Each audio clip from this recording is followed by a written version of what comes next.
Good morning, Alexander and Mario. You, with Kagisho and Padalica not coming, I can cover the slides of Kagisho. Oh, thank you. He just sent them to me. I just thought that was helpful. They're short presentations anyway. Mm-hmm. It covers the latest work. So. Yeah, and Mr. Pranka was there yesterday, so yes. we have to check whether he hasn't sent me anything yet. Okay. I don't know whether Michael's able to attend, but I'm sure that between us we can cover it. Okay. Okay, good.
Good morning, Lothar Schneemann here.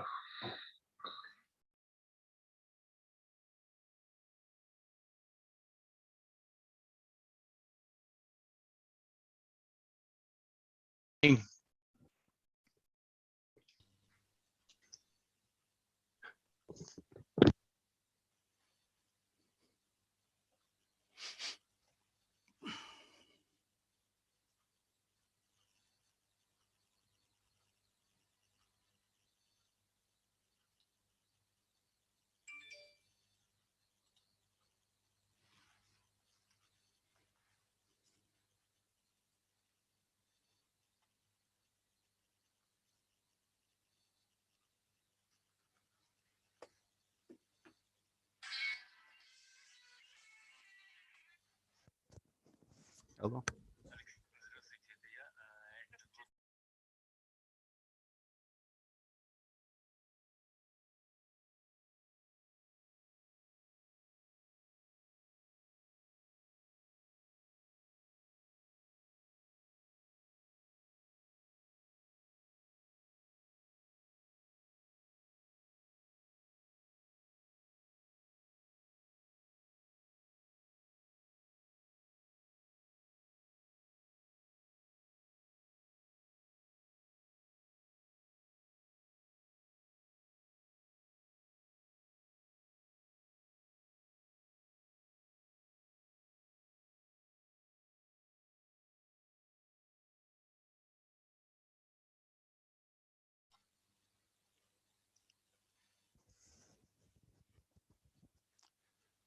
Good morning, ladies and gentlemen. Do you hear me? It's loud and clear. Yes. So good morning, ladies and gentlemen. Well, I hope you're doing good, feeling safe and sane. And today we just starting the second day of our international seminar on trade and transport facilitation, the so-called Odessa International Seminar under the auspices of UNECE and Ukredneshtrans, as well as ICC Ukraine, and the support of the Ukrainian government. So today we shall have rather tense session, and the agenda is very, very tense as for today. So we propose to start like this. This session will last since 10 till 12 in European time since 1911, and will be split in different sub-sessions, starting from multimodal data exchange standards aligned with the UN CEFAC data reference models that will be presented by the UN CEFAC chair, Center for Trade Facilitation and Electronic Business, Ms. Sue Probert, digitalization of railway documents and international standards, the Uniform Railway Law, that will be outlined by a set of speakers such as Francesca Dianori, head of section UNECE Sustainable Transport Division, OSD experts, Mr. Dariusz Pranka. It was supposed that Mr. Kagisho Ramatsa, UNECE consultant, will be, but he will be excused due to some technical reasons. And Mr. Vladimir Padelitsa also will be excused for the second session of our morning part. And we shall have presentation and comments from Mr. Lothar Schneermann from Rail Data. Then we shall have sub-session dealing with digitalization of data and document exchange for cargo transported by road, ECMR, and digital multimodal corridors. All these topics will be outlined, and the presentation will be focused on these issues by Mr. Konstantinos Alexopoulos, section chief of the UNECE Sustainable Transport Division. Yesterday we had a bright presentation made by him, and we shall have a presentation made by Mr. Sergei Tumel, member of the Committee on E-Commerce and Logistics on the Confederation of Digital Business of Belarus, partner of the European Network of EDI Operators, EDIN. And the final one will be Mr. Valery Virkovsky, chair of E-Logistics and Digital Transport Corridors Working Group in the Eastern Partnership countries. Well, I myself just shifted myself to the bottom of the first portion. Mr. Alexander Fedorov, the CEO of PPL 3335 and the chair of the UNECE Working Party 30 on customs question effect in transport, will deliver my presentation if we shall have time on interesting issues as well. And then we will pass the floor to Mr. Hans Ruck, that will be the moderator for the next session, following by our first portion. So if we agree on this, So let's proceed because we do not have much time for each speaker. Starting from Ms. Hugh Probert for 15 minutes or so. Ms. Probert, you could take even more. We'll try to manage time. And if you have some additions, perhaps I'll pass the floor to Mr. Mario Apostolov. He'll make some amendments, or perhaps he'll bring us some news on the today's meeting and the session for all participants to share with.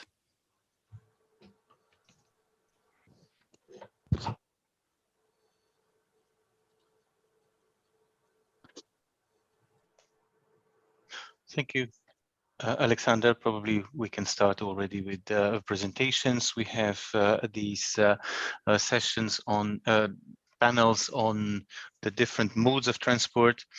So what we are going to do is discuss what has been done, and please, all the panelists, please look at the possibility of defining some recommendations how we can go forward with the implementation of the standards. Thank you.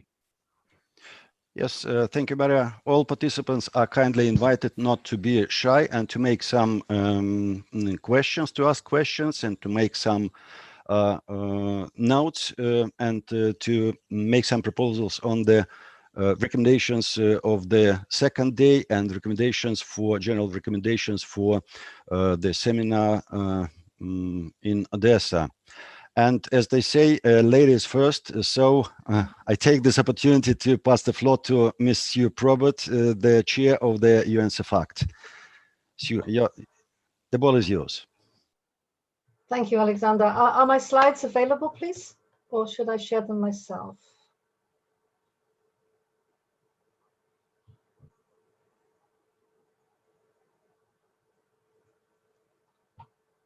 Thank you very much. Excellent. Good morning, everyone, or good afternoon, or good evening, or good night. We have two members from North America with us, at least, again today, and we really appreciate their efforts in joining us. It's not a good time for them. Okay, my job right now is to give a brief introduction, set the scene for the modal presentations that we will have later today. So I will not be discussing those in detail, but we'll have plenty of short, sharp presentations from all the other experts who are joining us today, who will be giving more information later. So just as an introduction, I would like to, if you can move to the next slide, please.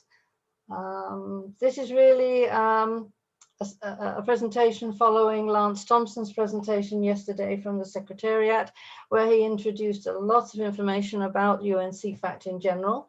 I kept this slide so that we can just repeat the basis at which UNECE FACT works within the UNECE and how we work as a center within the UN on a global basis and on a volunteer basis. I think the key points are on this slide. So next slide, please.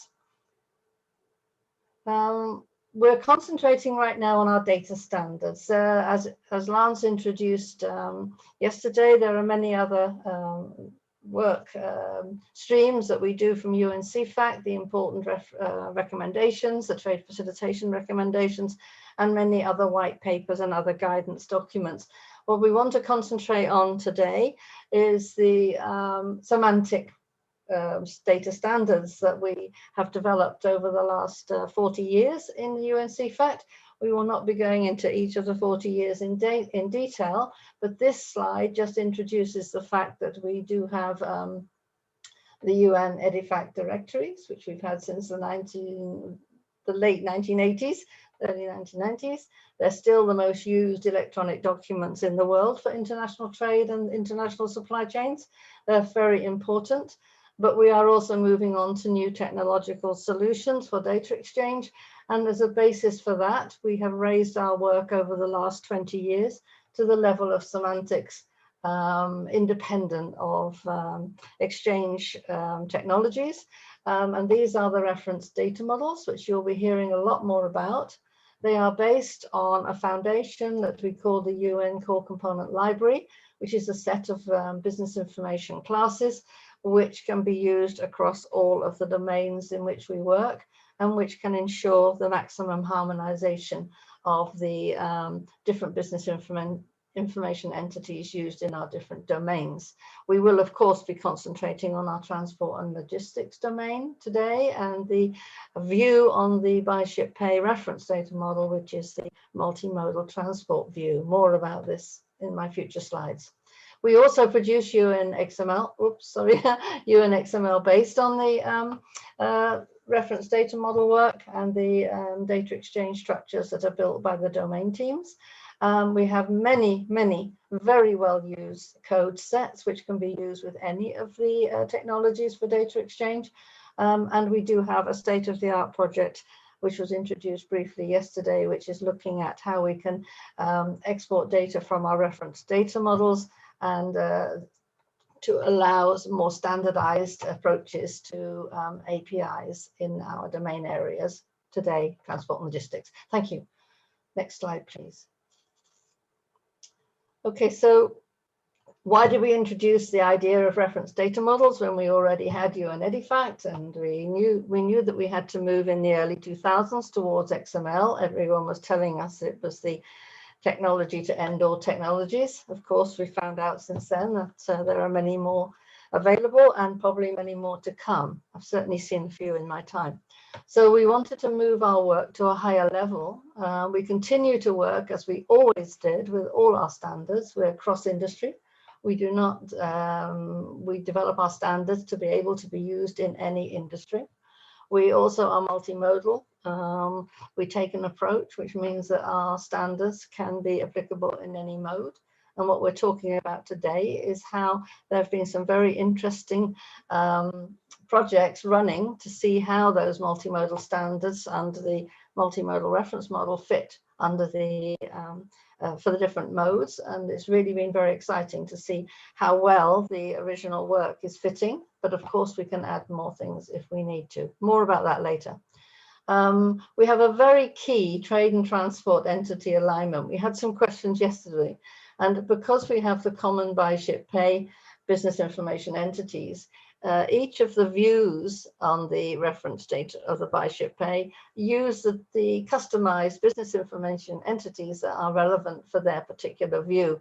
And although we have a complete multimodal transport view, it does include as much of the data from the trade side as is necessary for either transport contracts or transport operations, which is the key scope of the multimodal transport reference data model. So I won't go into too much detail on the rest of this, but this is something I've mentioned already, I think. So next slide, please. A really important basis, and the work that was done in 2008 across 11 different domains within UNECE. There was a lot of work went into how to build the foundation set of business information entities, which could be applied within the complete range of the by ship pay international supply chain. And that involved agreeing party and role definitions, semantic anchors of words such as consignment and shipment, which I shall come to later, common approaches for data exchange structures, and how to contextualize the code lists and set up business rules to enable each of the particular views on the by ship pay to be able to be customized. There's a reference here to the BRS for by ship pay reference data model, which is a very useful document which you can get from this link to the UNECE website, which describes the result of what I'm just showing you on the screen right now. It is something that's adopted by the WCO as well, so it means that there's a lot of commonality between the semantics approaches between the WCO data model and the UNECE reference data models, which is really critical for covering the business and the governmental sides of international supply chains. Thank you. Next slide, please. So this is what I promised you. This is always a slide I like to show because when we talk about trade and transport relationships for business information entities, if we are able to support what Lance introduced yesterday, which is what we call piece level tracking, how to be able to provide a tracking through all the transport movements of goods that are exchanged, that are bought and sold between buyer and seller.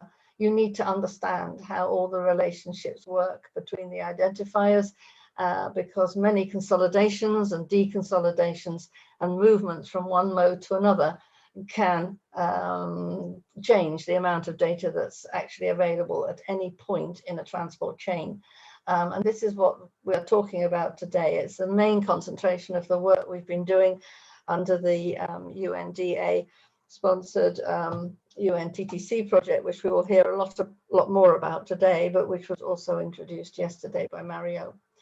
So this is something taken from the BRS, and as I said, I gave you the link, so it's a really important core set of definitions that is used throughout our by-ship pay. Thank you. Next slide, please. So this is a slide that Lance showed yesterday. We've been using it for many, many years, and it does show that the by-ship pay covers both the commercial procedures between buyers and sellers, and that is what we call the supply chain reference data model, and that is another view that is about the commercial procedures. Today we are concentrating on the second block, which is the transport procedures, which is all about transport contracts and operations within transport chains and across transport modes. The third block is regulatory procedures, which is all about cross-border management of supporting international supply chains. And then we have financial procedures, the pay part of by-ship pay, which is obviously involved in invoicing, finance for purchase order finance, accounting, and other such topics. In fact, this picture will be growing because, as Lance mentioned yesterday, we are now working towards sustainability and control over goods from beginning to end, not only of the supply chain itself, but also manufacture, production, and what happens to goods after they are delivered. So this will stretch in either direction to support the sustainability goals, and I will mention that again later. So next slide, please. This is the family of reference data models, and this very simple diagram, I think, very well explains the fact that we have an overall reference data model covering the supply chain. And we have different views on it. These views are all views on the higher level reference data model, and they are customized to only need to use the information entities that are necessary for their range. Oh, I've spotted a spelling mistake. I apologize. Management, not management. So today we'll be concentrating on the middle one. Just to let you know, the supply chain reference data model is extremely is mature, as is the multimodal transport model. These are both very mature reference data models, as is the by-ship pay. On the right-hand side is a project we're working on right now, which is to identify the information entities within the supply chain across both trade and transport, which are needed for cross-border management of supply chains. And this we will be doing, as Lance mentioned yesterday, by aligning with the EU CDM, which is a very comprehensive model based on the WCO data model. So please, next one.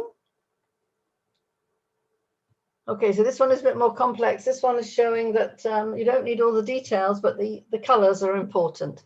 The yellow boxes are describing the key business information entities at the highest level that are involved in buying and selling of goods between buyers and sellers.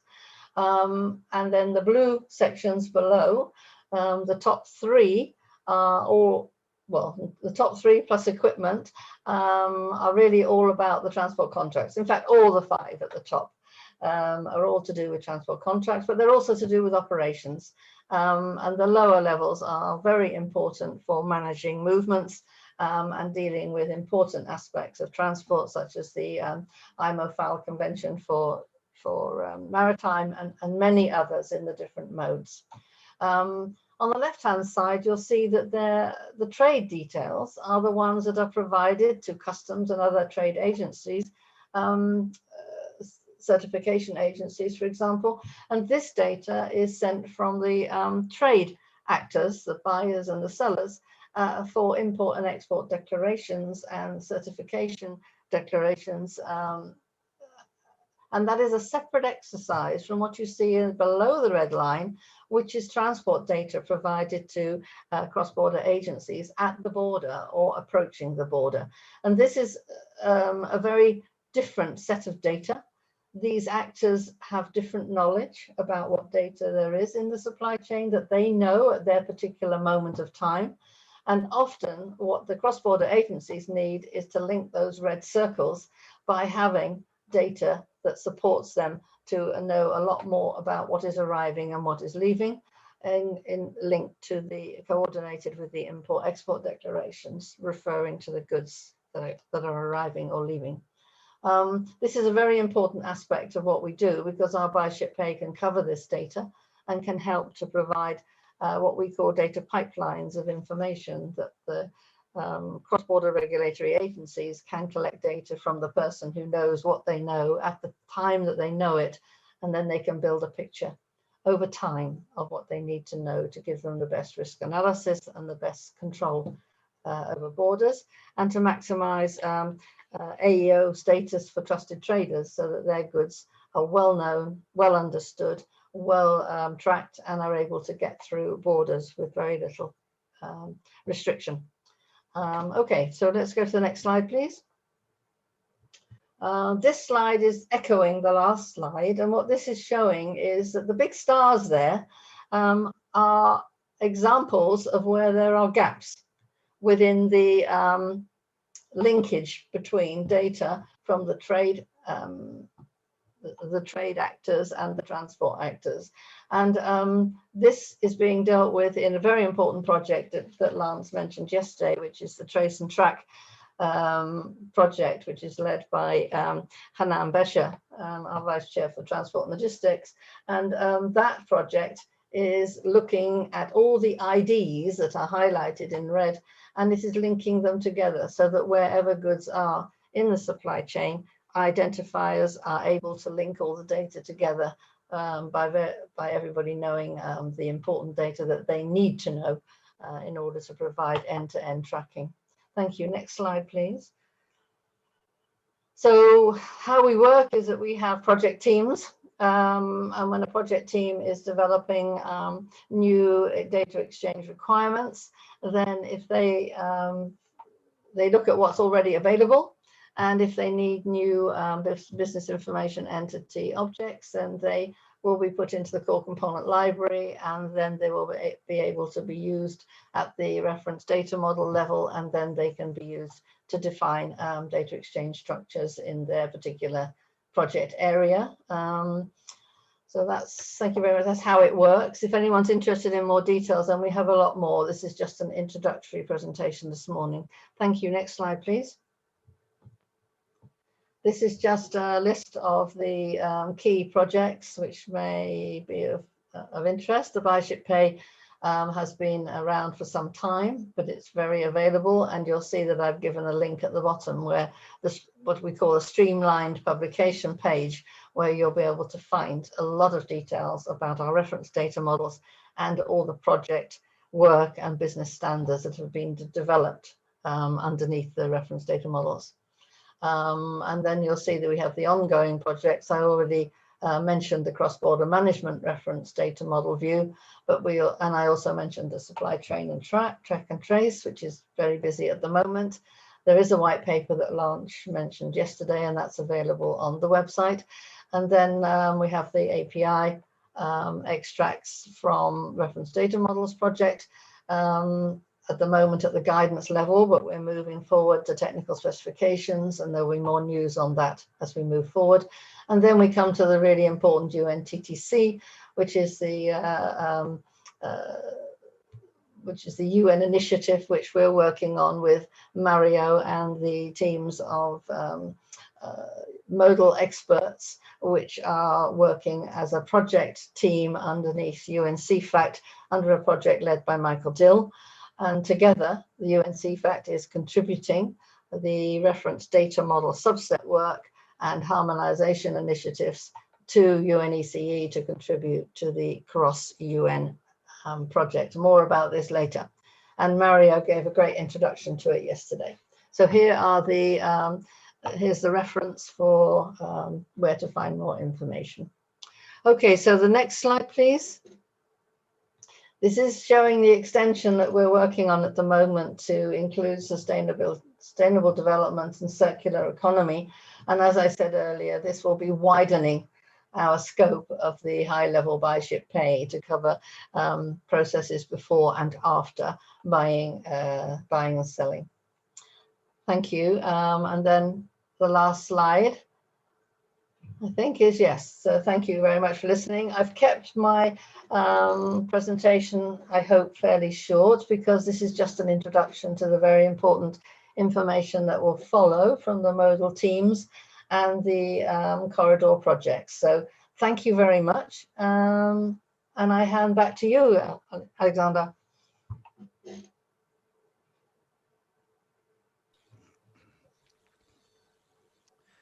Thank you very much, Sue, for your bright as well presentation.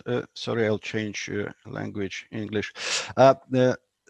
Thank you very much, Sue, for your bright presentation, and it is very, very informative.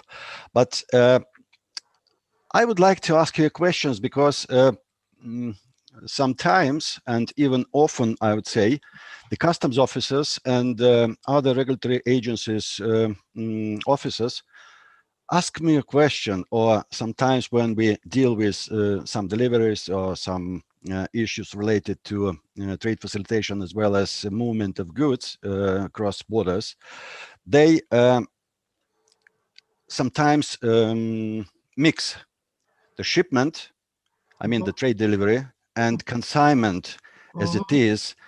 And this takes the necessity to explain from the trader or from the transport operator to customs authorities, especially when they elaborate some instructions or regulations. And sometimes, as yesterday, some of the participants asked a question between the trade procedures and transport procedures, as well as the documents. Sometimes, as for us, it's clear for those who involved for many years to the UNCFACT and to this background work to deliver the outcomes of the UNCFACT and who is dealing with the international instruments, legal instruments, I mean, and knows about these documents. Sometimes they mix trade documents, customs documents, and so on, commercial documents, and so on and so forth. So what would you recommend for the authorities or representatives of the customs and other regulatory authorities to find out the families of the documents that has been already delivered at the previous meetings, as well as clarified as for today, but to differentiate the shipment, consignment item, and so on and so forth, not to be as the babies in the wood in this mixture of documents and procedures. Well, thank you. Thank you. That's a wonderful question, of course, and anyone who knows me well knows that I've been working on this subject for a very long time. It's absolutely key. It's a fundamental question that you ask, because just for example, if a box on a paper form is called shipment ID, this can mean a lot of different things to different people. And how can we possibly trace, track, and make progress if we don't have a common understanding? The business requirement specification that I gave the link to clarifies this very much so. And the team within UNCFACT spent for 4 or 5 years bringing together the definitions that will define this more clearly. And we can only recommend that people get a chance to look at that, to discuss it, to come to us for further clarifications. But the WCO adopted the same BRS, and this is critical because, as you know, Alexander, this enables us to have a similar view. The EU customs data model, for example, has two distinct views. One of them they call the shipment view, the other one the consignment view. This is exactly the same differentiation. So it means that together we can work to bring the information more closely together. There's been talk for years about customs needing the holy grail of let's get the commercial invoices, let's get the bill of ladings, and then we can solve all problems. It doesn't solve the fundamental semantic definition problem.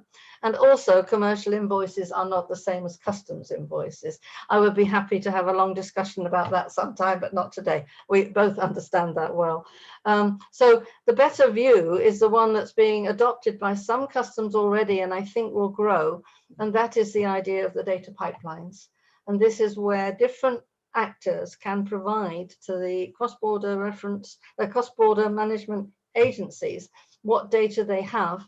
And with the right references and the right identifiers, that enables the agencies to build a picture. And that, I think, is the way forward.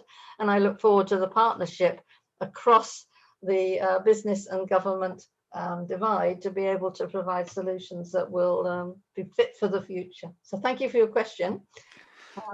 Thank you, Sue. Well, you know, the sly and tricky questions sometimes rise. Not from me. This is from life, because sometimes we are just like theoreticians, not on the ground. And the people from the ground sometimes do not have such a background. And perhaps would it be good for them to start with learning or studying recommendation number 1 on the UNLK, United Nations Layout Key, Yes. where there are a certain definition for trade, transport, and other related documents, because sometimes they think that customs declaration or single administrative document is a self-sufficient document, but do not knowing where from this data or lines is being taken from which document, Yes, voice, or other. Are you asking the person who actually knows it? No, when you ask for a declaration, when you ask someone to provide a declaration by mandatory legal, are you asking someone who actually knows it? And these are critical questions. But I think we just need more education, more training, more guidelines. And I would be very happy if you have some suggestions. But we cannot expect people to change their everyday speak, because in the air industry, air cargo industry, and in the maritime container industry, the word shipment is used in the same meaning as we define consignment all the time. I think we don't try to change everybody's speak, but we need to raise the issue of the importance of the semantic difference so that we can talk to each other. But thank you. I suppose we need to move on to the next section, Alexander? Oh no, I doubt it. Thank you for your response. I have one hand raised, Mr. Eric Yevtimov, and he has a question to you. Hello, Eric. Hello, thank you very much, Mr. Chair, for giving me the floor. Thank you, Sue, for the very interesting presentation, and I'm very happy to understand that now technicians and lawyers speak the same language. This was so important to align the technical architecture to the law necessity or to understand the contracts, and this is absolutely necessary. Now, my question is, we have to reflect, because we already understand that the transport contract is a secondary contract and is built upon the selling and buying contracts. Now, I think we have to look on the dark side of the moon in the sense after sale procedure, because this is exactly where we have to put emphasis on the rights of the customer to send the goods back or to receive compensation. Otherwise, the investments in transport will be not the same, or they cannot reflect or mirror the emphasis in trade. So the rights for the traders to send the goods back, to receive compensation, and exactly also for insurance companies. So how is your appreciation of the after-sale procedure in digital data. I mean, not in paperwork. How the rights of the participants can be secure in data exchange for the after-sales service. We start with the formal report, but I'm very interested in your ideas and thoughts. Okay, well, thank you very much. Thank you very much for the question, Eric. My first thought is that I don't actually consider the transport contract as a secondary contract in the sense of being lower. I think the work that the UNECE has done over the last 40 years has really been looking at the relationship between the trade contracts and the transport contracts of equal importance. And in fact, international transport contracts have to be subject to international conventions, as we will talk about later today as well. And it's critical, the relationship between the two. And one of the examples I always give, and I hope it relates to your question, is that when we talk about proof of delivery, it sounds like a simple term, but the proof of delivery is actually the end of two contracts. It's the proof of delivery of the goods to the customer, but it's also the proof of delivery of the final transport contract that delivers to the consignee. And I know that both from the transport perspective and from the trade perspective, those words are used and are defined, but they're actually at the same moment in time. And bringing these things together gives us an opportunity for linking. As far as of course, we do have transport contracts without trade deals. There are examples of this when people move their furniture around from country to country, they don't want to sell it. And also obviously from a military context. But generally they go together, and that's the world that we're working on. And I hope that we are able to look at both of the aspects from the trade and the transport contract point of view throughout the chain from from seller to buyer. Eric, I don't know whether that really helps, but I have a lot more slides that could give you further information, but perhaps we could do that on another occasion. But is there anything else that I could mention that would reassure you or help you? Thank you, Sue. Probably just to specify it, actually a transport contract in business understanding is never existing without the first business transaction, the trade contract. So we work on this element. So that's why for our next seminar, I wish to suggest that we have to have also the traders, because this is our brothers in arms, in the sense that we are sitting in the same, I'm working for the rail in the same container rail wagon. So without the traders, we will never ever understand the exchange and the interest of the parties. So this is, I think, the necessity to change the perspective, that we are not always sitting between us. I have the impression after 20 years in this on the spot, that we are always introverted, and we are sitting and we are very happy between ourselves. So now I think we have to open the system, because it's a 21st century, and opening the system, we need the traders, and we need also the bankers, because from there we receive our money, because we work and we live in a material world. So I don't want to emphasize who's singing the material world, but just to understand traders and insurance and bankers for the next seminar. Thank you very much. Yes, thank you. I don't know whether you remember, Eric, all of you, that Lance showed a slide yesterday which showed the links between the master, the house level, and the trade level. And there are many aspects of transport operations that really deal day to day between master and house, and are not really linked to the traders. And I think that is exactly what the reference data models are trying to do, is to bring out the links that will enable us to fill in the gaps and make sure that there is that link to the basic trade, to the trader level. And yeah, I'm sure that Mario will be taking note of your comments, and we'll be thinking about the next seminar and a follow-up one at some time. Thank you very much, Eric. Okay, so Alexander, I see something in Thank the you. chat. Yeah, thank you so much, Sue. As they say, birds of a feather flock together, and we could talk on these issues for a long time during all week. But we have other panelists who is willing and wishing to make their presentation. But we have in questions and answers chat. I've sent you to a private chat these questions from Rob, and the issue that we focused today was the essence of his question that he asked yesterday. Yes, I know. So perhaps you could talk to each other because especially of the semantics and the Phoenix project. I'm sure we have the answer to the questions, and I look forward to talking offline, and we can go into a lot more detail. Yeah, so thank you so much. Thank you so much, Rob, for your question, and you for your responses.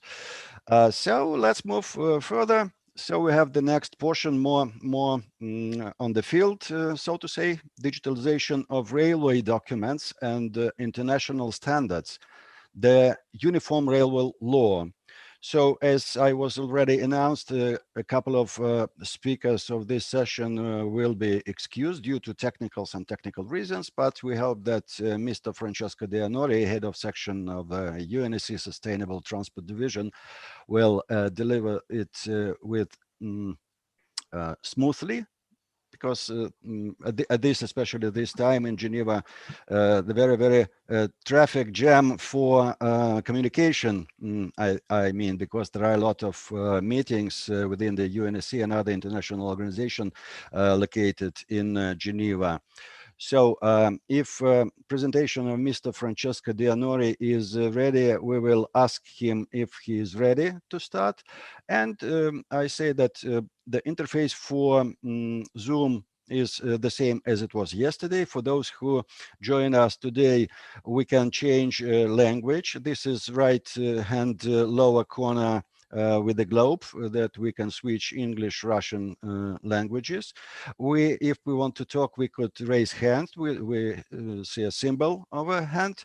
And of course, we can change view. Sometimes there are questions how to extend the presentation, how to make it bigger. So we just click on the right-hand corner view and choose the appropriate view, or double click on the presentation window to make it the bigger for your personal viewing.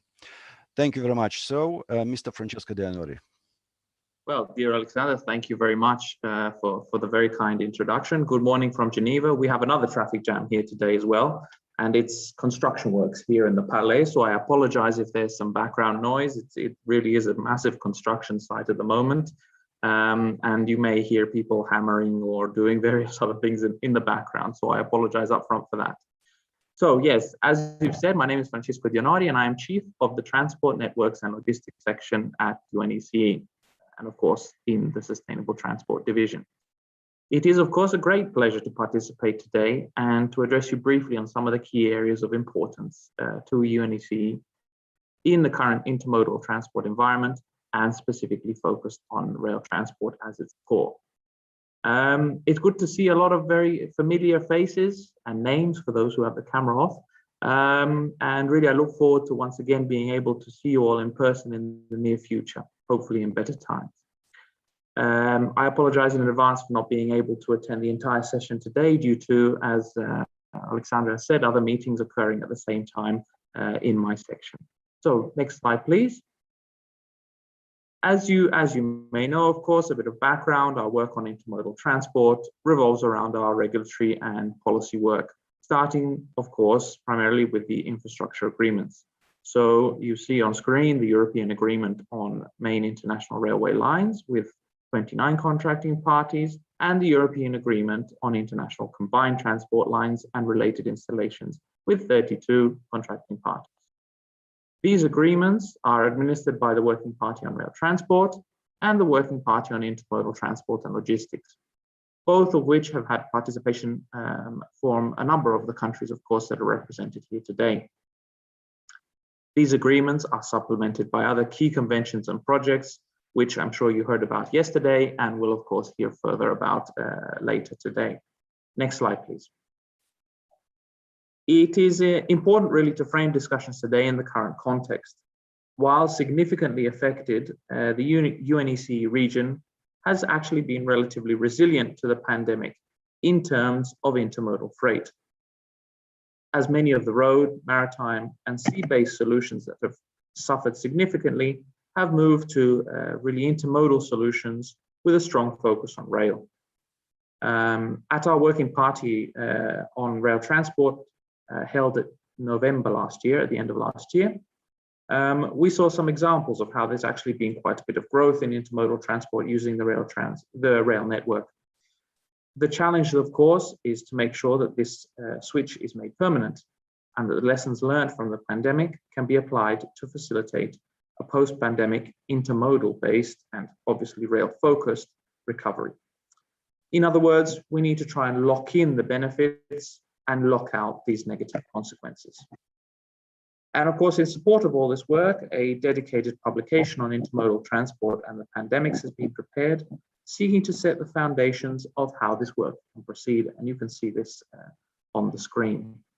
So next slide, please. Thank you. In this framework, currently member states are working towards the finalization of the steps towards a convention on unified railway law. This unified railway law will really revolutionize East-West rail transport, allowing such movements not to be hindered by administrative paperwork, which is often a problem at key borders between the two systems of SMGS,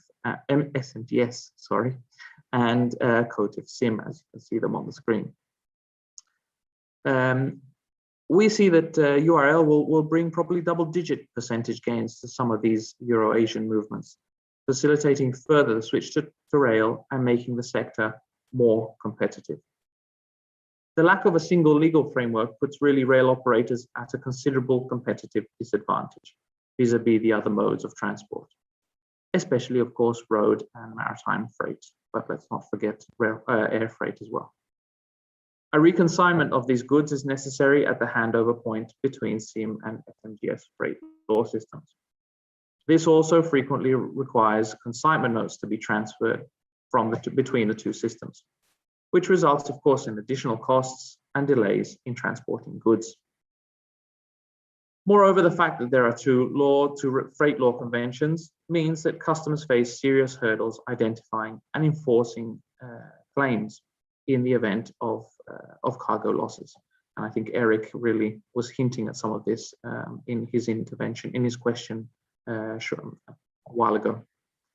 So next slide, please.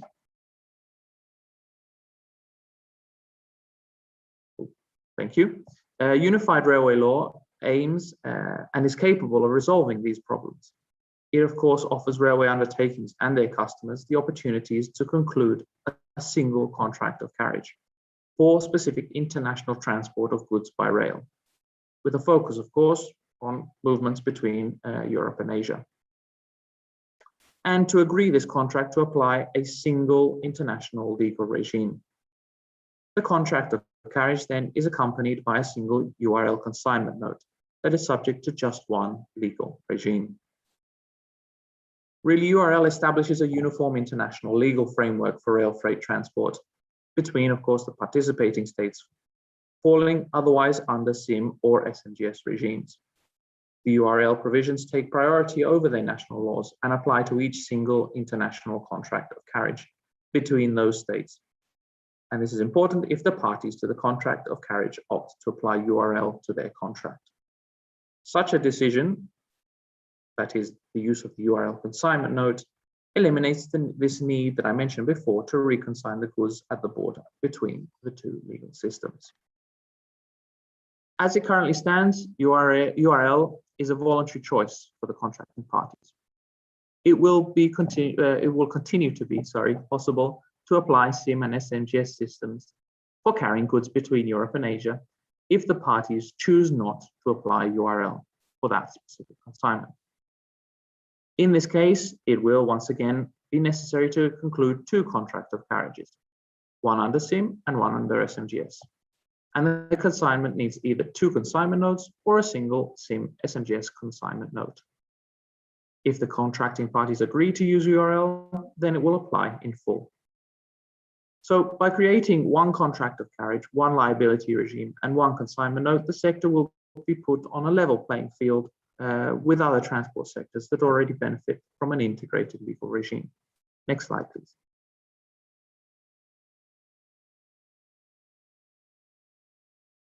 Thank you. So the choice of URL by the parties to the contract entails a number of advantages, of course. The application of a single, simple, and clear legal regime that focuses only on the main aspects of rail freight transport. This regime covers the entire transport route from the premises of the consignor to those of the consignee. It is thus not necessary to take into account multiple freight transportation regulations and their different contexts. The use of the single consignment note that no longer has to comply with two regulatory systems is, of course, also a significant advantage. Thirdly, consideration of the preferences of the parties to the contract by strengthening their freedom of contract gives that additional step forward. The parties to the contract of carriage can decide on many of the details of the contract to suit their individual needs. The inclusion of certain complementary measures the inclusion of certain complementary transport with other modes will also facilitate the application of URL. For example, container transport by road and vehicles or barge that is becoming increasingly important as a means of moving freight between senders and transshipment terminals would be able to be included within the framework of the URL.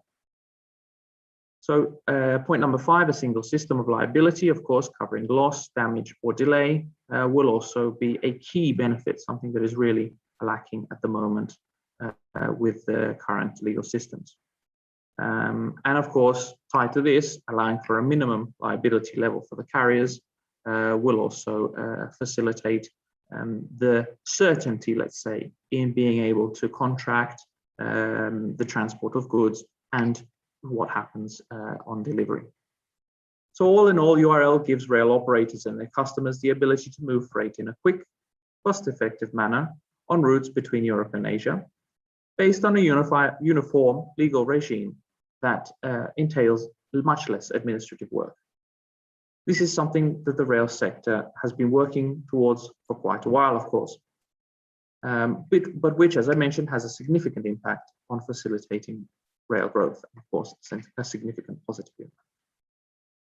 The good news is that we already have draft legal provisions in negotiations between the parties, and really a major leap forward is very much within reach. Next slide, please. Thank you. In addition to the URL, of course, our rail and intermodal work has over recent years focused extensively on innovation and smart solutions, and how to best introduce them into the sector to further increase the market share of rail. We recently held a workshop on innovation between the working parties of rail transport, specifically focused on identifying key solutions that could benefit the rail sector. This followed an equally important workshop held 2 years ago in the framework of the Working Party on Intermodal Transport and Logistics. This was key as it showed that innovation was really fundamental to the development of the sector. But what it showed also was that 50% of all transport innovations actually fail.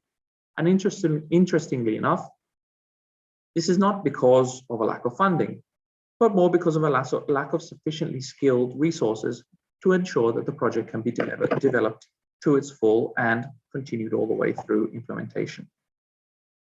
This work, as is shown on screen, of course, is accompanied by our other activities on rail security, on financing, on safety, statistics, productivity, etc., as is available on screen.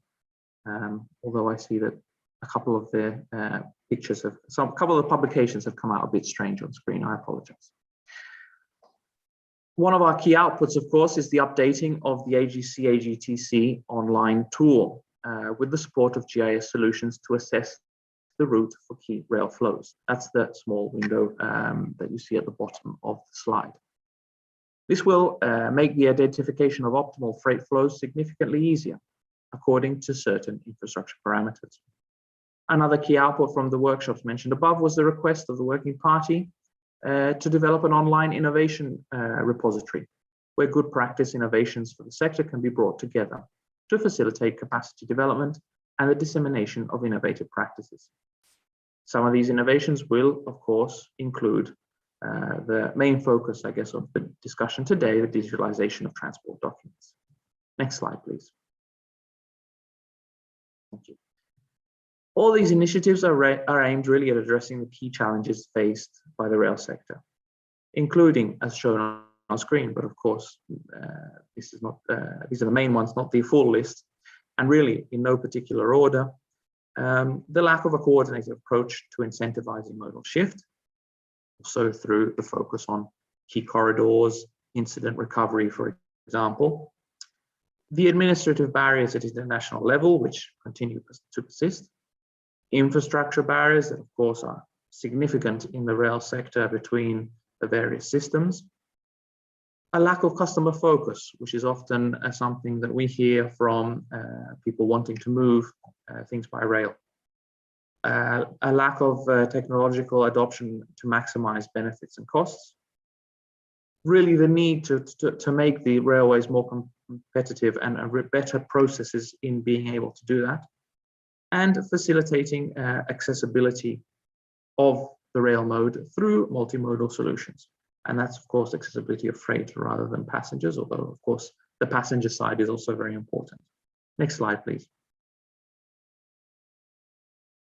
So really, in conclusion, I encourage you to go to the UNECE website to view all of the activities we're currently pursuing in transport. For example, our COVID response, including the dedicated wiki page on COVID-related transport statistics, and our work on preparations of recommendations for green and healthy sustainable transport, which is a recent output prepared under a specific UN task force, with the aim not to build back, but to build forward better. Thank you again for colleagues for organizing this excellent event. I've already heard a lot of good discussions this morning, and I'm sure there will be many more to follow later today.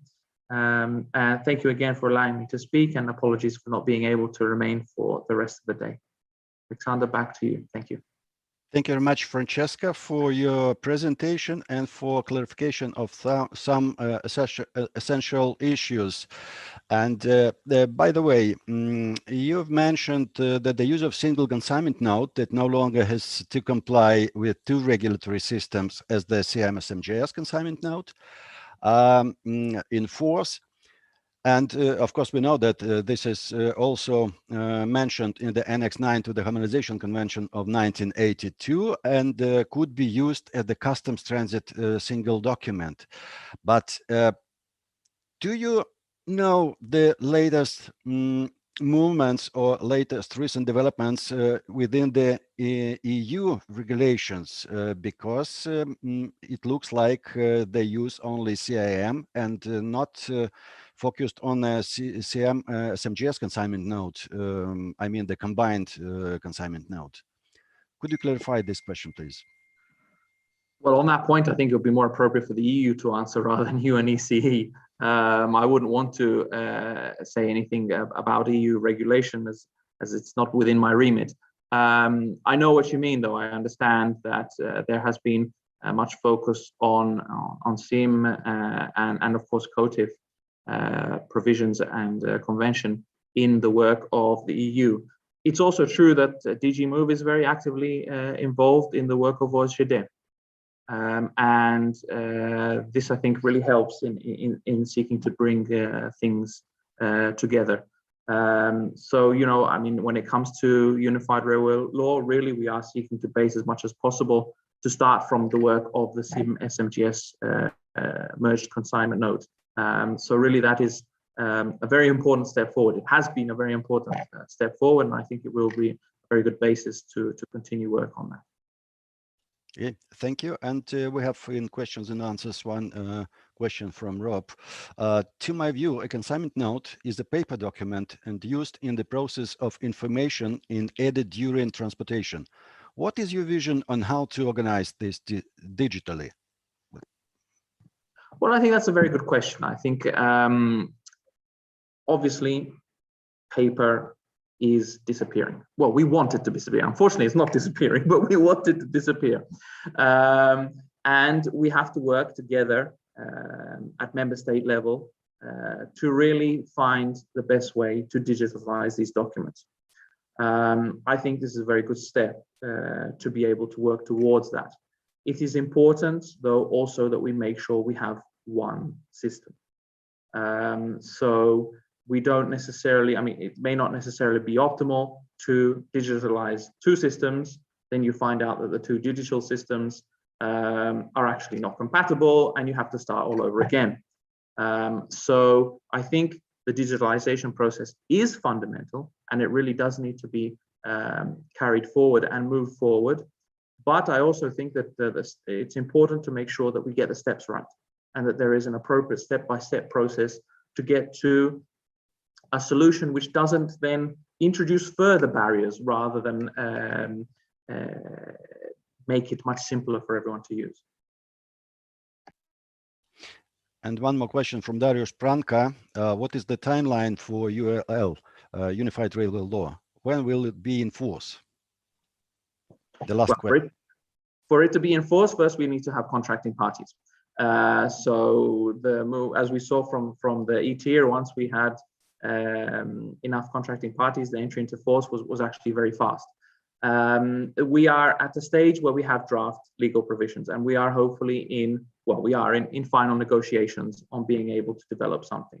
So putting an exact timeline, I can't say that at the moment. I can say that the work of the group of experts is being discussed at our next meeting in November of this year at the meeting of the Working Party on Rail Transport. And I hope that we can really make a significant leap forward, as I mentioned before, and arrive to a positive conclusion very soon.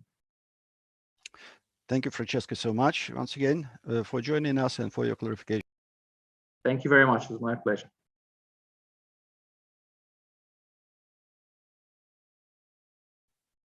I think you're on mute, Alexander. Oh, sorry.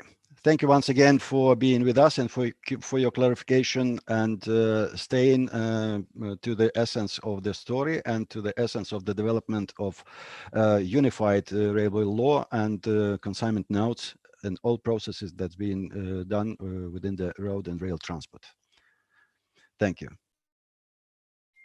So right now we shall pass to another panelist, OECD expert, Mr. Dariusz Pranka of the Lithuanian Railways, if he is on. So the ball is his, and well, for the rest of our two sections, we have not more than 25 minutes left. So, Dariusz, the floor is yours. Okay, thank you. I just wanted to ask if I want to speak in Russian. I switching to Russian languages.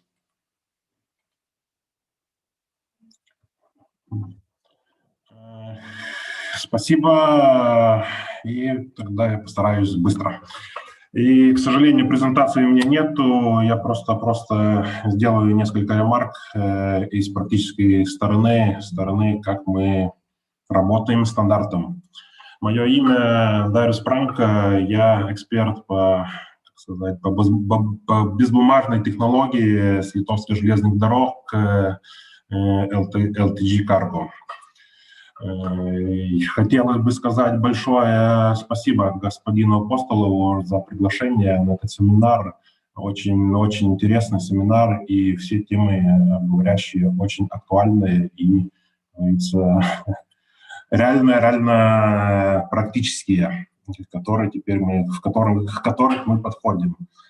А также хотелось поблагодарить и сказать спасибо всей команде UNECE которые они делают большую работу, потому что, кажется, это какая-то теоретическая работа, но это не только теория, но реально все переходит в практику, и мы можем это подтвердить с своей точки зрения, это с железных дорог. Наша практика и работа стандартом UNECE началась где-то примерно 20 лет назад в рамках организации ОСЖД. и в нем был внедрен, собран рабочий орган группа по безбумажной технологии, в которой сначала тоже, как казалось, началась какая-то теоретическая работа, всякие помятки, и как посмотреть на этот стандарт. Ну, из этого я вначале пока еще не участвовал, не знаю, кто выбрал этот путь, что все-таки идем в стандарт UNECE. И теперь это показывает практика, что это было очень хорошее решение, потому что у нас много участников, много сторон, и у каждого всегда бывает свое мнение, своя идея. Ну и мы тогда можем сказать, что мы имеем эталон, все смотрим на этот стандарт, и тогда намного легче находим общее решение, и как это будем использовать. И, как я уже сказал, это началось примерно 20 лет назад, но практически примерно уже где-то 10 и даже больше лет назад мы начали использовать это практически и видеть результат. Теперь уже на границе, когда приезжает поезд, мы уже не вводим, как раньше, из бумажного документа свою систему, чтобы что-то сделать, а все уже получаем с соседей, с партнеров по электронному обмену данными. И это, конечно, очень помогает, ускоряет. Мало того, уже последние 5 лет очень активно сначала с порожними вагонами, а теперь и с груженными вагонами. Мы в той же самой группе по безбумажным технологиям ОСЖД разработали метод доверенной третьей стороны, который позволяет нам обмениваться электронной цифровой подписью даже странами Евросоюза и не странами Евросоюза, двух правовых, как говорится, регионах. И это нам позволяет использовать электронные цифровые документы без бумажного носителя. То опять, как говорится, шаг вперед.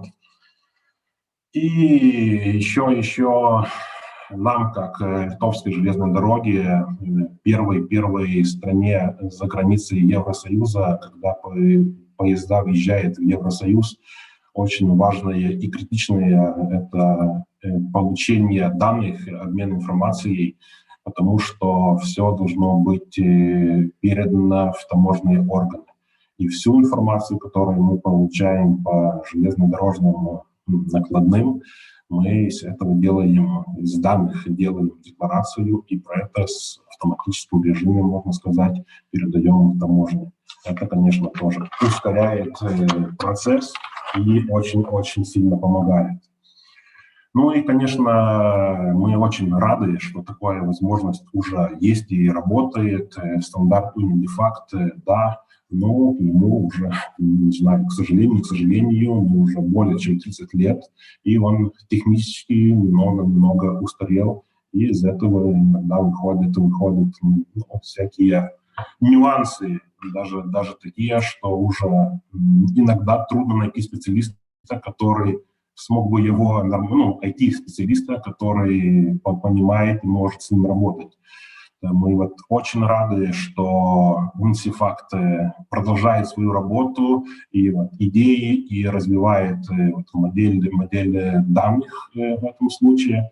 И мы реально верим, что теперь появились документы сначала Team СМГС, а теперь насколько господин Апостол нам уже электронной почтой сказал, даже опубликовали, что уже и СМГС документ появился в модели данных. Это, думаю, реально будет использовано в практике. Наверное, не очень быстро, по моему мнению, будет, потому что у нас уже это все построено, и пока все работает. Неплохо даже работает, так сказать, обмен по UNECE стандарту, но при реинженеринге и теперь в виде презентации и вступает в силу FTI регула, которая тоже будет использовать эту модель. Я думаю, это все очень поможет, и понемножку все железные дороги передадут и поменяет де-факт на модели более модерные, это XML, API, JSON и другие решения. И как и господин Апостолов участвовал в нашей группе по безбумажным технологиям с АЖД, своей презентации, я бы сказал, дорог 5, 6, 7 уже сразу поддержали эту идею. Я верю, что она будет жива и будет продолжаться.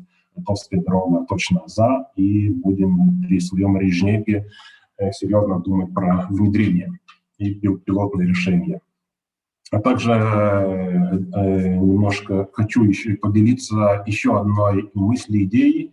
Мы уже много лет, уже, не знаю, лет 5 больше, работаем с нашим морским портом в Клайпеде, который имеет портовую систему, и все железнодорожные накладные при обмене данными мы передаем в портовую систему, которая использует все эти данные для даже работы с таможней и склад или куда-то. Конечно, там есть немножко нюансов. Практика показала, что 60 тонн из вагона в судно это, как говорится, очень мало, и должно все перерабатываться и меняться документы, и даже вес, и все, и все. Но если посмотреть интермодальные перевозки, если конкретно, например, контейнер, то вот эта связка, она существует, и, в принципе, здесь тоже можно использовать этот модель мультимодальных данных при работе вот ЖД с портом. У нас как бы наброски есть, и я думаю, это реально перейти на уже другой уровень. Спасибо. Так, вот, спасибо. Спасибо, Дарюш, за ваше интересное сообщение, за то, что вы поделились опытом и тем, как это действует в Литве. Надеюсь, что вы останетесь с нами дальше, будет интересно. И переходим к следующему нашему участнику. Shifting to English, we shall pass to another speaker. It was supposed to be Kagisho Ramatsa, but Mr. Apostolov will deliver his presentation and inform us on the issues related to this presentation. Thank you. Thank you. Do you see my presentation?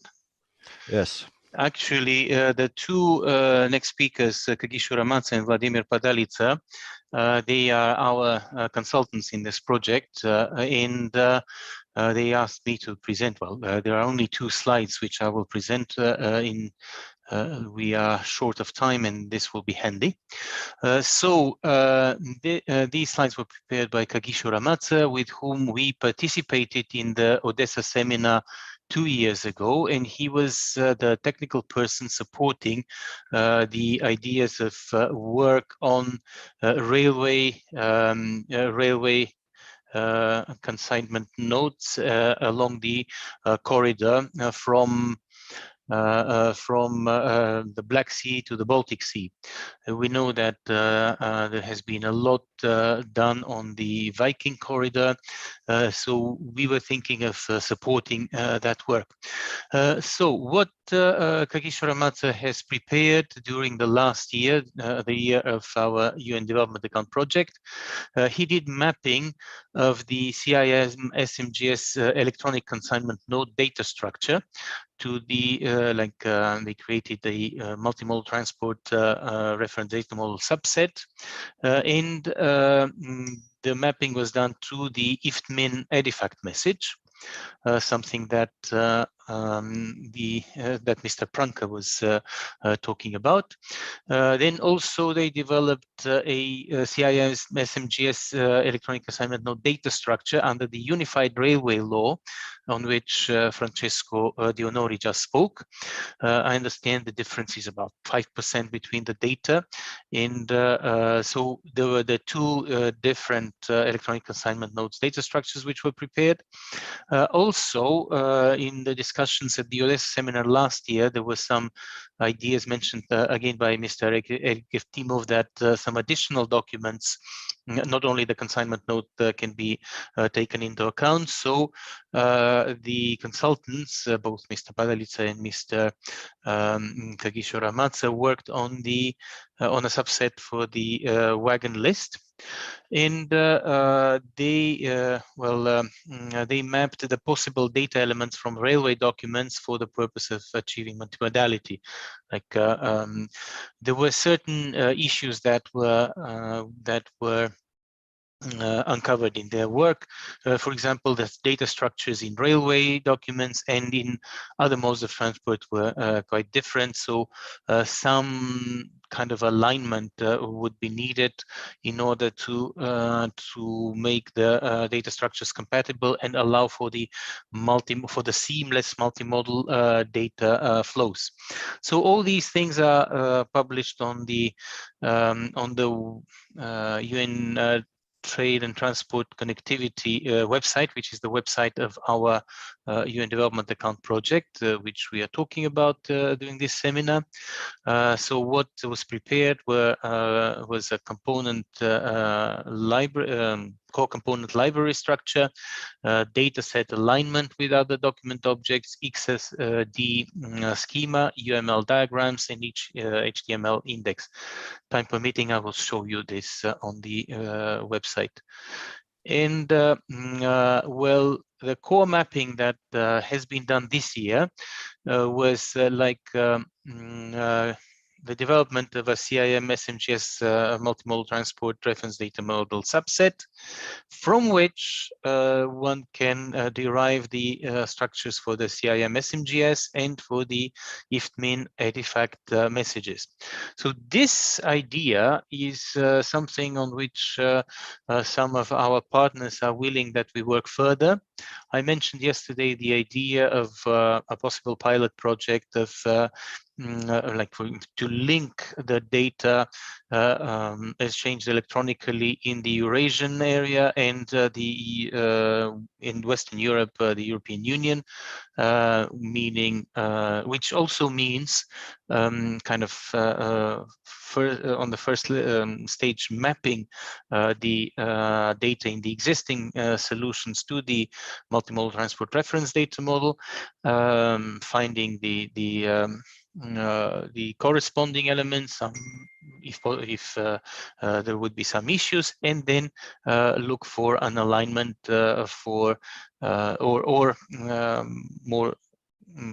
more apt word would be some converter between the different modes.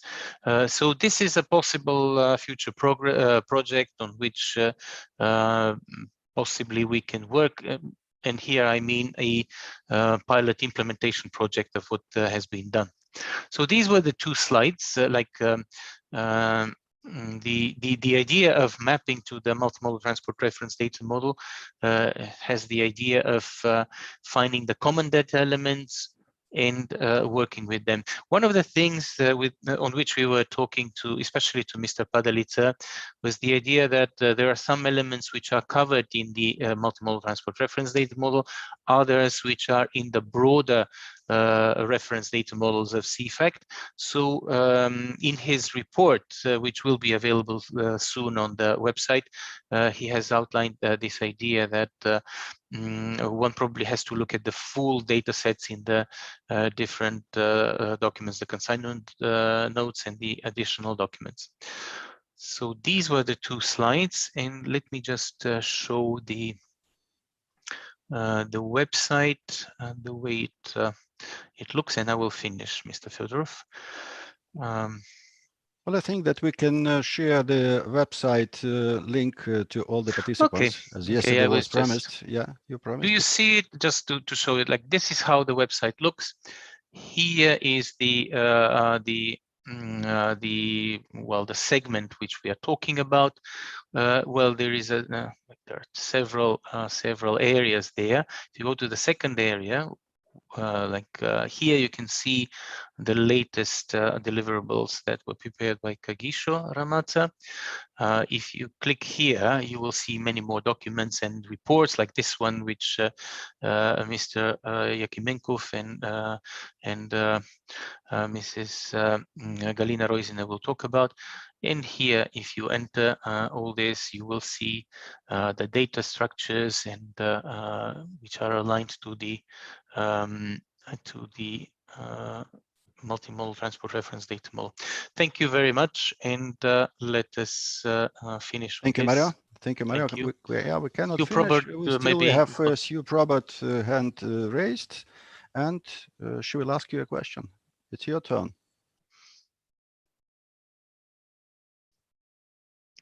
Maybe it's a comment. Hugh, you have your hand raised. Sorry, I lost my screen just for a moment. I apologize. Yes, of course, I can start my video as well while I speak to you. Yes, of course. Okay, I just wanted to add a clarification, Mario. Thank you for presenting the work of that team, which was a very active team and great work came from it. But I wanted to just mention that there's a small time lag between the publication on the UNTTC website and what these things will be published on the UNCFAT website as well. As part of the portfolio of all our business standards, we just need to go through the process of getting them approved by the UNCFAT Bureau. So a small lag, but I just wanted to emphasize that they will be available through Michael Dill's project, which reports to the Bureau, and there will be approvals in due course for publication. Thank you. Thank you, Sue. Well, we have one more question, and I thought that it will be answered in a written form because we are gathering all questions together on the list. And after the presentations and after 3 days, we shall send all answers to the questions. Well, the question is, wagon list is a train document which shows the loads on every wagon. Each load is at least one consignment. The wagon list has a different purpose. What is the envisaged outcome of your mapping action? Well, again, it's very, very theoretic, I would say, but as I stated already, we shall send an answer to this question if right now we certainly have no time. Yes, Mario? Well, just one word, there was a request to work also on alignment of the data in additional railway documents to the multimodal transport reference data model, to the UNCFAT standards, so that the data can be exchanged, and that's why the consultants worked on that. Yes, and sometimes the wagon as itself is a transport union, and wagon list is the number of wagons, not with one consignment or different consignments. So it's a very, very interesting question, but we will answer a little bit later. Thank you. So the next presentation shall be made by Mr. Lothar Schneemann from Rail Data, and if he is ready, he is pleased to just start his presentation. Yes, I'm ready. Is the presentation available, or should I share my screen? Because I've sent. Okay, thank you.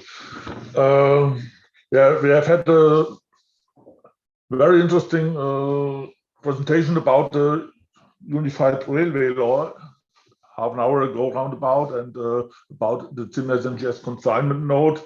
And now I will try to give a short overview about the history and the development of this SIM-SNGS consignment node, as well as the paper consignment node and the electronic consignment node. Next slide, please.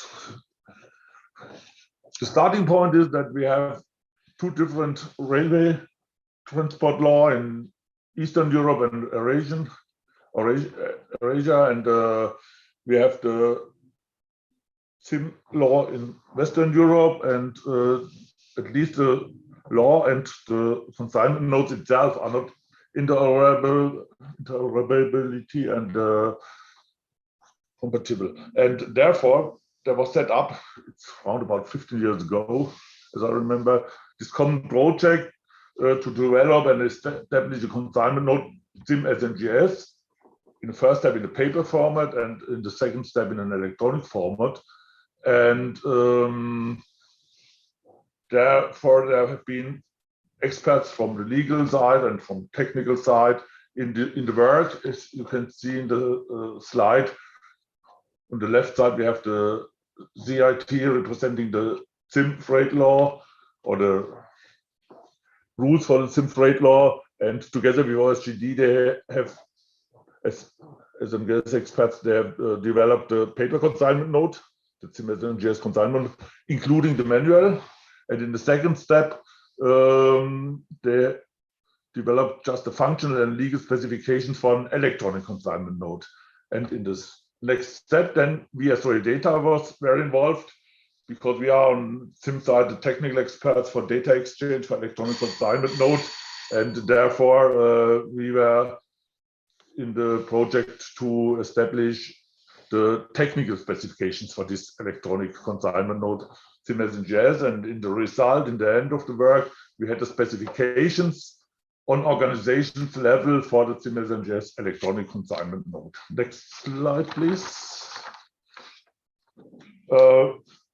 What's the role of RailData in this project, or together with UNECE or UNCFACT? Our work at the moment is done in the frame of this MMT RDM project to set up the data set for the multimodal transport. And RailData is also working together with other international organizations in international projects, just this one, or together with European Commission, DTLF and FD project, and with the World Customs organizations. But besides this development work or this theoretical work on specifications, RailData also is working on an operational basis. We are running the system for data exchange of consignment nodes. At the moment, only for the SIM consignment node, which is at least a part or a subset of the SIM SNGS consignment node, because most of our members, users, have more than 90% SIM transports, and therefore they do their investments in IT, in their systems supporting the SIM transports, and therefore RailData has at the moment no request to implement SIM SNGS consignment node in the system. The specifications are there, but it's not realized. There is no application for it at the moment. Next slide, please. That's what is done in SIM area with the consignment node, with the electronic consignment node. We have two scenarios at least. The one is still using the paper consignment node and having in parallel data exchange, electronic data exchange with all data of this consignment node, but the paper consignment node is staying as the master, and we are sending out prior notifications. And the system of RailData, or the processes, are that we have a central database, a platform at least, and the first carrier or the contractual carrier is sending a message, and in the scenario of the prior messages, the central data system is sending out this information to all carriers involved while the transport. Nevertheless, it's possible to send updates if there's some changes in the consignment, but that's the normal scenario. And the second step is the electronic consignment node. Is also realized not by all users, but between several users, and it's a little bit different from the paper consignment node data flow, because we don't have a paper in parallel. That's one big difference. And the electronic consignment node is handled like a paper consignment node in sequence. It's given from one carrier to the next carrier when the consignment itself is handed over. So it runs in parallel with the consignment, and is replacing the paper. And just one thing was also mentioned before, additional documents, the obvious message is able, or we can add some additional documents as PDF standard at least into the Orpheus message. It works more or less like an email with an attachment, and therefore the additional document also can replace, or the paper document can be replaced by the electronic information. That's what we are doing. I hope it's a very short overview, but I have understood we are just a time problem, and therefore it's only a next slide, or yeah. Further on, there's not just one backup slide where we explain what is rail data and what are the other applications we are running on rail data for data exchange. And you have a question, you can go to rail data homepage, which also in the presentation, or you can contact me directly if you are interested. I have some questions because we are using the consignment note information also, for example, to enrich the messages for tracking and tracing with consignment note data. That's in all the short time. I hope I could. Thank you very much. Thank you very much, Lotta, for your presentation. It's very, very sophisticated, and it shows the essence of the work that should be done, and it's a hard work to align and to make transition from paper document to electronic document, especially when we use different laws or regimes, as it was stated already. And it's a hard job, and thank you very much for your deliverables and for sharing with us your work. So we have your links, and the participants will have an opportunity and possibility to link to rail data and to see the latest and recent news on these issues. Yes, thank you. So the next issue, yeah, running out of time. We have one more section. We have digitalization of data and document exchange for cargo transported by road.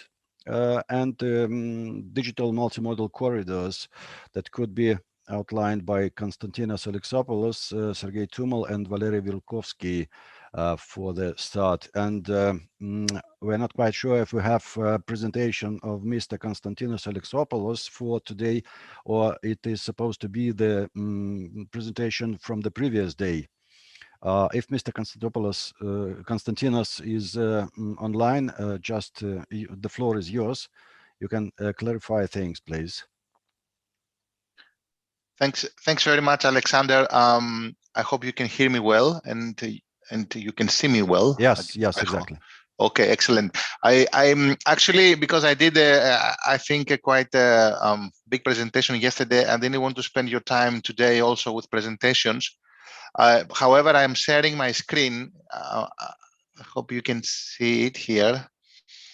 And I have actually prepared only one slide on the CMR as a follow-up to my yesterday's presentation. So if you permit me to show this slide and facilitate a little bit the discussion, because Mario told me that it will be more discussion rather than presentations today. I hope you agree. I cannot see you, but I hope you agree. So I go ahead. And I just show this slide following again, as I said, my presentation of yesterday, and I hope that more or less the colleagues that are participating today are the same as yesterday, so we can really follow up to that one. Now, practically, just to sum up of my presentation yesterday on CMR, when we have an IT project, okay, and what we normally would do, is first of all, we sit down all together and we define the business requirements. The second thing we do when we have defined the business requirements, then we actually start preparing the concepts. What are the concepts that we want to address, with our software that we're developing? And apologies, I know that these are basic stuff and you are all familiar, but you will see where I want to go. And then after preparing the concept, we are preparing the functional specifications, then the technical specifications, then we are developing the software, and then somehow we do conformance tests. We do in general tests. Now, what was the lessons learned from the ETIR for the development of the ETIR international system? Actually, we started from the concepts. In 2002, like 20 years ago, we started discussing the concepts. We didn't start discussing the business requirements. We didn't start discussing the legal framework, if you wish, in that sense. And then we have started discussing the functional specifications. And in 2015, by having the concepts and the functional specifications, then we decided also to start having pilots. And in parallel, we start discussing the business requirements, which is the so famous group of experts J2 on the legal aspects of ETIR, I would say simply. And which these business requirements, these legal aspects, were adopted by the governments 5 years afterwards. From 2015, they were adopted by the governments in 2020. So it took us 5 years to really agree on the business requirements, having before starting discuss the concepts and the functional specs. Then in parallel, we have started developing the software. And after we have started developing the software, only this year, we have started preparing the technical specifications. And we are not yet at the conformance tests. We have 3 governments actually that are already connected fully: Turkey, Azerbaijan, and Georgia. And now we're going to start with them the conformance tests. Did we do the work correctly? I don't know what is the word correct, what is correct, if you will, in that sense, but for sure we didn't follow the simple logic of a very simple IT project. And it took us 22 years, actually, to do the whole thing, to do the project, to have the ETIR international system today ready and having the governments interconnected. And by the way, this week, it's the ETIR group of experts where they are discussing and finalizing the green, number 4, the technical specifications. Now, where we're standing with ECMR, and this is important to clarify based on this logic, the simple logic of a project, you see. We have, in 2008, some kind of business requirements, and that's why I didn't make it pure black, but a kind of light gray or dark gray, if you wish, because, and I'm referring here to the ECMR protocol, because there we have a kind of framework, a kind of description of the intention, but many details are missing.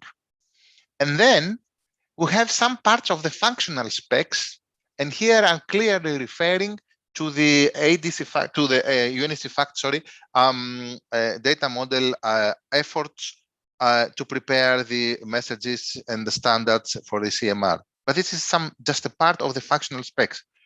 All the other, meaning the concepts, the fully functional specs, the fully business requirements, of course, the full technical specs, and then the development of any kind of software are missing. This is the reality for ECMR today. After 13 years that ECMR was actually went out for signing. So please do not misunderstand me. I'm not against the pilots. On the contrary, I consider that the pilots are of great importance, since from these pilots, we are actually learning, and we are learning actually about the needs and requirements of the different stakeholders. We are learning about their preferable approaches, technology-wise or business-wise. So we all agree that the pilots are more than useful. However, I believe that we all agree also that when you have 2 or 25 pilots, pilot projects on the same topic, ECMR, that almost all of them are using different approaches, then something is wrong, or better, something is not correct, I would say. And personally, I want to blame the ECMR protocol. And I believe, and again, it's my personal opinion, is one of the main reasons why governments actually delayed, if you wish, also the ratification of the protocol.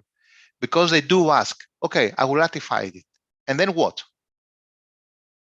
The pilots of the last years actually, and the market push and demand, because the market pushes and demand, yes, indeed, increase the number of states that actually ratified the protocol. And this is the reality. The majority of the ratifications it was not in 2008, 2009, 2010. It was in 2018, 19, 20, 21, when we had the initiatives, the different initiatives, the different pilots.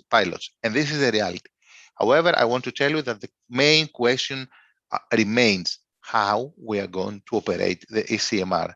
And I included in this presentation only the second slide, which is the summary of my yesterday's presentation. So actually, practically, for those that didn't actually show my presentation yesterday, so actually there are no operations of ECMR so far agreed by the contracting parties. There is no harmonized approach on ECMR implementation. All existing pilots do not cover the needs and requirements of all actors involved or are interested, if you wish, to CMR. And again, integrity of data, trust, I would use, trust is not there. So we have to create trust, and I believe that the governments will ratify immediately the ECMR and will jump in and they will let market use it. Thank you very much, Alexander. Thank you very much, Mario. I keep it very short as I was instructed to, and I understand that time passed very quickly. So thank you very much. Floor back to you. Thank you. Thank you very much, Mr. Alexopoulos. Kostas. Please call me Kostas, Alexander, yeah, please. Yeah, okay, Kostas, thanks. We know each other so many years. Yeah, we know each other for many years, and I was at the beginning of the start of the ETR process because I joined to UNECE in 1998. Correct. So many years. We have two deliverables. As for today, this is ETR that has been developed within the trade transport sector, and ECMR that has been developed within the private, so to say, sector. But they're both 18 years of project and 13 years of being implemented at the stage. ECMR 13 years. And 18 years it took just to sign, and the day before, yesterday, it was the announcement of the entering into force of ETR. But this is a bright picture of, so to say, how to put the cart before the horse. Yeah. To start programming before business requirements, specification, and before the need. And we see two different ways of approach from the point of view of the public authorities. I mean, TR convention, because there were certain customs officers and officials from governmental agencies, public part, and ECMR. It took only half a year to develop deliverables on ECMR, and it took almost 20 years to deliver ETR, XML schemas, and so on.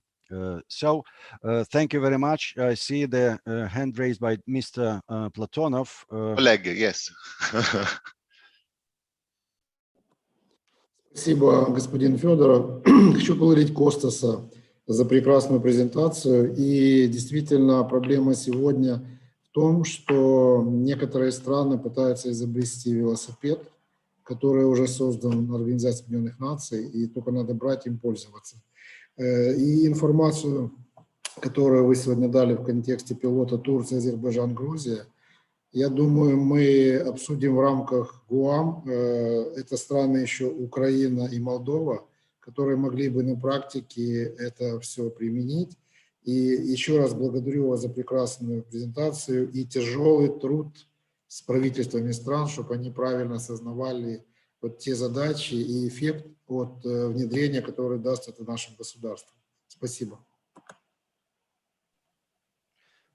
Thank you very much, Mr. Platonov, and we shall move on further. We have Mr. Sergei Tumel and Valery Verkovsky still queuing with their presentations. And Mr. Tumel, yes, the floor is yours, member of the Committee on the Commerce and Logistics on the Confederation of Digital Business of Belarus. Sergei, the floor is yours. Добрый день, уважаемые коллеги, добрый день, уважаемые организаторы. Большую признательность выражаю вам за возможность выступления. Отдельная персональная признательность выражаю господину Федорову за возможность участия, Олегу Исааковичу Платонову, госпоже Сип Роберт и Марии Апостолову. Коллеги, рад поделиться накопленным опытом, происходящим, скажем так, в восточной части Европы по нашей общей теме ECMR и электронным документам в торговле. С целью экономии времени, пожалуй, сделаю свою презентацию на русском языке. Сейчас я ее расшарю экран, одну секундочку. Так.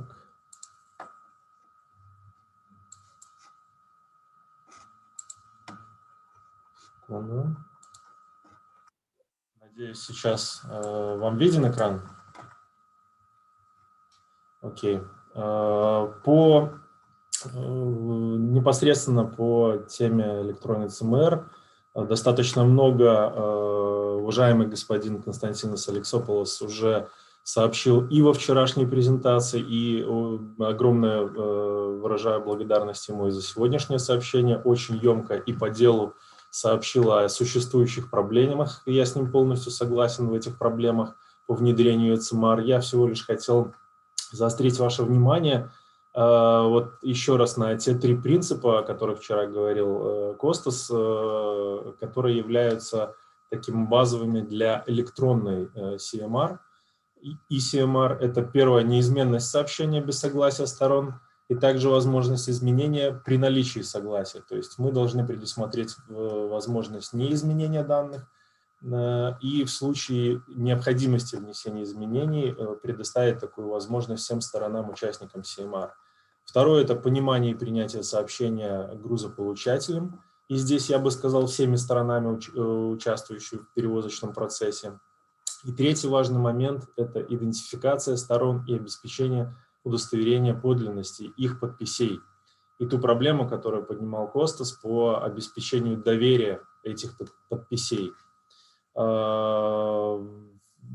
Не буду говорить о преимуществах с целью экономии времени. Вы все прекрасно понимаете, что кроме операционных расходов и снижения стоимости, связанной с электронным, с документооборотом, в первую очередь речь идет о снижении времени простоев автотранспорта, его более быстром движении от отправителя к получателю и, безусловно, минимизации налоговых рисков и таможенных рисков, в том числе связанных с онлайн-получением первичного документа в электронном виде по перевозке товара. Я здесь позволил себе привести всего лишь для подтверждения своих слов о том, что даже административные расходы, так называемые, на ведение документа оборота снижаются. Вот небольшую статистику частной европейской компании. Если вы посмотрите более внимательно, то большей частью снижается время по обработке этого документа. А, как известно, время – это самый дорогостоящий ресурс. Если вы умножите на стоимость этого ресурса в человека-часах, то поймете, что разница существенная по сравнению использования электронной накладной по сравнению с бумажной.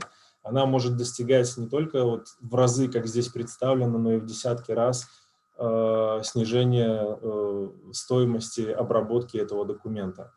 Ну и, безусловно, для контролирующих органов также появляются дополнительные преимущества. Это ускорение и упрощение контрольных мероприятий по перевозочному процессу. Это осуществление дистанционного контроля без остановки автотранспорта. И чуть далее я об этом тоже сообщу. Ну а также общее повышение прозрачности рынка перевозок и безопасности дорожного движения. Сейчас позволю себе рассказать о реальном опыте, о реальном пилоте между Беларусью и Россией по товарным документам. Но этот пилот очень созвучен с темой нашей сегодняшней дискуссии и в целом может и будет применен для электронных автомобильных накладных, для ECMR по использованию как минимум между Беларусью и Россией. Цель этого пилота была дать возможность субъектам хозяйствования, бизнес-партнерам Беларуси и России при осуществлении поставок использовать электронные документы по поставкам. При экспорте из Беларуси речь шла про электронную накладную. Это у нас основной документ по перемещению товаров. При экспорте из Российской Федерации использовалась электронный универсальный передаточный документ, который совмещал в себе сущности и счета фактуры, и накладной.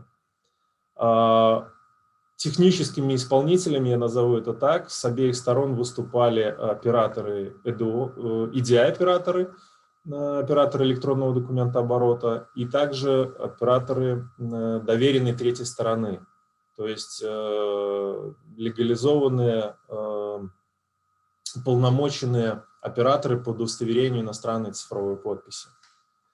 Если схематично представить, здесь вы видите все, что касается Беларуси и Российской Федерации.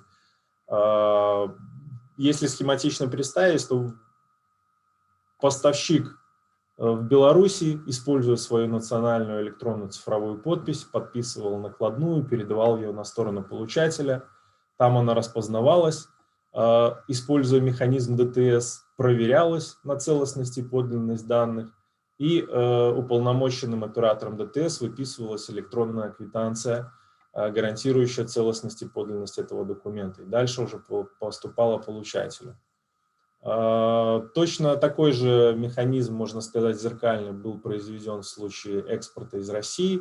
Суть того, что уже на базе двух стран создан прецедент по передаче юридически значимых товарных документов. Более того, скажу о том, что сейчас Республика Беларусь с конца 2019 года готова по этому же механизму. С точки зрения готовности я говорю о нормативно-правовом обеспечении, то есть у нас уже есть соответствующее постановление, подтверждающее, что транспортные и иные документы считаются созданными и приобретают юридическую силу, если выполняются три условия. Они подписаны электронно-цифровой подписью ответственных лиц, переданы в Республику Беларусь или получены из Республики Беларусь через аттестованных EDI-операторов, аттестацию этих операторов производит государство, и установлено доверие к электронно-цифровой подписи, а также транспортному или иному документу национальным операторам доверенной третьей стороны. Если вы посмотрите чуть дальше положение этого пункта постановления, то эти положения распространяются и на международную товарно-транспортную накладную ЦМР в виде электронного документа ИСМР.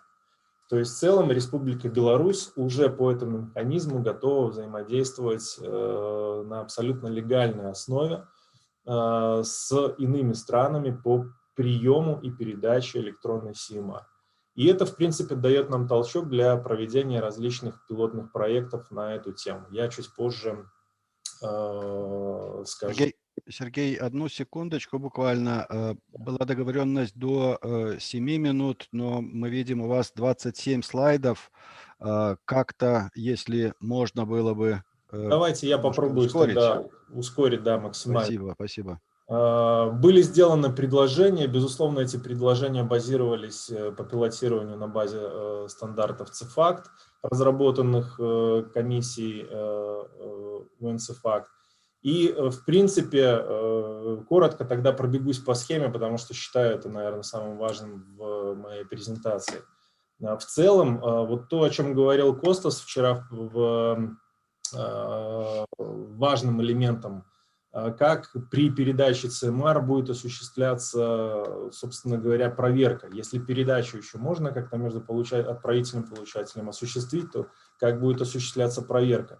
Фактически на базе национального уровня должна быть создана некая единая национальная база данных, CMR, допустим, CMR, хотя здесь я называю это национальная система электронной логистики, которая, конечно же, в более широком смысле будет включать не только автомобильные транспортные документы, она будет включать по всем видам транспорта электронные документы, она будет также решать инфраструктурные вопросы, связанные с предоставлением перевозочной инфраструктуры, она также будет решать вопросы, связанные с ведением реестров добросовестных участников перевозочного процесса.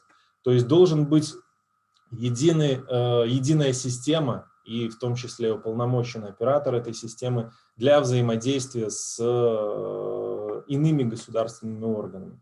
Такую концепцию, в принципе, используют и наши коллеги-эксперты из группы Бегина по разработке пилота между балтийскими странами, о котором вчера шла речь.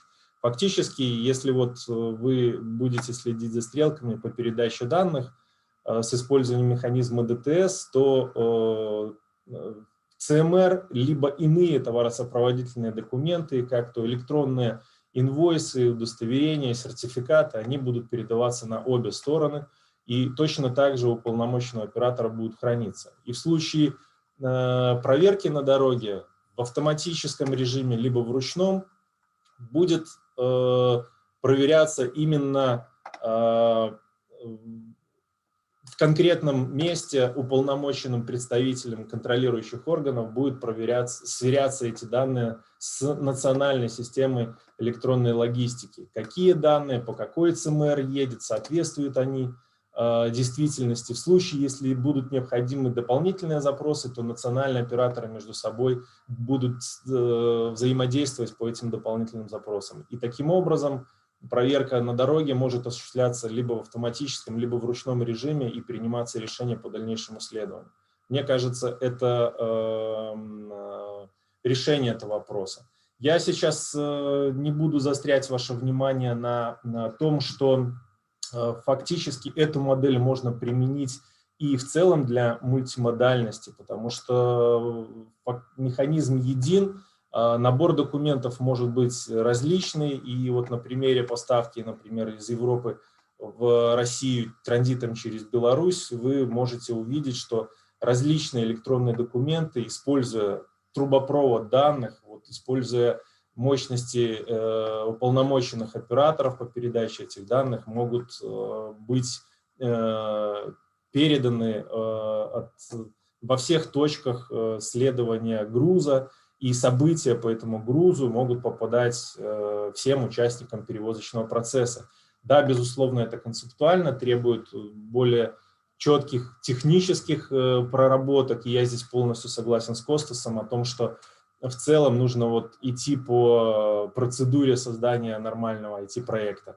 И важный вопрос, который вчера поднимался, я тоже заостряю на этом внимание. Самая главная задача при трансграничном международном электронном обмене данными и документами — это вопрос признания, вопрос доверия к этим данным и этим документам, вопрос признания электронных цифровых подписей. И здесь, безусловно, либо мы переходим на единые стандарты, либо мы формируем некие адаптеры, которые будут позволять признавать. И вот одним из таких адаптеров может являться механизм доверенной третьей стороны. Я подчеркиваю, он не единственный метод признания доверия, обеспечения, безусловно. Безусловно, нужно принимать во внимание существующие технологии, в том числе технологии блокчейн для обеспечения доверия. Но на евразийском экономическом пространстве создан такой механизм, более того, он нормативно закреплен, это механизм доверенной третьей стороны. И здесь на слайде вы видите операторов в разных республиках, которые уже готовы к такого рода обеспечению доверия. Буквально несколько минут, безусловно, исходя из того, что есть понимание, как это реализовывать эти пилотные проекты, мы сейчас находимся, это Республика Беларусь, наша компания в частности, как один из лидеров экспертной области по электронным документам. На экране вы видите, что у нас сейчас происходят активности с нашими партнерами. Я хотел бы их здесь озвучить. Это компания СИС, известный всем нам коллега Ришардас Бедулскис, и с компанией PPL 3335 Дмитрием Якименко мы обсуждаем общие активности по такому межстрановому пилоту по ЕЦМР из стран Балтии в Украину, транзитом через Беларусь. Также у нас вот активность продолжается, вторая фаза пилота, которую я озвучил выше с нашими русскими партнерами. Это компания Сберкорус, стопроцентная дочерняя компания Сбербанка России. И эту же тему мы обсуждаем и с нашими немецкими партнерами, компания Transnet, для того, чтобы, в принципе, вот, являясь таким мостиком между Беларусью и между Западом и Востоком, осуществить такую поставку товаров, используя электронные ЦМР, электронные документы. И здесь, безусловно, мы ведем речь не только о поставке автомобильным транспортом, но и о мультимодальной поставке. Я всех заинтересованных сторон и экспертов приглашаю к сотрудничеству. Безусловно, буду сам контактировать с экспертами, имеющими достаточно высокую компетенцию по этому направлению. В целом, я уверен, что большой задел у электронного документа ЦМР как мультимодального документа. Первая и последняя мили любой перевозки начинаются именно с него, поэтому фактически хотел сказать, что в целом мы можем, применяя этот механизм, в дальнейшем развивать и иные проекты, такие как прослеживаемость товаров от создания, скажем так, от поля до покупателя, и в данной концепции выстраивать и цифровые транспортные коридоры, наполняя различными сервисами для всех участников перевозочного процесса, для всех участников в целом модели Buy, Ship, Pay, про которые говорят коллеги, и мы с удовольствием принимаем эту модель. Большое спасибо за внимание, достаточно постарался максимально ужать. Если есть какие-то вопросы, готов на них ответить и поучаствовать в дискуссии. Спасибо. Thank you, Sergey, for your presentation. There are some comments on it. This is a great presentation, and we should consider to organize a dedicated virtual conference on this particular subject. Well, this is from Rudy Hemelius, and of course, you do know each other for those for many years already, and of course, we'll try to conduct such kind of conference. Okay, and next, the last one before I will pass the floor to Mr. Hans Ruck, will be Valery Verkovsky, Chair of E-Logistics and Digital Transport Corridors Working Group in the Eastern Partnership countries. And Valery is a very, very precise man. He will deliver his presentation very brief, and I will find perhaps some time later for my presentation, or otherwise I'll make it in a written form, in electronic form, and it will be delivered to all of the participants of our seminar. So, Valery, the floor is yours. Окей, добрый день, Александр. Я, с вашего разрешения, как и предыдущий мой коллега, перейду на русский язык, чтобы быть более кратким. И, соответственно, сейчас расшарю мой экран. Одну секундочку.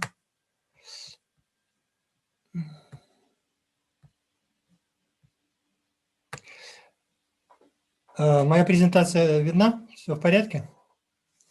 Итак, сегодняшнее краткое сообщение. Да, в первую очередь, конечно, я очень хотел поблагодарить, поприветствовать коллег и участников семинара и поблагодарить его организаторов за то, что предоставили возможность сообщить о результатах работ нашей экспертной группы.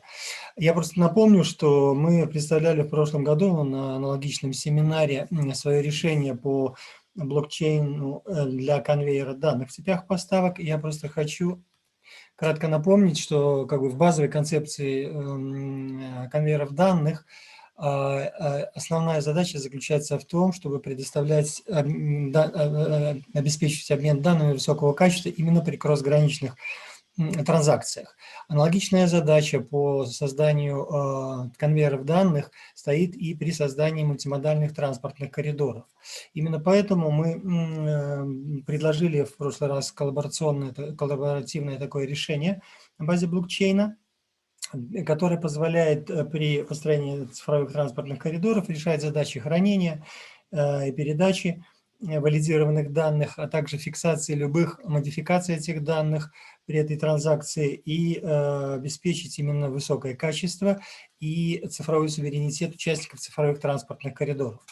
Также хочу отметить, что за это время, в 2020 году, шли активные работы по проекту европейскому «Феникс», и в рамках которого для информационного обмена между платформой федеративной сети была предложен подход или идея создания специализированных коннекторов. И эти коннекторы именно были призваны стать механизмом идентификации участников сети или коридоров, также валидации и передачи данных в создаваемом пространстве цифрового доверия. Кроме того, в последние годы, особенно в прошлом году, идет активная работа над новым строительным блоком цифровой инфраструктуры в Европейском Союзе, так называемый European Blockchain Service Infrastructure, то есть сервисная инфраструктура на основе блокчейна. И в рамках вот этих работ был реализован сервис такой, который называется сервис цифрового нотариата.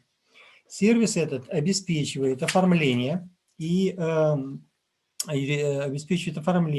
удостоверение юридически значимых документов при использовании цифровой подписи для кросграничных транзакций путем регистрации этих транзакций и соответствующих данных в реестре блокчейна.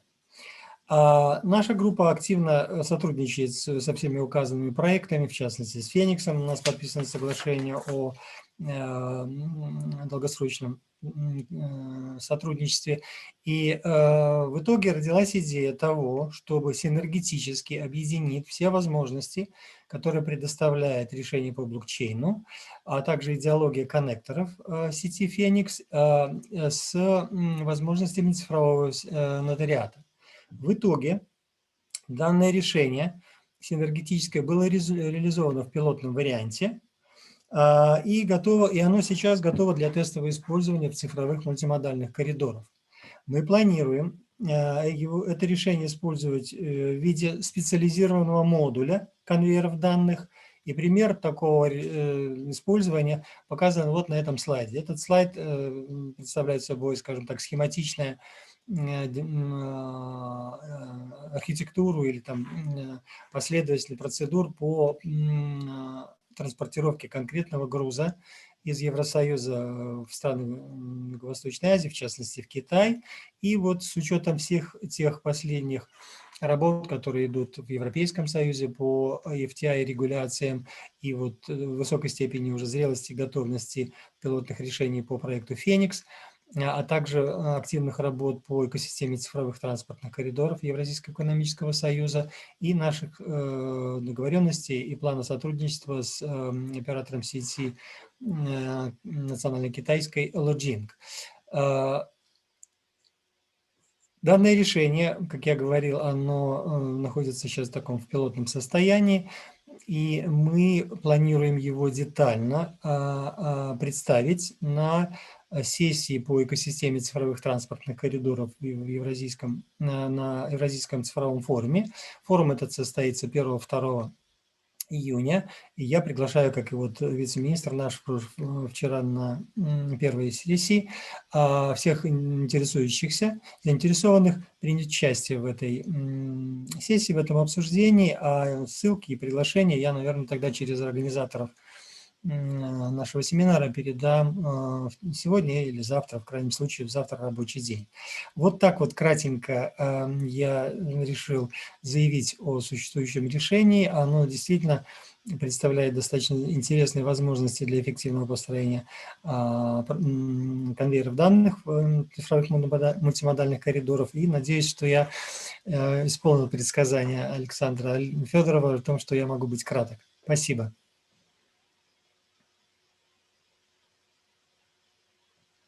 Александр Олегович, я уже завершил.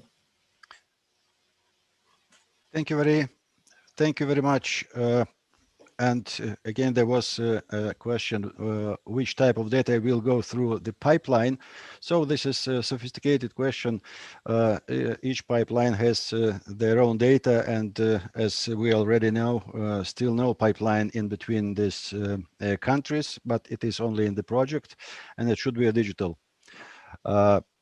Yes, I would like to thank everybody and the panelists, and my excuses and just throwing ashes on my hair before Hans Ruck will take the floor because of the time management. I would say never relax, be alert.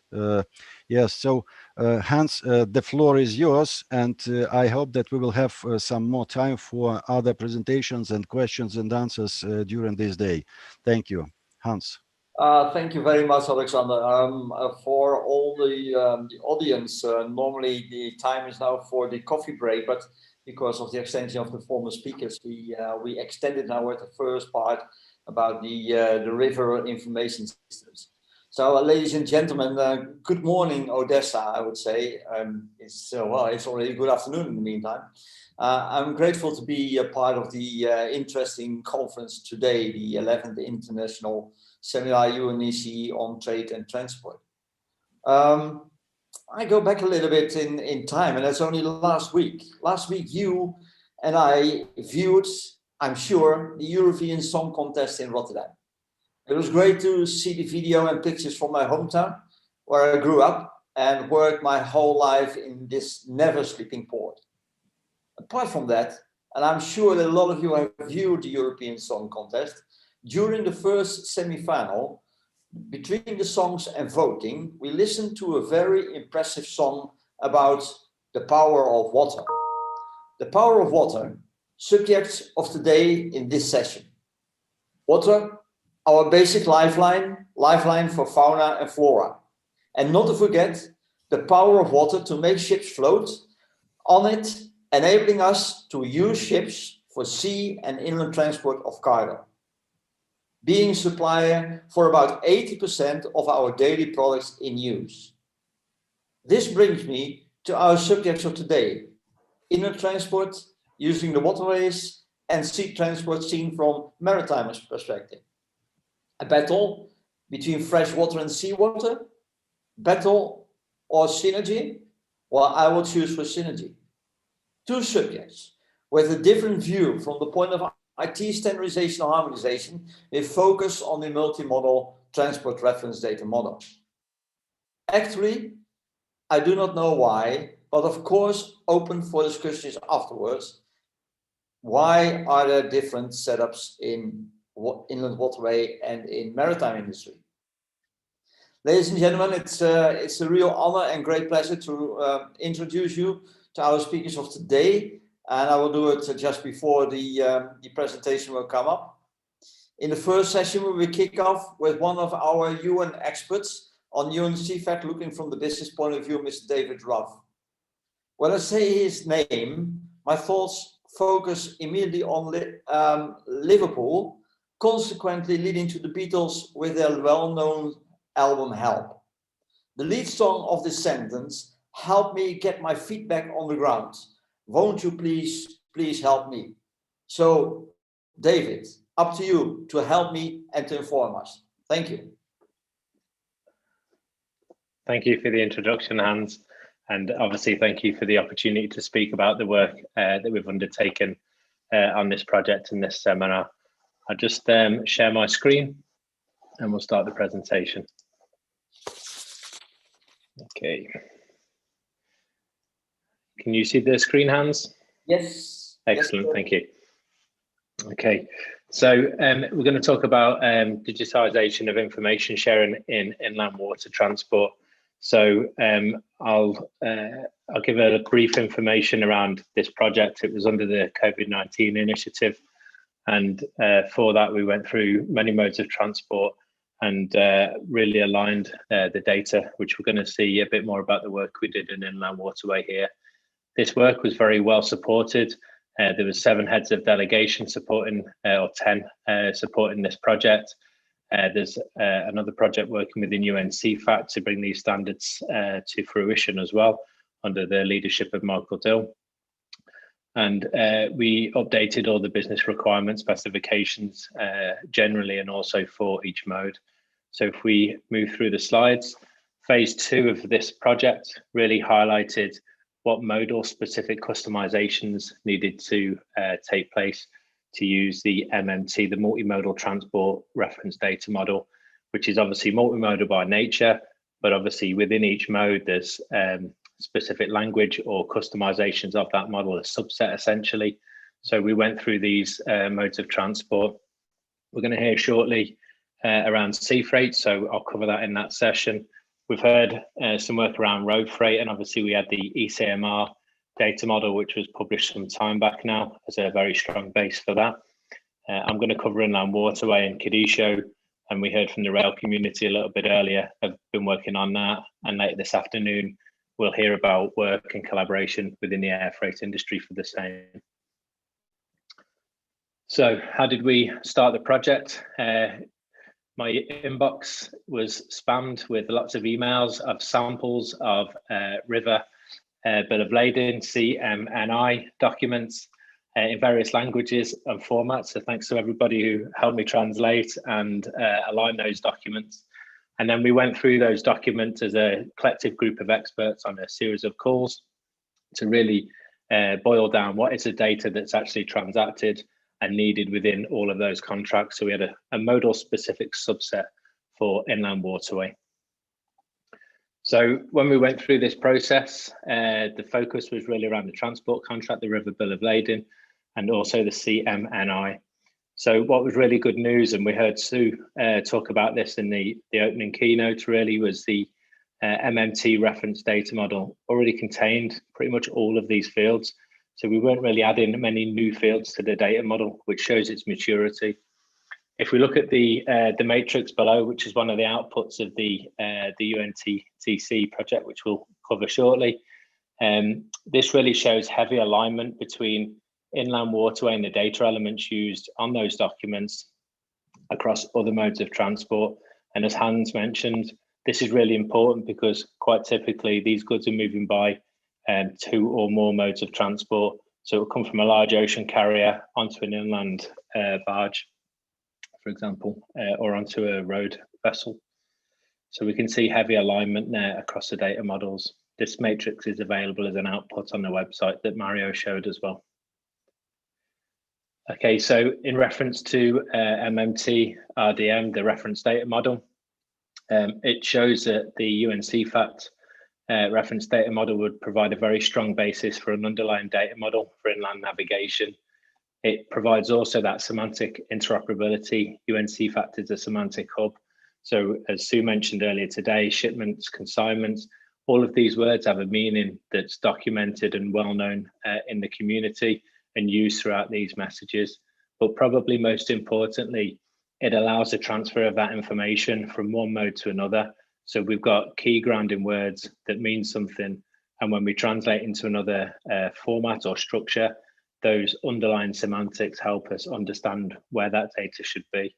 So again, from ocean to river bill of lading or to an ECMR, all of this data would flow quite naturally, and it would make developers' lives quite easy using these types of data models.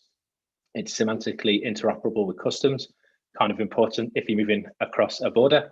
And also we're going to hear from Rudy, so in the interest of time, I'll keep that brief. But the EU DG Move have got the FT common data set under the Digital Transport and Logistics Forum. So that is also reusing MMT reference data model as a base. So again, it strengthens the use of this model. This slide will probably be shown in Rudy's work when he demonstrates or talks about the DTLF. So it's all about data sharing, and what we can see, and we've heard a bit about data pipelines, is we've got that architecture and these APIs plug into that infrastructure. So we'll hear more from the EU projects a bit later today. So what's coming now from this future work? UNCFAT is really working in a way that can provide repeatable outputs that help software developers and anybody working in this type of environment to develop their APIs and systems using obviously different technologies now. JSON, we've got an example there of the vocabulary, and again, those semantic definitions are within that vocabulary.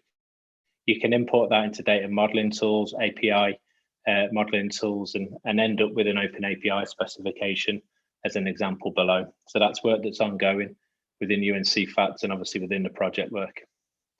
So I'd just like to say thanks very much. We have got some open questions around inland waterways. If you would like to find out more, please reach out to me and I will very welcomely bring you into the group and we can discuss those questions and provide any further information. So Hans, I'd like to pass back to you to continue the session. So hopefully I helped bring your feet back down the ground. Yes, my feet are back on the ground. Thank you for your very short, precise, but very clear explanation, David. And we come back in a discussion later on, I think, to a number of aspects. And well, I will continue immediately to our second speaker, just to take care of the time we have, especially for the second maritime session. Our second speaker of today, we have the UN and we have the EU here present on our floor. And we start with the EU Commission, Mr. Mario Sutter. He is a conduct national expert from DG Move. And we are very curious to know, Mario, what you are going to tell and explain us. The floor is yours. Hans, thank you very much for the nice introduction. I will also make an attempt in sharing my screen, and I hope I will be successful in this endeavor. You are, yeah. Yeah, thank you very much. I assume you can see what I want to show you. If not, just give me a signal, please. First of all, also I would like to thank the organizers and the hosts of this seminar for inviting me here. It's a pleasure to be here, and I will be a bit broader.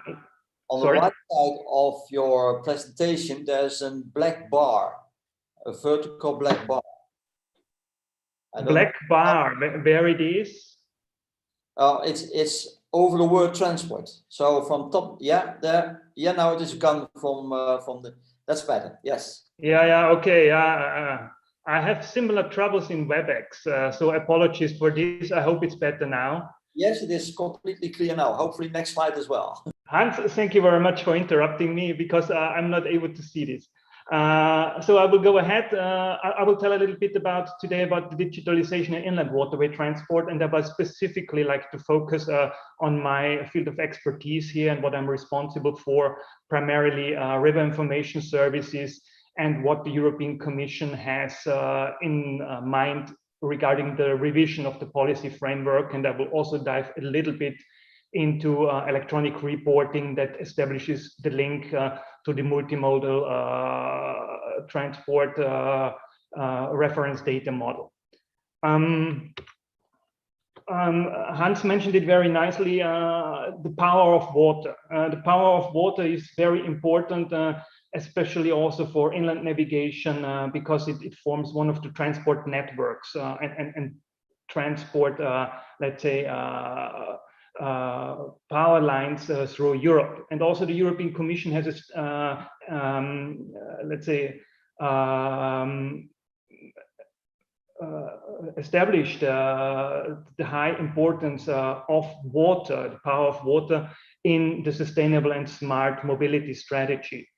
You can also check the sustainable and smart mobility strategy online, and it has been published on this 9th of December last year. What is important here is the acknowledgement of the importance of inland waterway transport through the milestones that by 2030, transport by inland waterways and short sea shipping needs to increase by 25% in order to meet also the climate targets and to make transport climate neutral. And by 2050, I think we all know as well how important that deadline is on a worldwide scale. Transport by inland waterways shall increase by 50% together with short sea shipping. And in order to make this vision a reality, the European Commission has defined different flagship areas where different actions are being performed. And important to notice also what my colleague Leah Potets presented yesterday in terms of the electronic freight transport information. There is an Action 27, for example, contributing to the greening of freight transport to enable business to administration multimodal data exchange through the implementation of FT and also through the upcoming European Maritime Single Window environment. But where river information services are coming into play are mainly in Action 43, helping to realize Flagship 6, meaning to make connected and automated multimodal mobility a reality. And here we have the revision of the Directive on Harmonized River Information Services. But also we have here measures on electronic documents for inland crew and vessels. And what also goes a bit from my point of view in line what Sue presented in the morning in terms of pipelines, data pipelines, to develop a common European mobility data space. But concerning river information services, what are river information services? I think it's important to highlight that information services, river information services means harmonized information services to support traffic and transport management in inland navigation, and wherever feasible, to establish interfaces with other modes of transport, because we all know inland waterway transport mostly is a part of a much larger supply chain. And river information services comprise services such as, for example, fairway information services, traffic information services, traffic management, but also river information services provide information for transport logistics and for law enforcement. On the European Union level, risks are harmonized through the Directive 2005 on harmonized river information services. And the directive itself is a framework directive. It provides minimum requirements towards the member states, and it lays down technical specifications for the provision and the implementation and the use of river information services. So it's a very broad directive, and it defines general obligations towards the member states, and it applies at the moment to 13 EU member states. But it's important also to highlight that not only EU member states have implemented river information services, but also non-EU countries, to highlight, for example, also the Ukraine that has included river information services in the previous revision of the national Ukrainian law on inland navigation, but also, for example, Serbia. And not to forget that also, for example, India, China, but also the US have joined the river information services endeavor to enable and implement the common specifications for RIS on their continents. There are 5 implementing acts that supplement the RIS directive with the technical guidelines and specifications for 5 key areas of application. And here I would also like to highlight the important and good cooperation that has been ongoing for a long time now between the European Commission and also the UNECE in terms of ensuring that there are worldwide standards applicable for river information services. On one hand, we have here in the middle of the slide the implementing regulations and the technical specifications that are under the directive.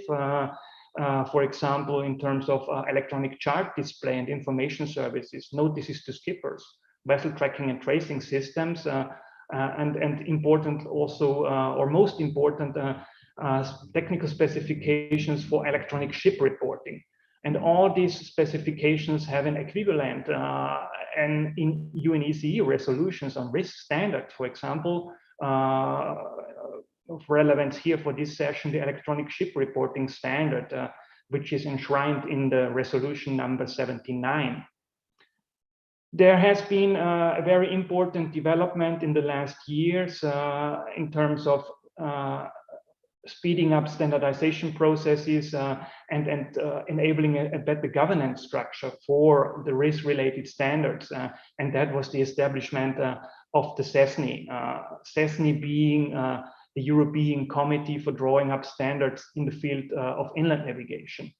And in this CESNI committee, EU member states are, of course, participating, but also international organizations are taking part in this committee. And in here, I would also like to highlight again that the participation of the UNECE in CESNI is of utmost importance and also relevance, because on 15th of April this year, so not that long time ago, CESNI has adopted the first standard, European standard on river information services that is based on the existing technical specifications under the risk directive, and also on the UNECE risk standards. Concerning reference data model and importance for multimodal transport, we have a crucial standard dealing with electronic ship reporting and inland navigation, meaning that ships can report electronically to shore different types of information. And these information are then received and also accepted by national authorities along the voyage of the ship. As you can imagine, this information is important not only for safety, but also for efficiency of inland waterway transport and for linking it to the logistics chain. And at the moment, we have 4 standard messages that are specified in this standard. These messages are described based on the UN EDIFACT structure. So it is you see a bit of a legacy already in these kind of messages, and they are in principle document based. It's 3 messages: the dangerous goods reporting message, the passenger and crew list message, the area not response message, and berth management port notification message. What is important here is that this newly established ASRIS standard ensures that these messages are being further developed in a regular environment, and that the governance for the standard has been improved here. And also the ASRIS defines not only the messages, but also the content of each message, especially related to the code lists and the reference data that should be used in a harmonized way. Please, if you are interested, have a look at the evaluation of the risk directive that has been concluded recently, and the staff working document of the European Commission has been published on the 25th February. So we have looked into the details how the directive has performed in the last more than 15 years. And it might not come as a surprise to you. I have highlighted here some of the problems that have been identified and the problems that we are going to tackle in the revision of the directive until the end of next year. That in terms of harmonization of river information services, there are still a lot of shortcomings, especially cross-border inefficiencies. For example, related to electronic ship reporting, that the reports have to be resubmitted by the users again when crossing a border, because countries don't forward the information to the next country along the voyage, for example, due to different practices and requirements of the member states towards the information that shall be reported. So we have a lot of to-dos here in the future to harmonize this. Also important is that data privacy versus data sharing is conflicted in some parts, that the provisions on sharing of transport and traffic related information is not fully aligned with the privacy and data protection needs of the users, which also hinders the sharing of information.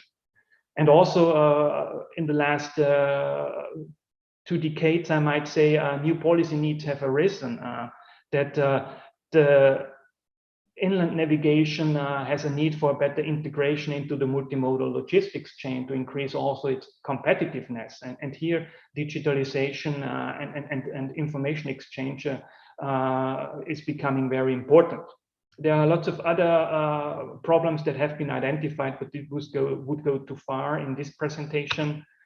I just want to give you a brief outline of what are our plans and intentions for the revision of the directive, what we want to tackle. And I think especially the last bullet here gives the link to the multimodal data sharing that is seen as crucial. And what we want to do is to, in the new and revised risk directive, to create enablers for multimodal data sharing, especially linking rail information services to the FT regulation, so the electronic freight transport information. Then the Digital Transport and Logistics Forum, the work that is being performed there in terms of federated platforms and how to link river information services to these federations. And last but not least, to consider also the ongoing developments of the European mobility data space. So thank you very much for your attention. I hope I was brief enough and still understandable what I wanted to say. Thank you, Mario. Thank you for your clear and good explanation and brilliant slides. Well, I can tell you I'm well known with the risk information systems. I was involved in the very early 2006 to 2009. Look for gap analysis and so on, but I come later back to that when we have the discussion, I think, on those topics. So I would now hand over the floor to our third speaker. And I must apologize first, Victoria, because ladies first, we always say. But this time you're the third in the row and the last one for this maritime, also this river session. So just to speed up and to look at the time we have, not to rush you through the presentation, of course, but just to give you the floor immediately now to explain your findings from UNECE point of view. Thank you very much for giving me the floor. Can you hear me? Is everything okay? Everything is okay, presentation okay? Yes, please. Thank you. So maybe it was really good opportunity that other speakers could highlight a little bit the activities of UNECE. So my task will be easier then. Good morning, dear ladies and gentlemen. So my name is Victoria Ivanova. I'm the secretary of the Working Party on Inland Water Transport, and I would like to briefly inform you about the current activities and prospects of the Working Party in the field of digitalization of transport documents. Next slide, please. The Working Party on Inland Water Transport and its subsidiary body, the Working Party on the Standardization of Technical and Safety Requirements in Inland Navigation, work on promoting the development of the inland waterway infrastructure, monitor the implementation of legal instruments, guidelines and recommendations aimed at harmonizing the navigation rules, technical norms for vessels, prevention of pollution, river information services, as it has been already mentioned, and other issues.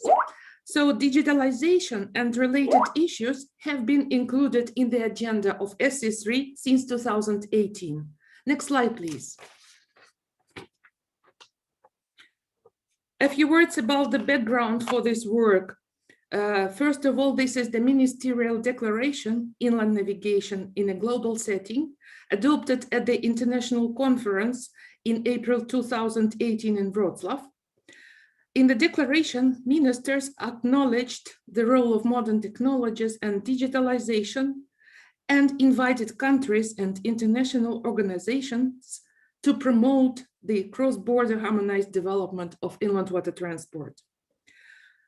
The next milestone is the adoption of the white paper on the progress, accomplishments, and future of sustainable inland water transport in 2020, which called for supporting the developments and digitalization of transport documents in its policy recommendation number 6.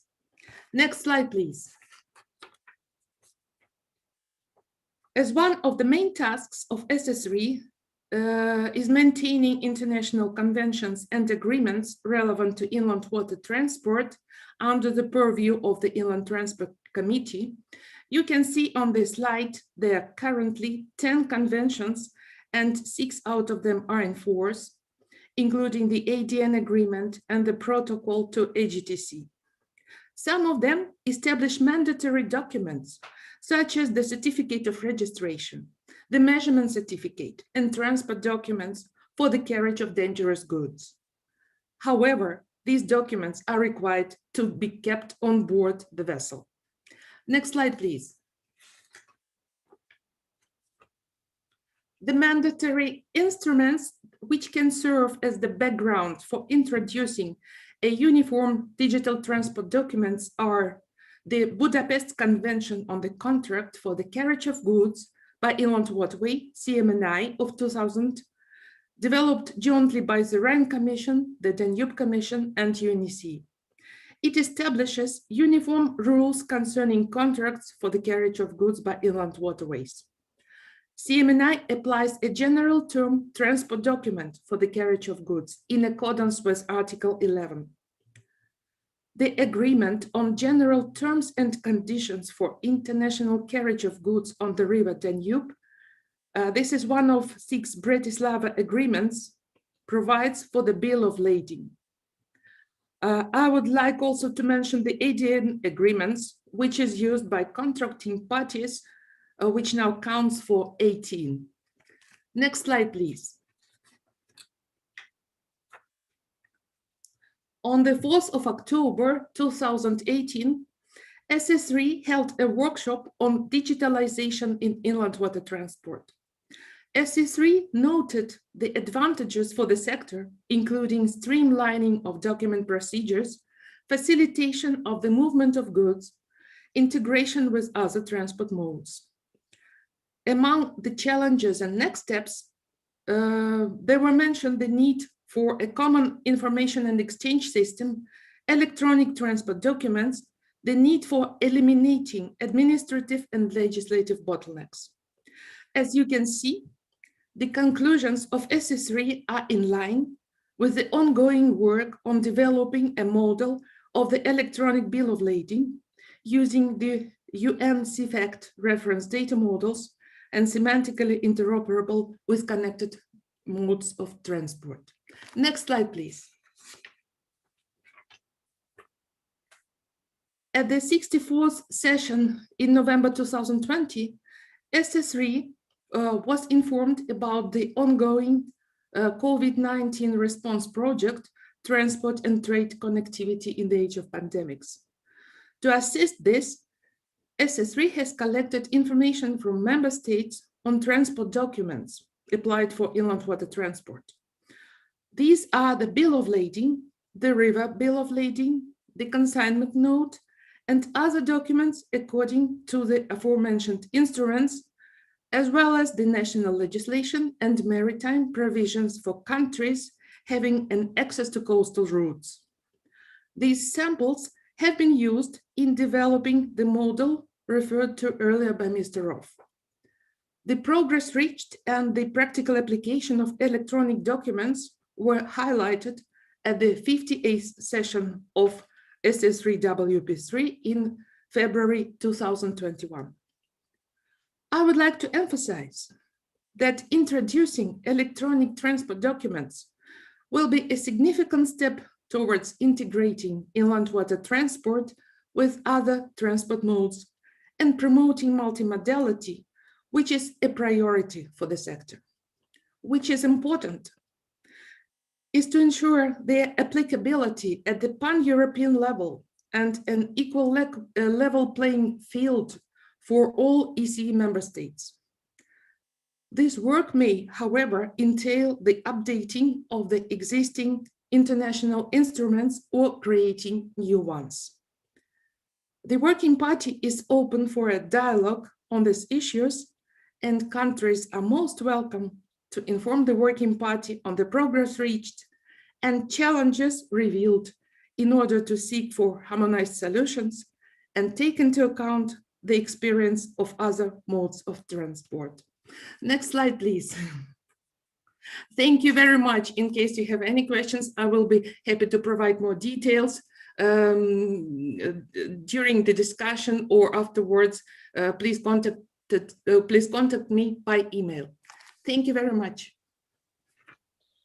Thank you very much, Victoria, for your explanation from UNECE point of view. And I'm very happy to see that there's a lot of cooperation, I think also collaboration between the UN and EU. So not parallel from each other, but jointly look for, let's say, the best way to provide information and legislation rules towards the inland waterway traffic and all the things that have to be handled by the authorities all along the, let's say, the river, because when you have seaports, it's the port authority of the seaport that takes care of all the aspects. But when you look at the waterways, you're just passing by many authorities, many points that has to be informed about your traffic on the waterway. So that's a little difference with the maritime industry. But actually, on data, I must say it's quite equal to each other. I'm looking. No, I see no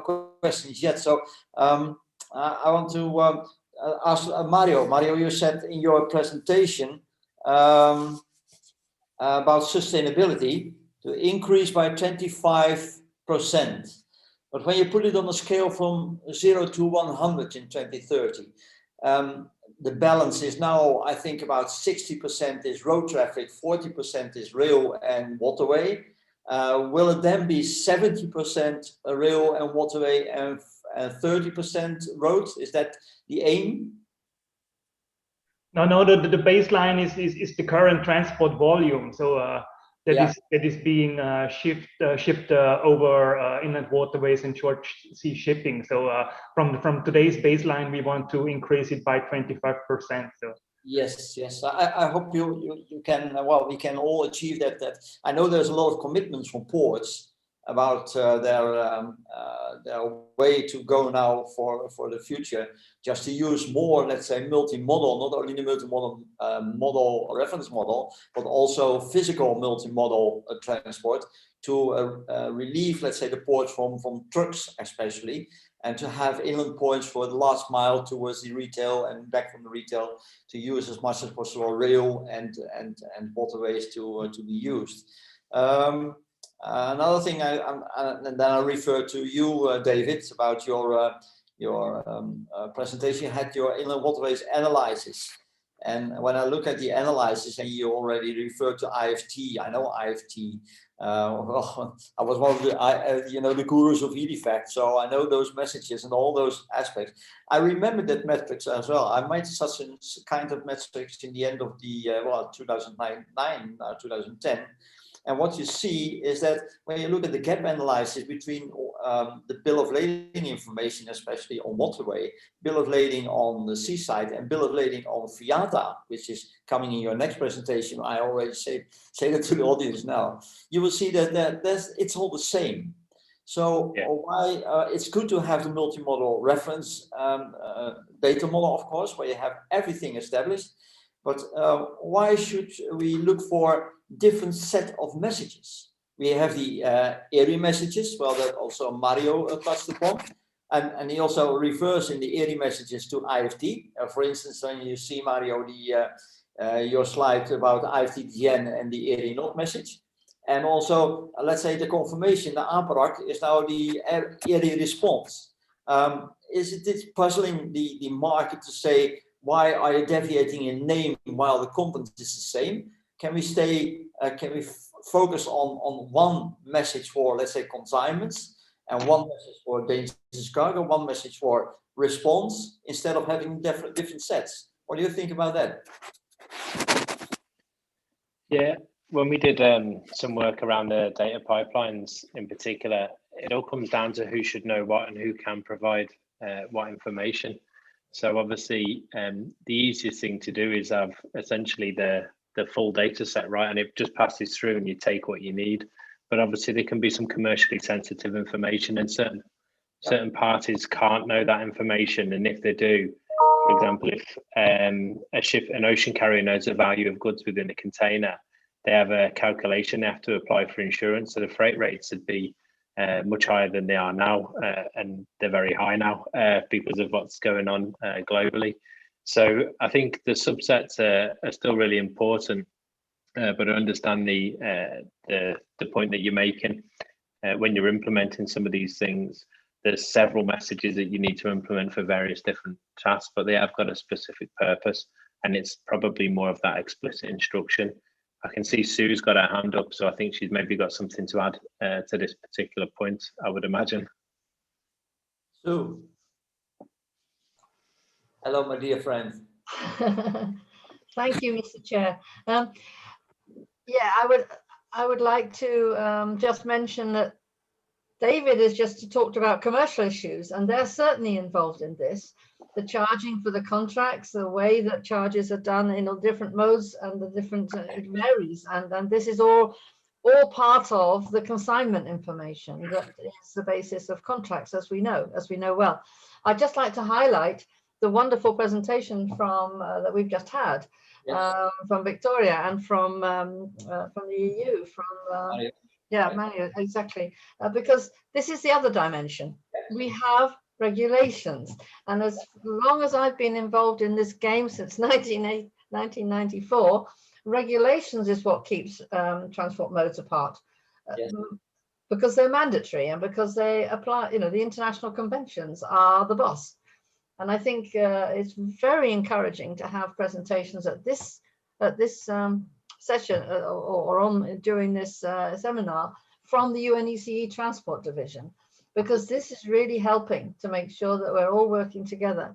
And just finally, the UNTTC project is trying to be practical about saying, if we have got these background situations that do encourage, have resulted in differences, we can't get rid of them tomorrow, but we could identify what data can move from mode to mode, which will enable operations to be more, to be smoother, more efficient, and to help with piece level tracking and tracking and tracing of cargo.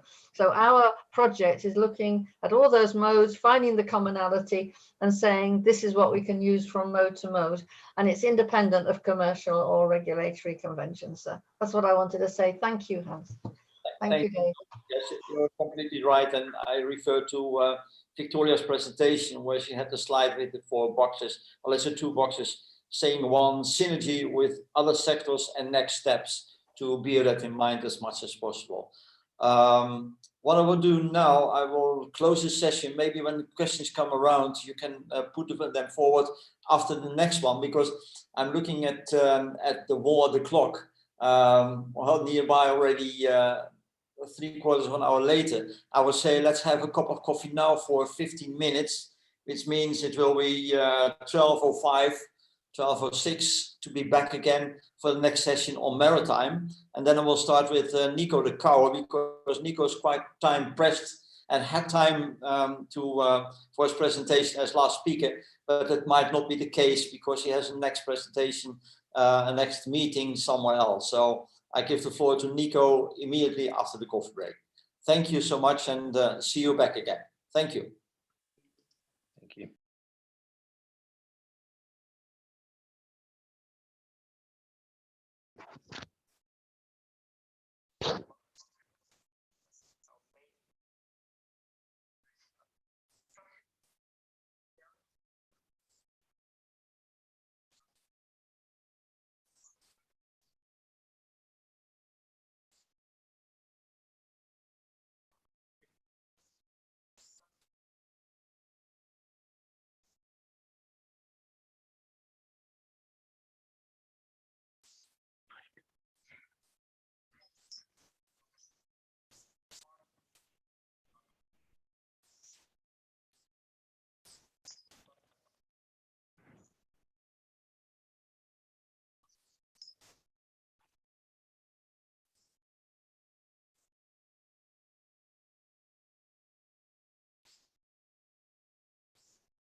So I'm looking at, yeah,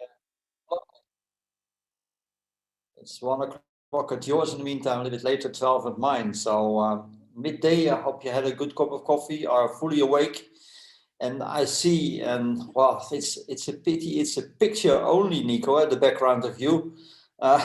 It looks so sunny and bright. Well, it's very cold over here still in this area.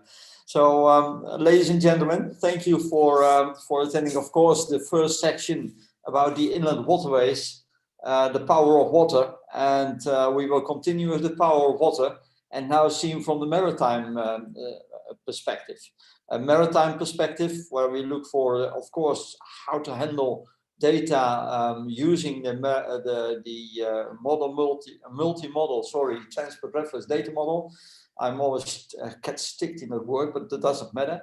But not only that model, there's also IMO, there's also the WCO, and from IPCSA, we are so happy that we have from Antwerp, Nico de Cauw around, being the lead on standards and technology, but not only the lead of technology, standards and technology within our environment and towards our members, but also the key between IMO, WCO, and UN to take care that there's a synchronization or a synergy actually on data level. So that when you talk about a certain definition on IMO level, the same definition is used on the UN and multimodal level and on WCO level. So I very much appreciate all that work done by Nico to be the umbrella and to be the not the puppet on the string, but just having the strings to have all puppets looking in the same way. Nico, I would like to give the floor to you now. We know you are quite time pressed, so when questions come around, ladies and gentlemen, later on, I might answer myself. Either we will do it in writing. Nico, go ahead, please. Thank you. Okay, thank you, Hans. Thank you for those kind words. Too much honor, I think, but yeah, thank you anyway. I think you see my screen. Yeah, okay, because I'm having a setup with 2 screens here, so yeah.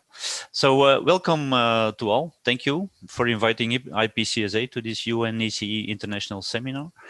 I would also like to thank or to congratulate the organization with the very nice and the quality program composed for this seminar. So that's nice done, nice job.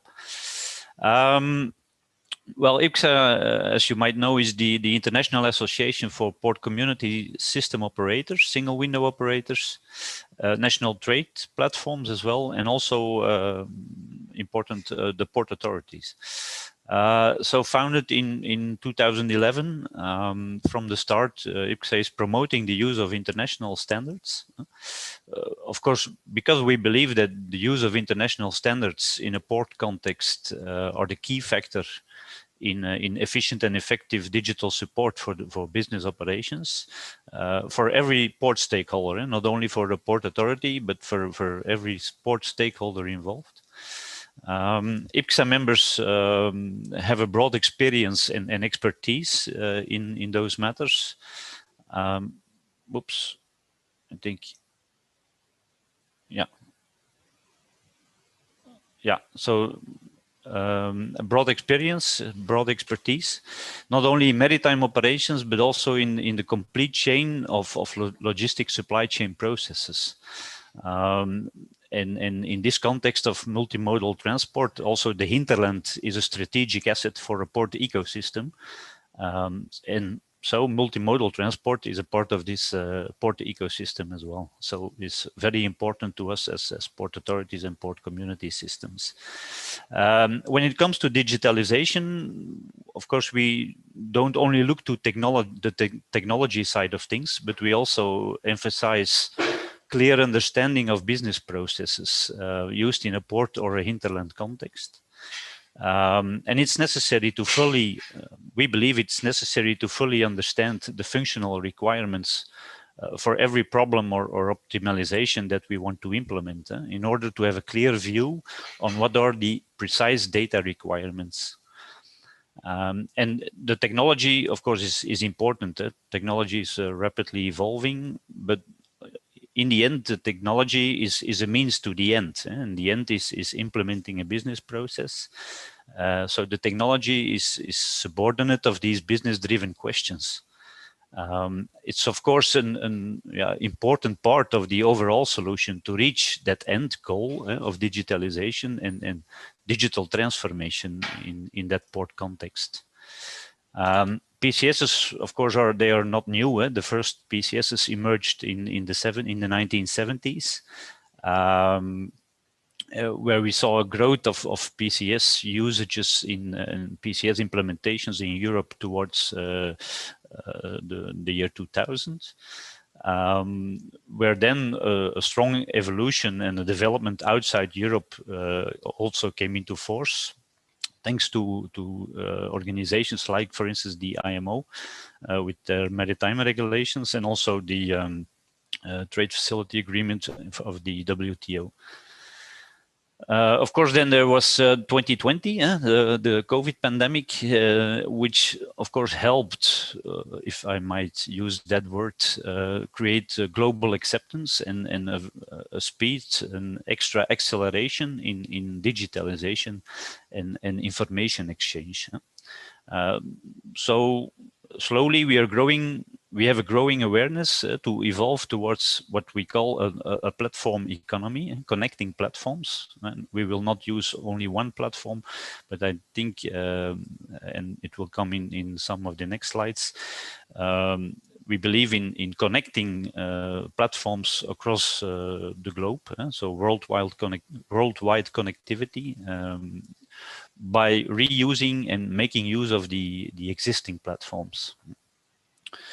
Due to its long history, like you see in the slide here, and the clear awareness of standardization, IPXA and IPXA members are all those years already active participants in the important work that organizations like UNECE and IMO are doing in the standardization. But also in the when we come to IMO, and I'm sure that Michael will illustrate that in a few moments, the harmonization of all that data that is around, and all the data information that is around. They're doing oh, that was too fast. So they are doing a tremendous job, and we, as IPXA, we want to actively participate in that, because we believe that it's a very important thing to do. Something I already spoke about in my previous slides, but so one of the key principles that IPXA brings forward is do not let technology drive your business processes. So the business processes should drive the technology. Of course, standards come with a few challenges. That's all something that we're familiar with, I think. So the cost of adapting old or proprietary legacy systems and message formats into converting and using towards internationally used standards is one of the main challenges where a lot of companies experience major conflicts. But of course, we support that drive of changing towards implementations, making use of international standards. In the context of this seminar, I already mentioned it, IPXA members, we are not only engaged in maritime-related projects, but also in different hinterland and multimodal projects, multimodal-oriented projects, albeit road, rail, inland waterways.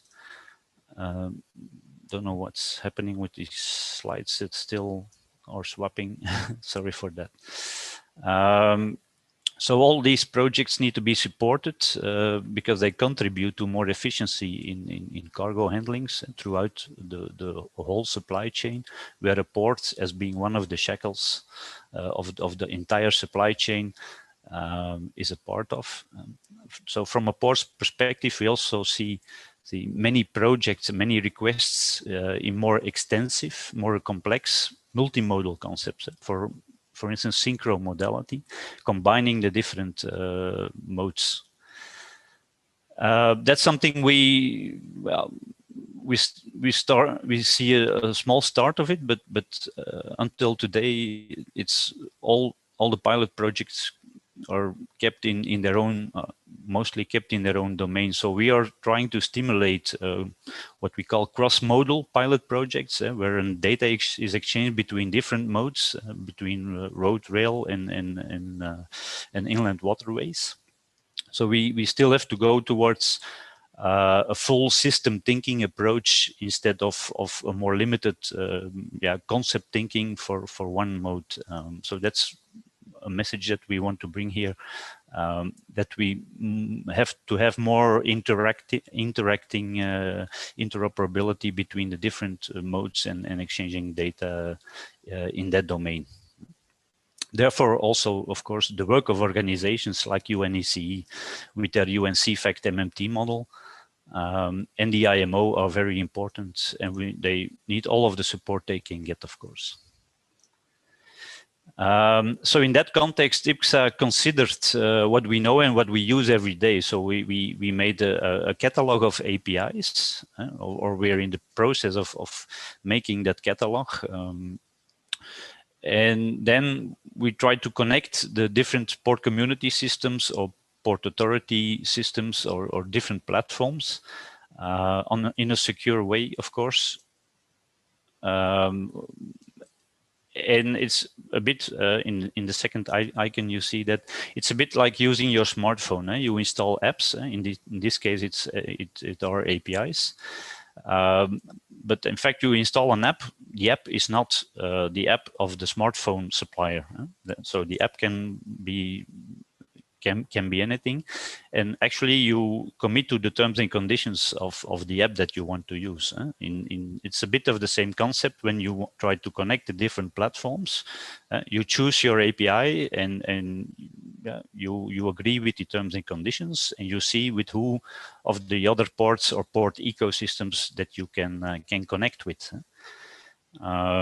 So all those APIs that we want to publish, they are allowed for port-to-port and cross-border exchange of information between what for us is very important, existing platforms. And we're not creating any new platform, but we are actually setting up a governance. It's also called a federative data space, in fact, where you govern the existing data spaces, existing community systems, and you try to connect and exchange information between all of them. We started with an initial API catalog where we emphasize on exchange of information on port call and cargo status. Today, 16 countries are involved where we cover around 43 seaports and 10 airports.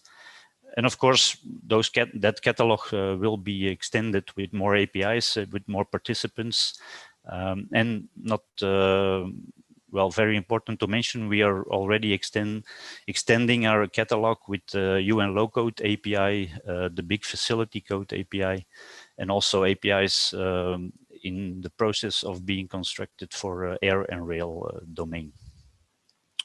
So that's a bit my overview what IPXA is doing in the context of not only well the known maritime, but also in the multimodal. It's for us the port community systems or port ecosystems, where you don't only talk about the maritime side of things, but you try to cover the whole supply chain of logistics. Thank you. Thank you very much, Nico, for your explanation about let's say the things that IPCSA is doing on standardization and not to forget harmonization, which is the next step, of course, because you can have standards, but when it's not harmonized, you're still puzzled from machine-to-machine communication what it is meant with. One of the things about the APIs, and that's especially for SU and for LENS, I think important. Of course, the APIs for port call and track and trace are based on, let's say, the data standards of the UNECE. So that's no problem at all. So that said, I would like to introduce, not to introduce you anymore, I did it already, and we are with our feedback on the ground, my dear friend David. David Roth is now back to the ocean instead of being on the waterways. and he will give his presentation on his findings and way forward with the multimodal transport data reference model. David, your call. Perfect, thank you. Thank you, Hans, and you can see my screen. Yes, we can. Excellent, thank you. So back to the power of the water. So we're talking now around a similar topic to what we spoke about previously, but more in the maritime industry. So we're going to run through that digitization of information sharing. So when we went through the process, I've omitted the slides about the project brief and stuff because we've only just presented them, but they'll be in the slide deck when they're shared. But we followed a very similar process under that UN COVID project initiative, the UNTTC. And we went through the ocean, and we in particular paid attention to the transport contracts, the bill of lading essentially. When we went through this, we had a very good level of participation.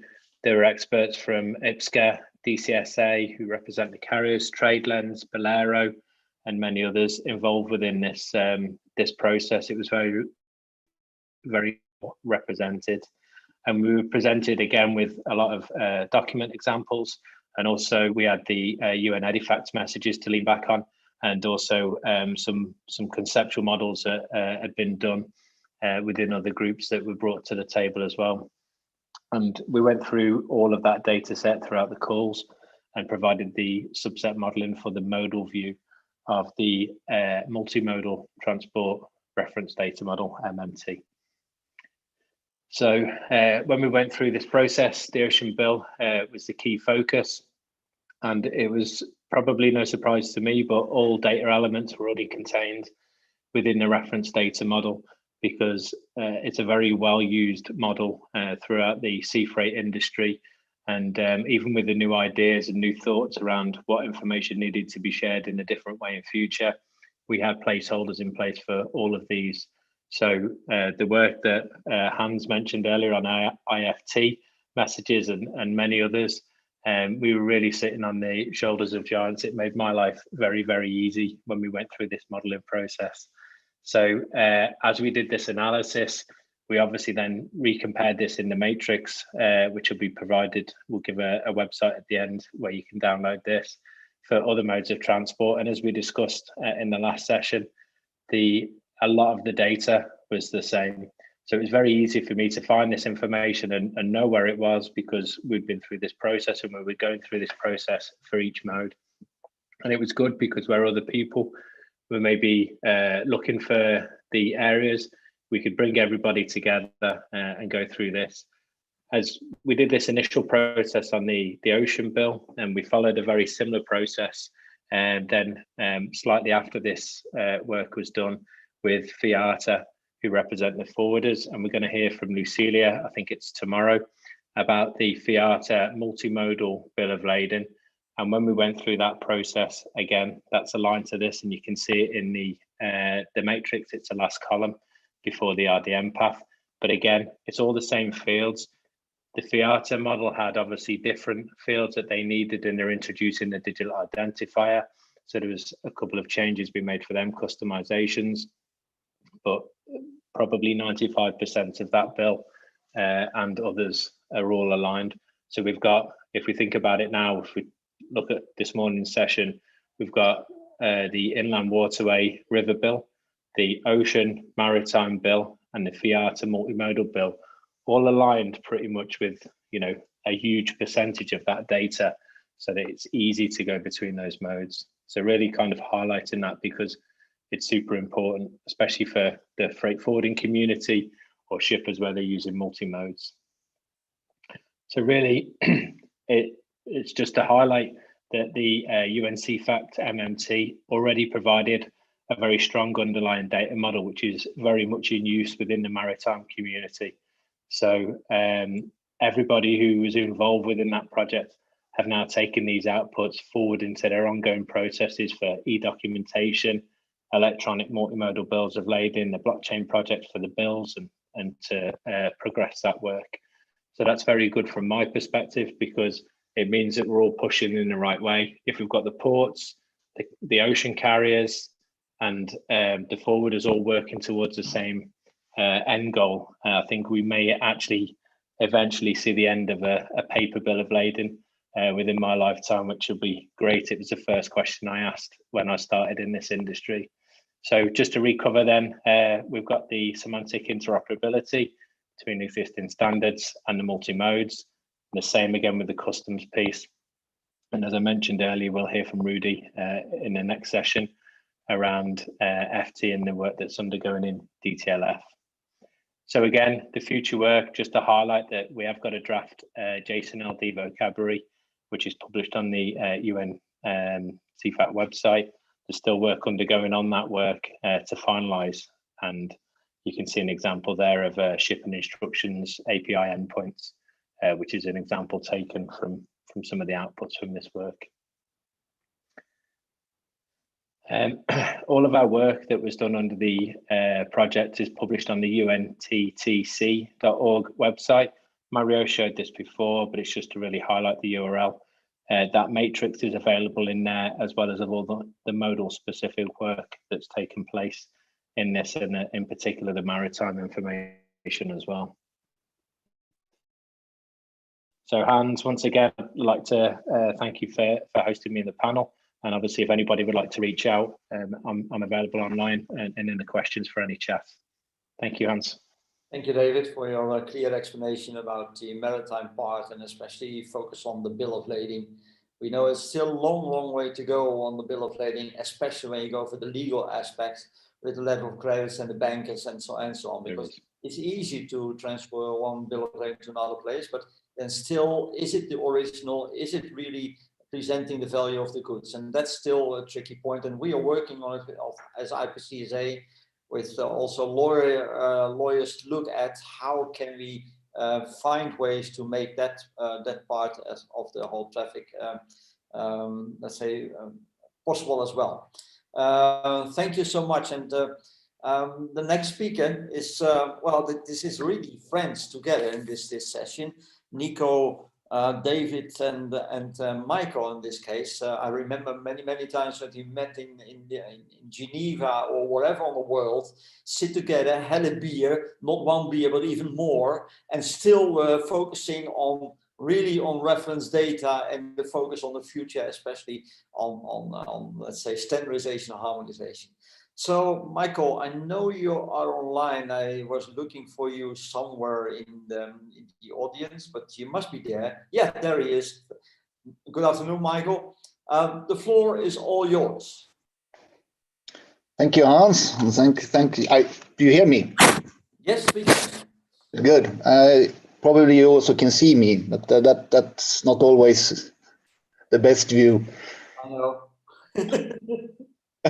Thanks for the introduction, and well, I hope to catch up with you someday, and we can have some more beer and discuss more standards. Yes.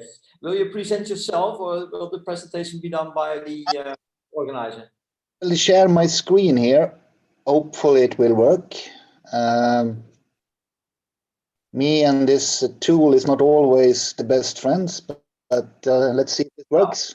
It's now. Yes, it is. It's okay. See a big picture of where it says IMO. Yes, it does. So good afternoon, everybody. I think it's afternoon now, at least where I am. Thank you very much for inviting me. Before I begin, I would just say a few words on IMO, which is the International Maritime Organization. And IMO is responsible for safety and security of shipping, and also taking care of prevention of pollution made by ships.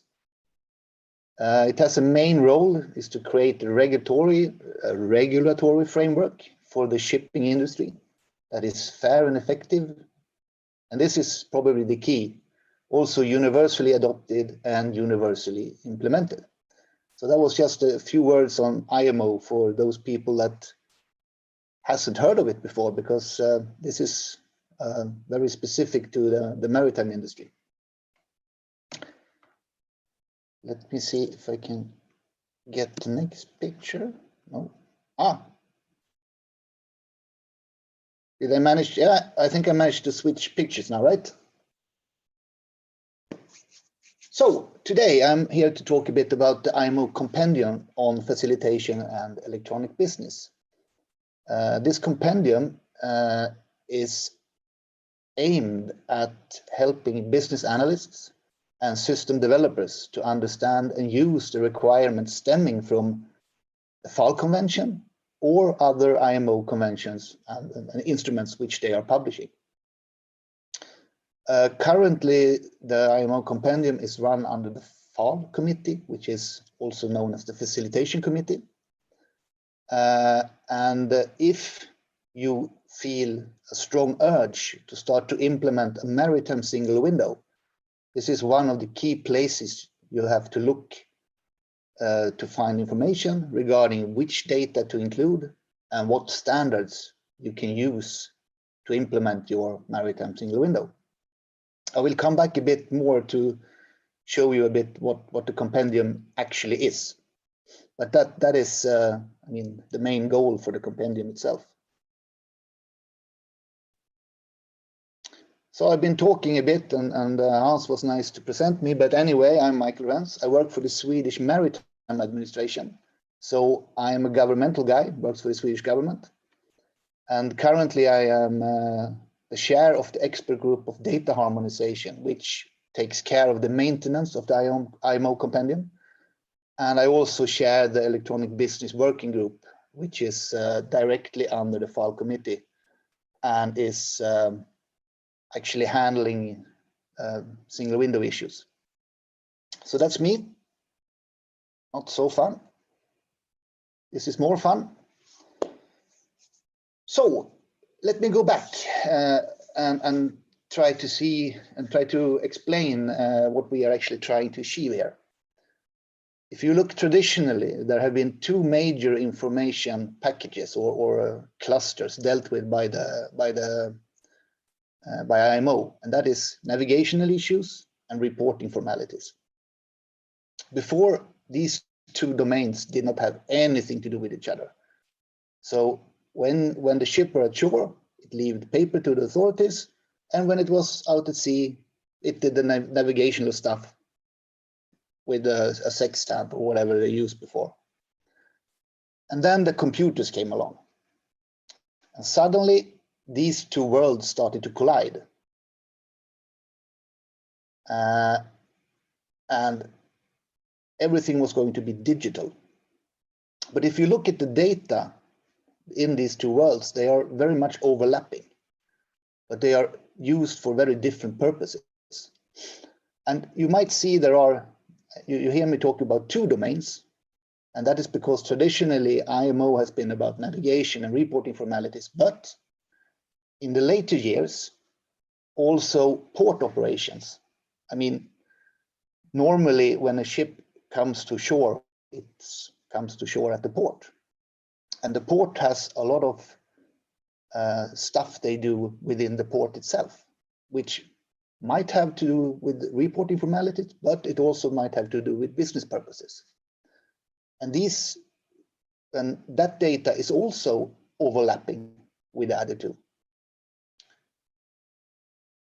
So if you put these three clusters of information together, you actually have a basis for a digital approach. And you do have the digital approaches today, but it's done in three different ways, three different formats in all over the world. So it's a lot of work to do for the shippers and the ship actually to deal with this. So the thought here is to actually combine this and not require the same information over and over again if you already have it. A personal opinion here is that we will probably see these three pillars emerging. I think all of them will involve the next transport mode. And here I think is a very key role for the UNECE multimodal transport reference data model. That's a terrible long word, even though that I'm used to say long words in IMO. If you take an example here, you can have a ship starts to file its ETA on their onboard system, which is called an ECTIS. That will be done through the IHO S100 data model. And through the compendium, you can map that to the CFACT model and then shovel it, along the line of the transport chain. That would probably be done in the services for port operations. So this is sort of a way to try to describe how we see the digital approach, which normally all the things hopefully will run through a maritime single window. So the compendium itself then. I've been talking about a bit about it, and as you probably understand, it's a facilitation tool. It includes a reference model and over approximately 300 data elements, at least after FAL 45 if the committee approves it, but they normally do that. It is aimed at arrival and departure procedures, also the stay, of course, in the port.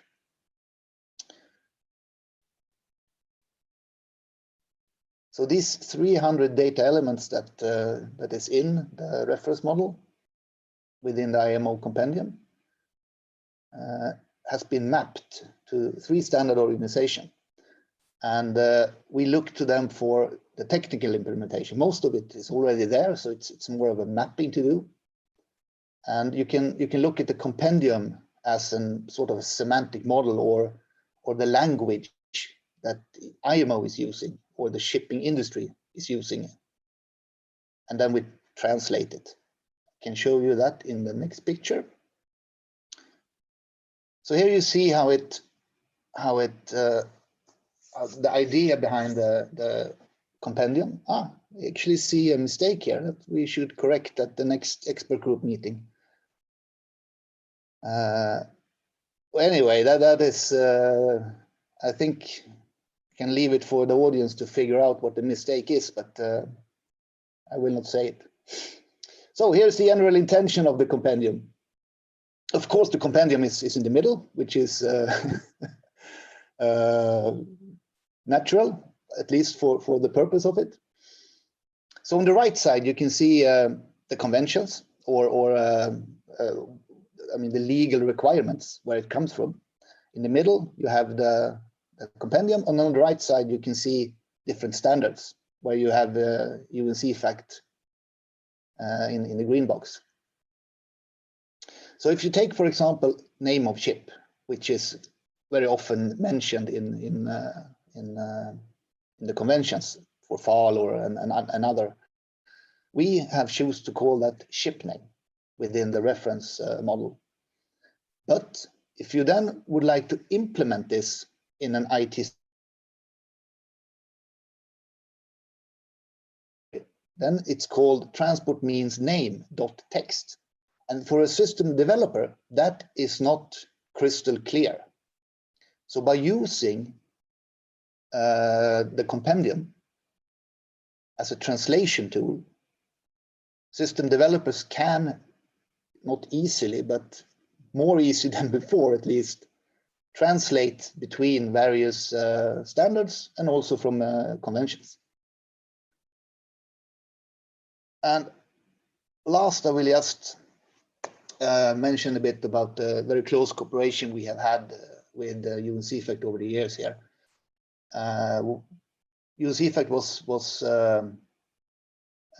there from the beginning, as also IPSCA, WCO, and a couple of other member states and organizations. And today we get a lot of help in maintaining this reference model. And also IMO, of course, points towards the MMT reference model for implementation sake. One thing that is important to mention is that IMO do not force anyone to use actually any standards or even the compendium itself. What IMO has is conventions which are ratified and then they are implemented. So this is actually a help.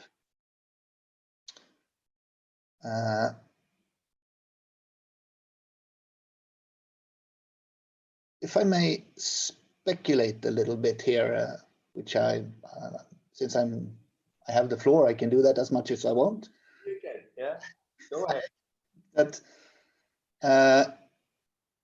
the MMT, they could be used for both ship reporting, but also, this might be even more important, also connecting the next mode in the transport chain. I mean, the ship reporting itself will probably come in different ways depending on system, or if it's from the navigational side or whatever, but connecting all that information and push it forward to the next mode of transport would be a great way. And I know I also have two other friends here, as I noticed, which is Hank and Rudy from the Federated Project, and they probably will touch upon this, or otherwise we can do that on another session. And lastly, I will just say the compendium is the translator. So with that, I will not keep you not keep you here and listen to me anymore. And if anyone feels an urge to contact me, please do that. There is my contact information. And by that, I think I will leave it over to you again, Hans. Thanks. Thank you so much, Michael. Before I go to the chats, because I see there are a number of questions coming up. It's good that in each and every presentation, I hear the name of Rudy about FT. So I would encourage everybody to stay online after this session and to look at the next session, which is moderated by Sue again. Well, Rudy Hemelos at the end, he is really the last speaker of today, will give his presentation on the Federated Consortium. So yeah, FT is a common thread, but what you said, MMT could be the base for both ship reporting and connected to next mode of transport. Yes, it is, but that's the aim of the whole story. And the other slide where you focused on, for instance, on I'm focusing always on harmonization instead of about standardization. When you talked about the name of the ship, well, we know the name of the ship. And the spelling of the name of the ship can differ. And then systems to system communication, they will not be able to answer the question because they do not understand. So in that case, looking to the maritime industry, you have the IMO abbreviation, the IMO numbers of the vessel, which is the key actually to communicate between different systems on the same, about the same data, because behind the name of the ship, there's a lot of attributes and data about the ship exactly. And when you look at the waterway, they don't have an IMO number, but they have the MSI number for communication. So those two are very important attributes to be taken care of, and they are involved. They are in MMT reference data model, I'm sure. To be, let's say, key when you are going to communicate from one system to another system, and especially when it comes to system communication, then we talk about APIs these days and less in the well-known formatted messages. And the APIs are, well, they established from 2004, as I know, but they are now getting more opportune and more in the picture of many companies to be used and easily to be used. So in the meantime, I see there are 10 chats. And I will go through this. Well, some I can't read because they're in Cyrillic, so I need your help, Alexander, for that. There was a question from Michael Dill, a question about these APIs are JSON or another kind of language based, and alignable harmonization with the different modes of transport. Well, that has been answered in the meantime by Nico, because Nico is, well, you can find him somewhere in the boxes, but he is offline so far. But he responded, hi, Michael, the APIs are JSON REST APIs. The two existing APIs are maritime oriented. That's why we wanted to extend the current catalog with APIs for the other modes of transport. Aligning the existing maritime oriented API on cargo status should or could be further aligned or harmonized related to the other modes. I agree, but this will be a future task to do, not an immediate one. So that was his answer to Michael, and I hope Michael is confident with that. I'm sure he is, and when he isn't, he can raise his hand again by doing the chat. There was another question, and it came up already before I did my presentation. It was already in the first moderation side. Alexander hit upon that. There was a question from Rob in the raised hand. I don't know who Rob is exactly, but let me see whether I can find back the question. Let's see. Alexander. It was who is dealing and who is involved in all this tough processing and then further moving for the digitalization. Yes, yeah, that was the question. I can't answer the question. I don't know who can answer the question so far. I answered the question at least as best I can right now on the question and answer page. Thank you very much, my dear Sue. Right, then I see a question from, well, it's in Cyrillic. I can't read them. You can, Rook. Hans, exactly. You can, especially in the evening. The question is where to take, where could we find a quality transport services? Is it only for maritime transport? And the next one was where could we find presentation? It was already answered. Presentation could be found on the web page of the seminar. It will be in PDF format. Concerning the service, it's okay. When you're looking for service, so you'll ever find the quality service, and such kind of services could be provided by different freight forwarders organization, as well as it could be served by a port community system all over Europe, as well as in Ukraine, namely in Odessa. So who is looking, so will find. Okay, and then I see the last one. It's not a question, but it's just a proposal from Mario to Michael. Michael, we have a pilot project on the implementation of the IMO fall documents aligned with the MMT reference data model in the Ukraine ports. Would you, IMO, to be ready to cooperate with the Ukrainian experts? Yes or yes? I also know Dimitri a bit, so always welcome to contact us. We will do our best to help. Fine. Thank you so much. Thank you so much. Further on, looking to the presentations, well, we've got Nico's presentation with the question of Michael. We have seen David's presentation with the metrics again, where you saw the bill of lading information, the synchronizing of it, and well, Michael's presentation about IMO and the reference data model, reference to the multi-model reference data model. I'm getting stuck in the words when I drink more, I think, but it's good to see. One of the things I remarked in one of the presentations before, and that was the presentation, sorry, I have to refer to the river information system for a moment, was in Mario's presentation, that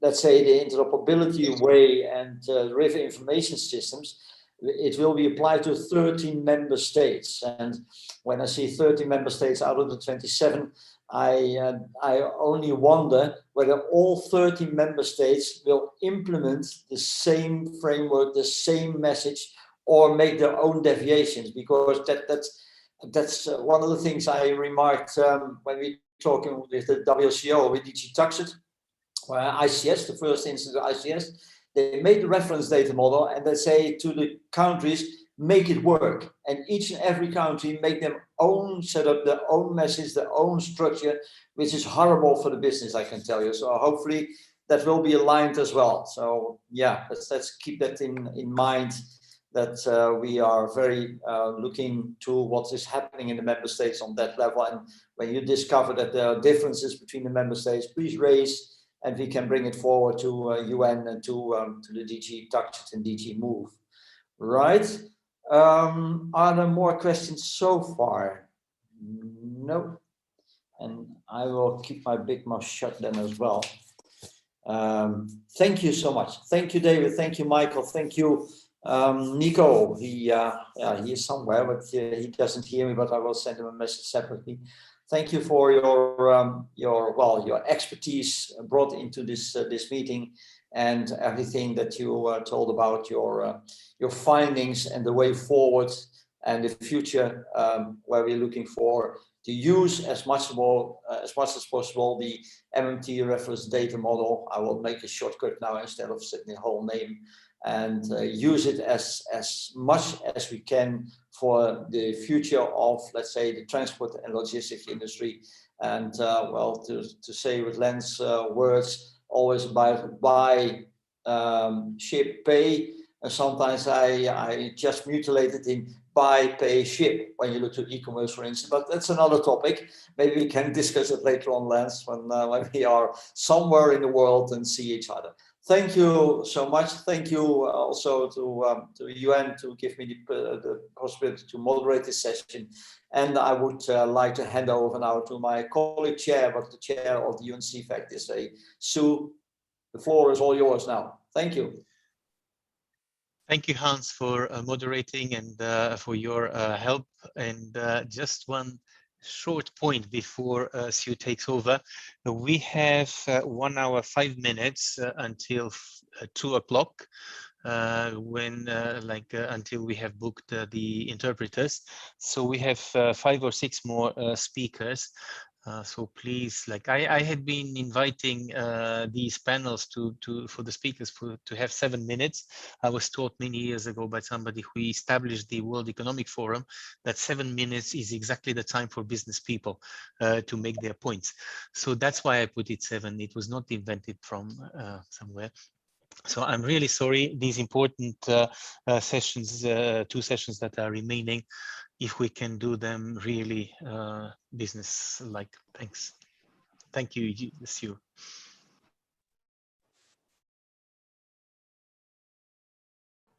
Thanks, Mario.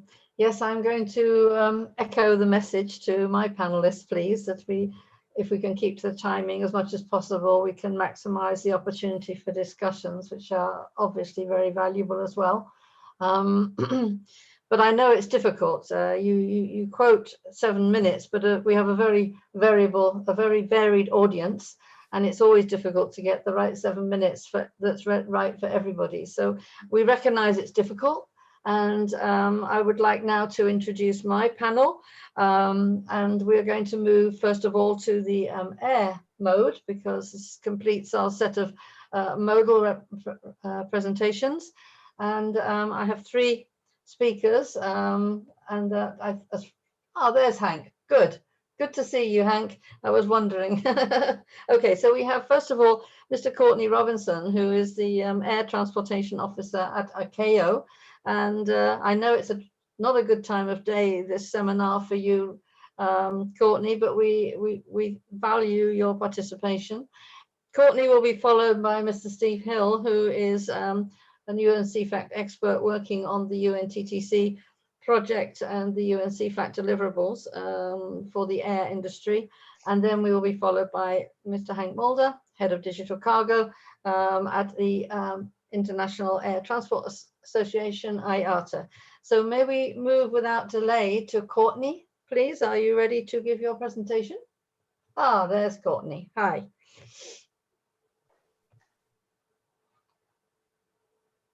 We're not hearing Courtney. Are you muted? No? Courtney, we cannot hear you. Here we go. Is this better? That's better.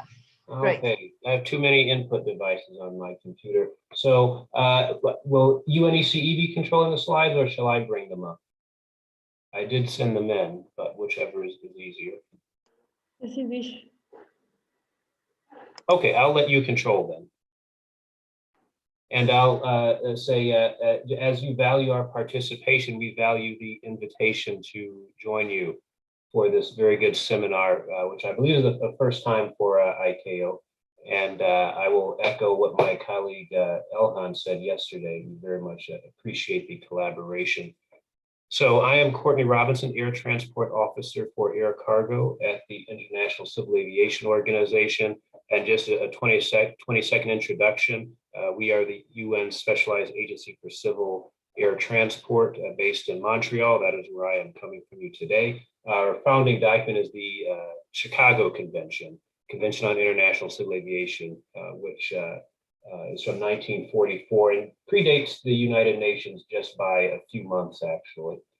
So, and also I will point out, rather reiterate yesterday, I believe it was Leah Potek's presentation that put out the Montreal Convention, another very important document that ICAO relies on, specific to the discussions that we are having at this seminar. So let's go to the next slide, please. I'll just give a very quick overview of the growth of air transport. This is up to pre-pandemic. You see how it is, freight being the light blue line, very responsive to shocks. So you can expect to see the pandemic have a profound effect, both in air cargo and passenger, but much more so on passenger transport. And I'll discuss why a little bit through the presentation. Next slide, please.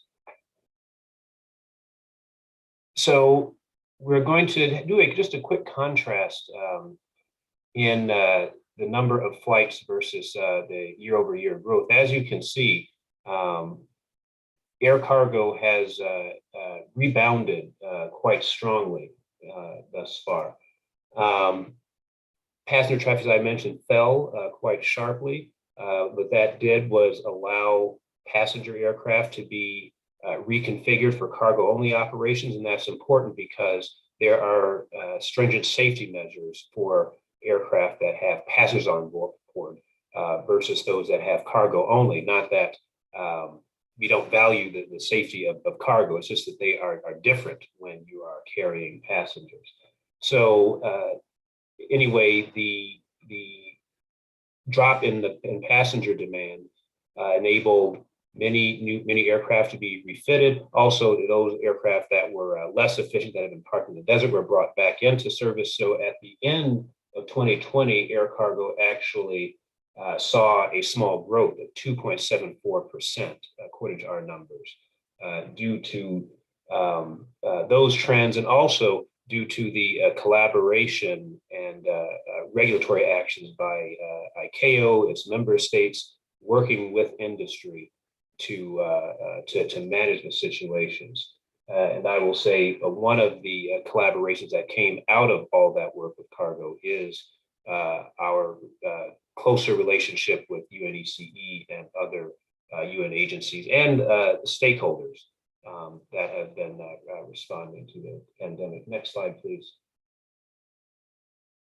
So ICAO is directed by a council of 36 states, which are elected to this council. A tranche of them every year is put up for election.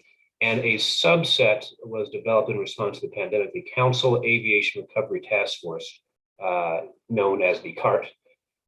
It produced a report last spring that basically outlined the steps that the aviation community would take to address the pandemic, focused largely on passengers, of course, but more and more we see focus on cargo, which is very important. I think that would delight everyone in this audience. So it has 10 principles. Key principle number 3 is ensuring essential connectivity. I won't read it out. It's on the screen.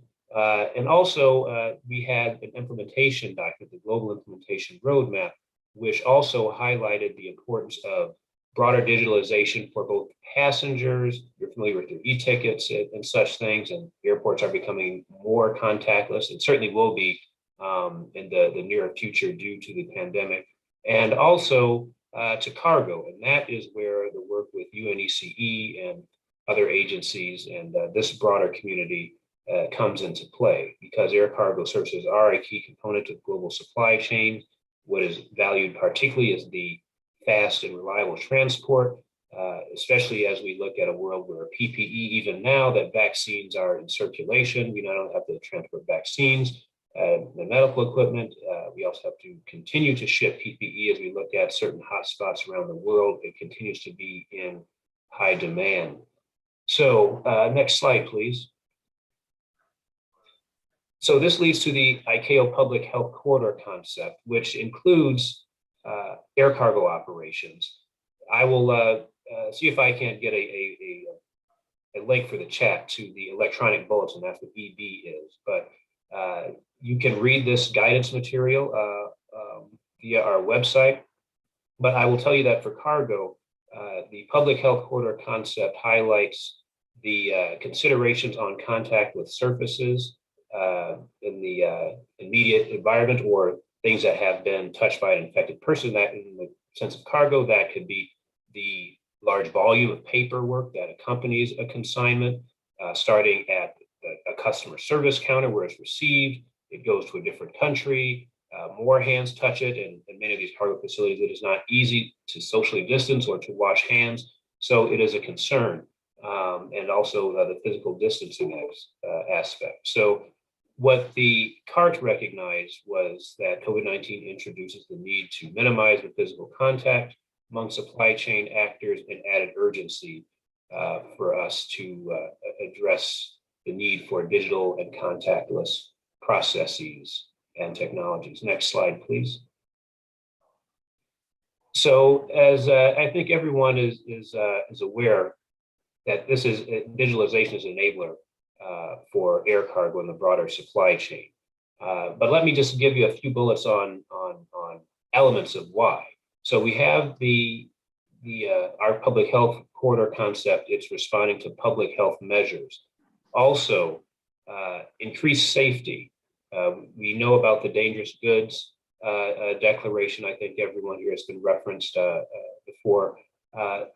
Communicating that information effectively and reliably is very important for aviation. You think of how the pilot must be aware if he has certain things on board. You think of lithium-ion batteries and such things, because once an aircraft is flying, you have to rely on containment systems for all these things. Also, increased security at borders, giving pre-clearance. These things accelerate the process and really are the reasons why we can continue to add value through this particular mode of transport. And other modes don't have to have such stringent measures, whereas we do. So it's important that we communicate them clearly. And also the increased efficiency. Next slide, please.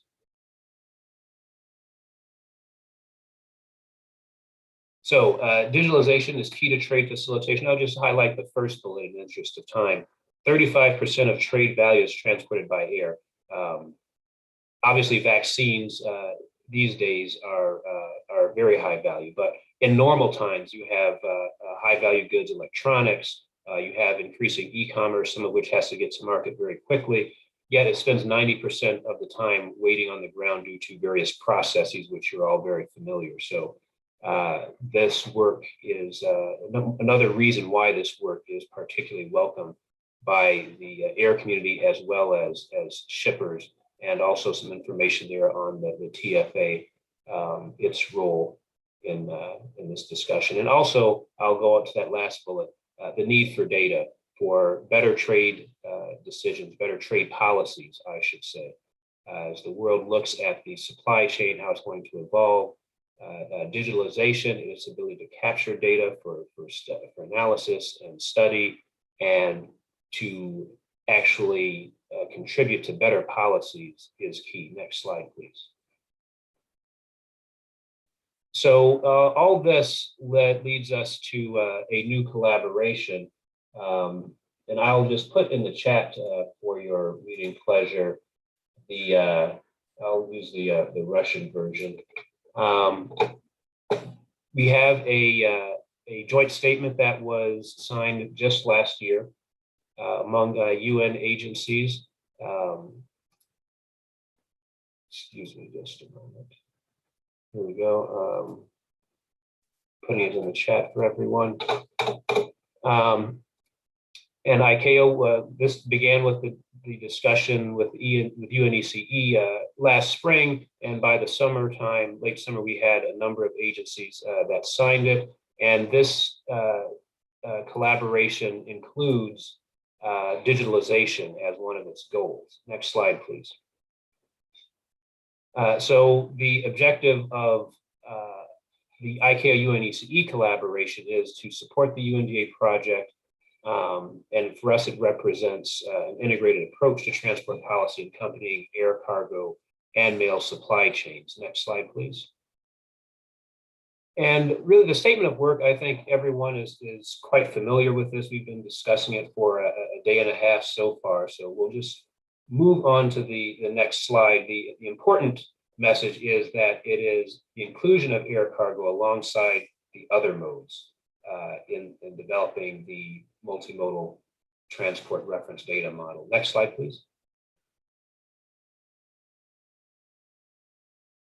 Okay, and so this is more of the same, but I will pause here just to point out the specific documents that we are looking to digitalize, or rather to not digitalize, as the e-air waybill already is digitalized, obviously.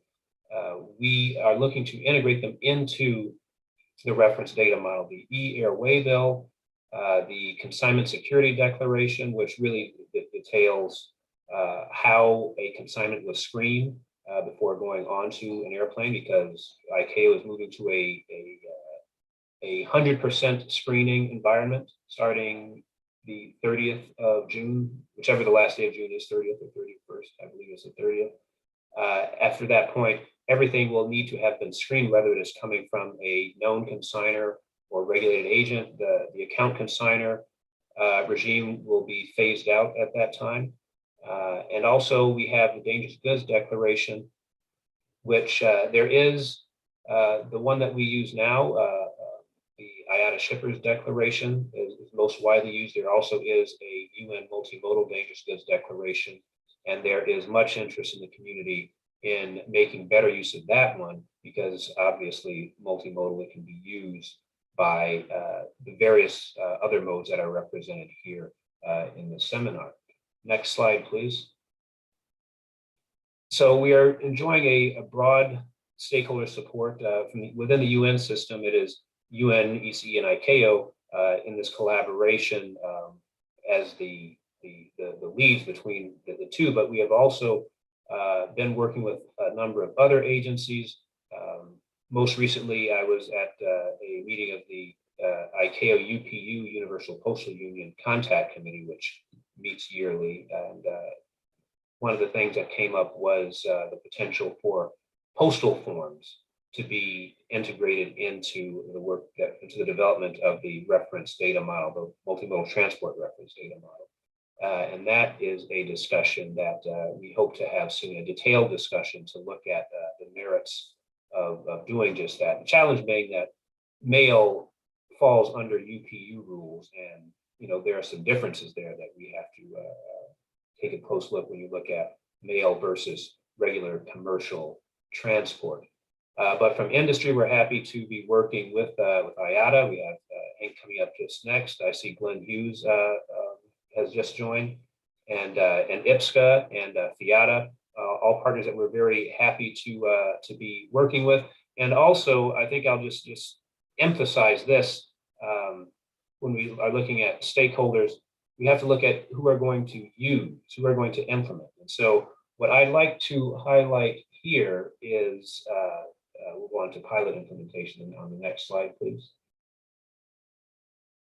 So we have the need for pilot implementation. And one thing that I would add to that first bullet about what states can do as far as pilot implementation is digital corridors. Now, we've talked about corridors, others have in other presentations. I'll highlight how that is helpful here for the air mode, because it really allows us to show the benefits. So I would ask those who are representing states on this call to please give it strong consideration, a corridor, because really that's how we can make these the deliverables even more global. I mean, many of the maps that I have seen in other presentations, they are of Eurasia, which is obviously that is the area that UNECE served, and some that included Africa.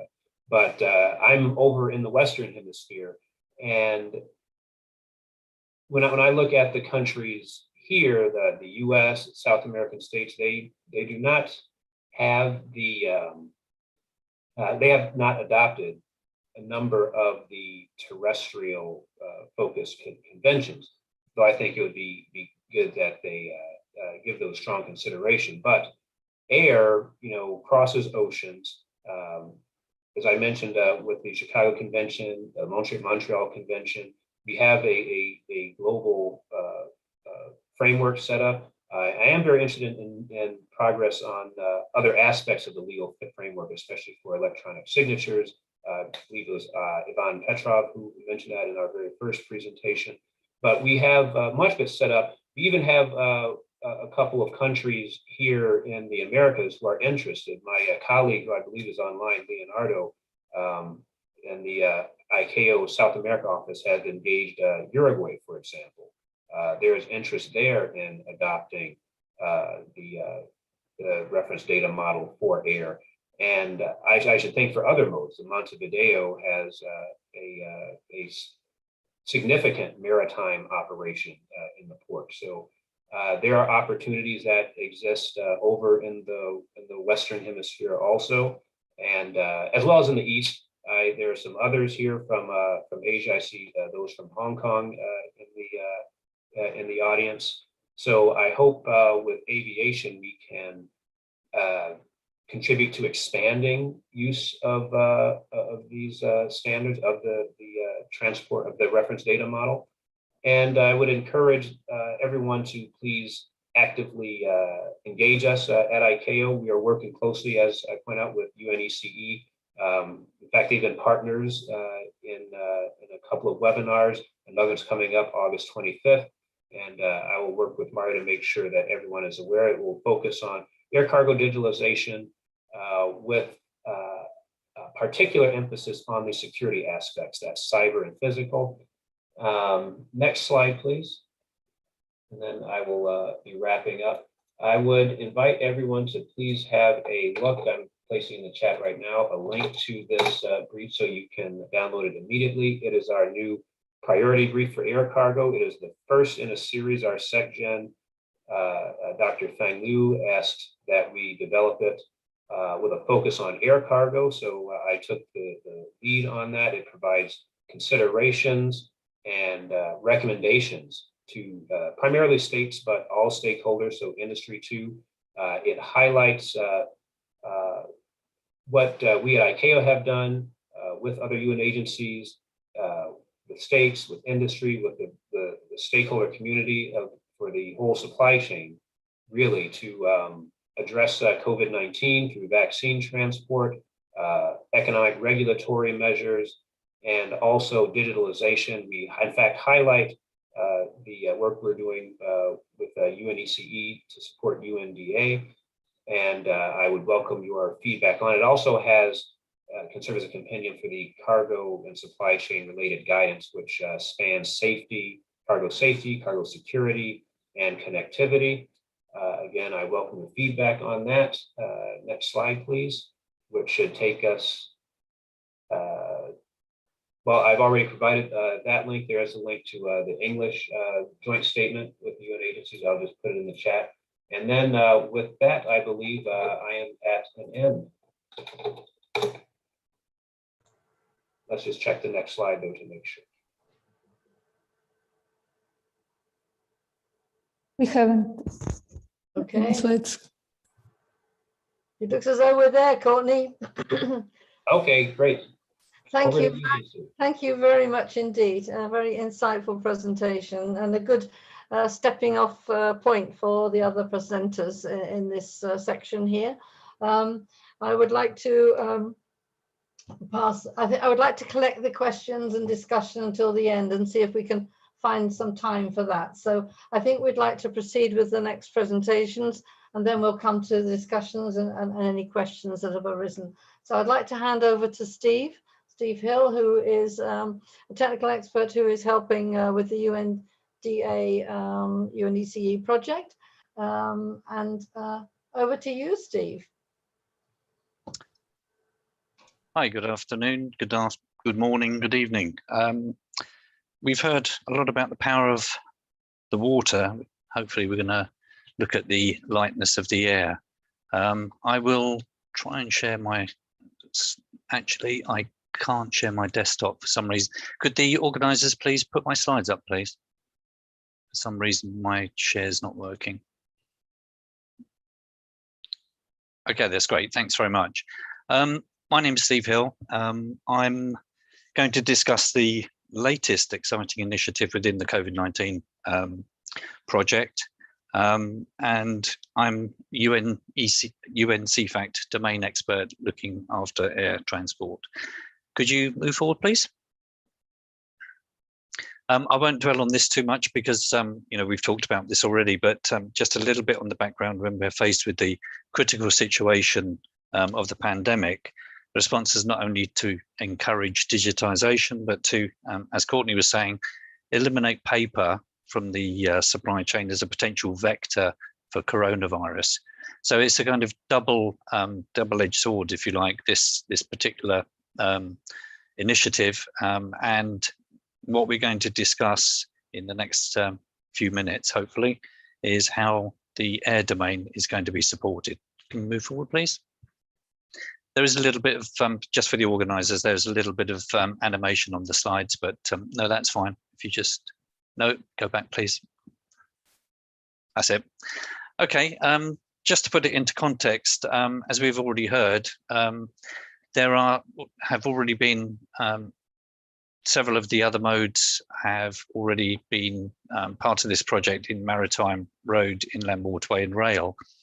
And now we're coming with air. We're currently in flight, just in some respects, just really starting the initiative for air to follow on from the other modes of transport, with a specific emphasis on interoperability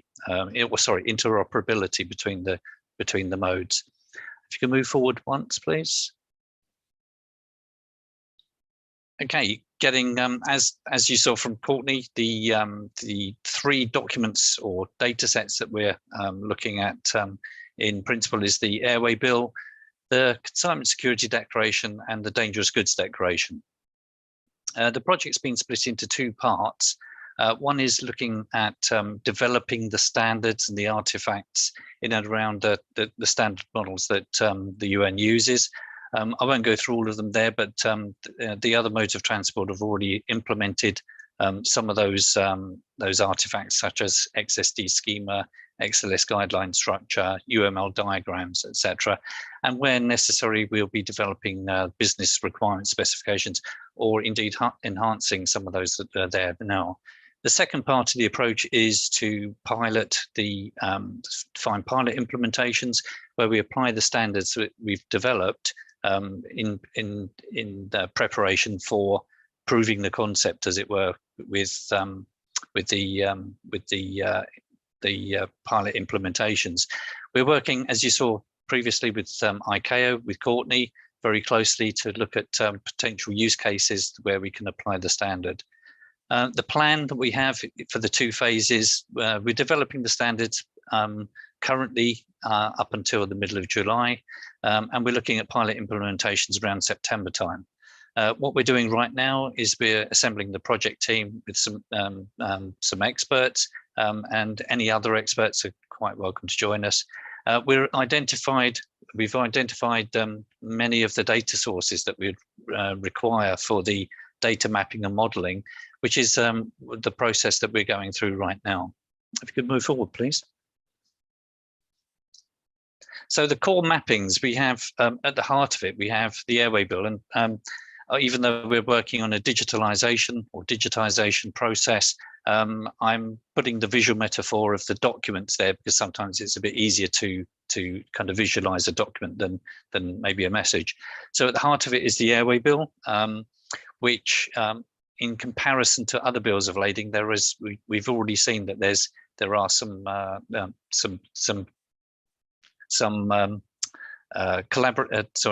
correlation between the airway bill and other modes of transport. The other two documents that we're looking at is, no, if that's it, if you could stay on there, please. The other two, dangerous goods declaration and the consignment security declaration. Well, while the airway bill and the dangerous goods declaration have been around for quite some time, the CSD, or the consignment security declaration, is still a relative newcomer. The interesting thing about all these three documents is that within the core airway bill data, there are some common data elements that which transgress between the all three.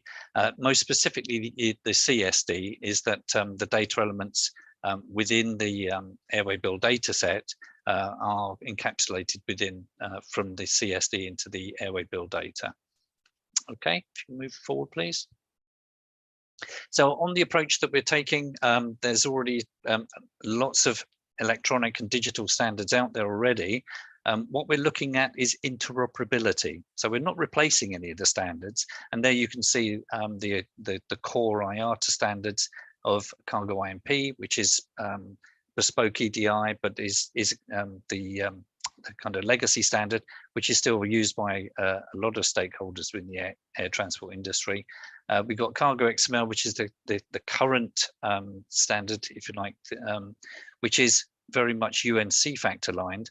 But we're also looking at how we may be interoperable with the IATA One Record new standard that Henk is going to explain much better than I can. I would expect in the next presentation. And One Record is piloting and is based on JSON linked data and is backwardly compatible to the other standards. Okay, move forward, please. You've seen this several times already, I guess. This is obviously a small extract from the cross-modal matrix, where the different transport documents are mapped to the core MMT, the multimodal transport bill, and where we're going to fit in is at least the airway bill, but we'll be looking at the other data sets, how they may or may not fit it within this model. But I think that the important thing here is that once we have completed the air mode, then this is maybe maybe one of the first times, if not the first time, and I'm sure Sue will correct me, that we've actually got a mapping across all modes of transport in a kind of peer-to-peer relationship. Okay, move forward. And finally, if you, again, this is a kind of repeat of what you've seen already. There's plenty of information on UNTTC website. And if you'd like to find out some more, please contact myself or Michael Dill, who's project leader. And I think that was that's me concluded. Thank you. Thank you, Steve. Very good. Very good timing. Yeah, there's this slightly complicated arrangement. The UNECE contribution to the UNTTC project is organized through the UNECE, but we also have in parallel the very important UNCFAT project, which is because the work we're doing is classic business standards work based on OMT, which is absolutely what UNCFAT works on. So Michael is indeed the project leader of the UNCFAT project, which is supporting this initiative. Thank you, Steve. And to echo again what we've said so many times, what we're doing here is trying to enable multimodality in highlighting how data can be exchanged between modes and with understandings and semantics to be common. And so I now hand over to Henk, who will talk to us about the air standards, which you are very much in charge of. So Henk, can I hand over to you, please? Thank you. Thank you very much, Sue. And the advantage of being one of the last speakers is that most things I would need to say have been said, so I don't have to repeat that, including just by Steve, which is great, and also by David earlier on. The disadvantage is that my 7 minutes really are going to be 7 minutes, okay? Because otherwise we won't have time to discuss. Can somebody share the slides, or should I show my own slides? I'm happy to do either way. I see a screen coming up. I'm told that we can continue discussion and maybe Okay, very good. Tomorrow, Hank. So don't worry too much. Just, I mean, we appreciate a short, sharp presentation, but don't go, don't worry too much. No, it's okay. I'll follow the 7-minute business precept. Thank you very much. Thank you. And so let's go into the next slide immediately, and I'll start that. What I would like to do in this presentation is really talk about why we need to do some of these alignment exercises that we're involved in. And I think in that sense, Steve and myself are really on the same page, and we also share the same history in having worked on many of these standards. And just as a background, and I actually created this slide here for our new Director General to make sure that he was also briefed on where the priorities are. Quickly, in the 1980s, as we will all recall, the entire transport business was supported by paper documents. This is still the case today in many cases, but this really comes back from that time. And so IATA has a solid body of document standards, and not just the standards for the actual documents, like some of the forms that Steve was just showing, but also the rules behind them, and of course their meaning in a global context, including the ICAO regulations. So this is where it all started. If you go to the next slide, please. From there, I'm sorry, it's all a bit compressed, but it actually says EDI there. From there, we moved to electronic document interchange in about the year 2000. I had to put the date on it. When we have developed already the cargo imp format that also Steve referred to was already well developed, and we started the work on the cargo XML roughly in that time frame, maybe not exactly on the 1st of January 2000, but give or take. And the concept that we were pursuing then is that instead of moving paper around, by the way, I don't see myself on the screen, but I guess that's okay. I still see Sue. The concept we were pursuing then was that instead of moving paper, we would move electronic documents via document interchanges, electronic document interchanges, which really were the cargo community systems. And that's still the case today, where many stakeholders, they exchange document via these intermediaries. And so we have a whole host of standards around that. We have the cargo imp and XML standards. And the main standard we have been pushing is the electronic airway bill, which today is used in about 75% of all transport, air transport. Now, in a period of 50 years, that is quite a disappointing percentage, 75%. We were hoping to do that much faster. On the other hand, if we look at a global scale on the use of electronic documents, it's actually not a bad result at all, okay? So everything is relative. I won't go into the details of cargo imp and XML, but each of them probably represent certainly decades, years of work for the world, but probably hundreds of years of investment by many people, and that includes people like yourselves on this webinar as well. If we go to the next slide, please. Just to let you know, we can see you fine if we're on the if we exit the full view, Hank. Thank you, Sue. It's just maybe the speaker screen is a bit different. Yeah. That's fine. I just wanted to make sure, more for you than for me, to be honest. So now in 2020, we're in the API era. So we have developed standards around the ability to exchange data via API. David, I think, had this phrase, data, not documents. We fully subscribe to that.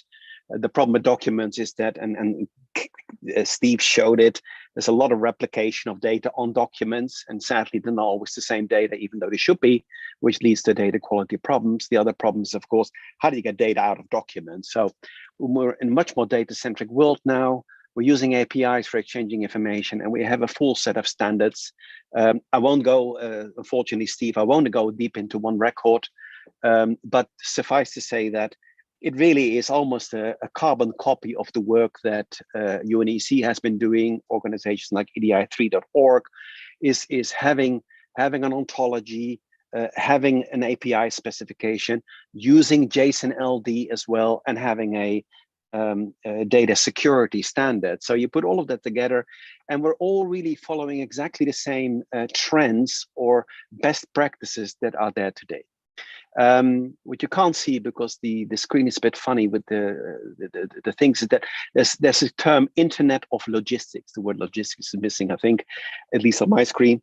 And that's the idea here, is that instead of sort of outsourcing data exchange to third parties like CCS or second parties, really, we can do this directly. We don't need intermediaries. We can talk to us directly in the same way that we're doing right now. You know, so this is where we are today. If we go to the next slide, it sort of shows where we will be in 2030. And I don't say we may be, I say we will be. And the reason I can say that is that anything that needs to happen in 2030 needs to be developed today, right? We're not going to wake up in the year 2030 and all of a sudden discover something new is happening. And so the world that we're moving towards is really a world of data, or data spaces, as the technical term is, where instead of worrying about connectivity and data formats and documents, etc., all that will have been dealt with. That's the good news. And we will simply be accessing data as we need it. And we'll be starting to talk about data very differently, not as an operational necessity, but as something that has value on itself, something that we would want to acquire or buy or sell or share or give away. And so that is what we're working towards. And as I said, for that to happen in 2030, we need to actually have the standards developed now, you know, and that's of course what we're doing. We're involved in some projects, including the Federator project that Rudy will be talking about, the famous Rudy. I'm sure everybody's really curious about who Rudy Hemeles is, but we're going to find out very soon. Go to the next slide, please. There is a problem that we've all been dealing with, I think, here, and it's the significant lag between the state of technology and standards and the adoption of these same technologies and standards. And so in the year 2000, we were very much still using the 1980 solutions. In the year 2020, which is, let's say today, we're still using the things we developed 20 years ago. And the things that we're developing today won't be really effective until another decade from now. But as I said, we still have to develop them today to be ready for tomorrow. If we go to the next slide, please.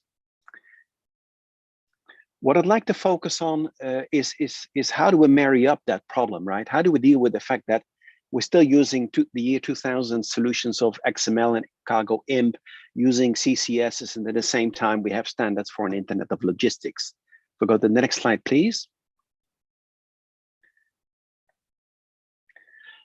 Just quickly, the current, and Steve said a lot of people still use cargo imp. I can confirm that it's more than 90% that BIS still uses this sort of 1980s standard is still being used today. And it's a very simple concept. You put information into a document, electronic document, and you share that via cargo community systems or message service providers, we call them sometimes, and we sort of pass messages on from one party to the other. Not dissimilar to email, okay? We send an email, I send it to you, you send it to the next person, etc. So that is how most of the business is running today. Go to the next slide. What we will see then is that the environment that we're now working in, sort of the data sharing environment with one record, is network-based. It's where we can directly exchange information with each other. It has, of course, these data models, the ontology, semantic models, all of the stuff that we talked about earlier is there, and we can access it directly.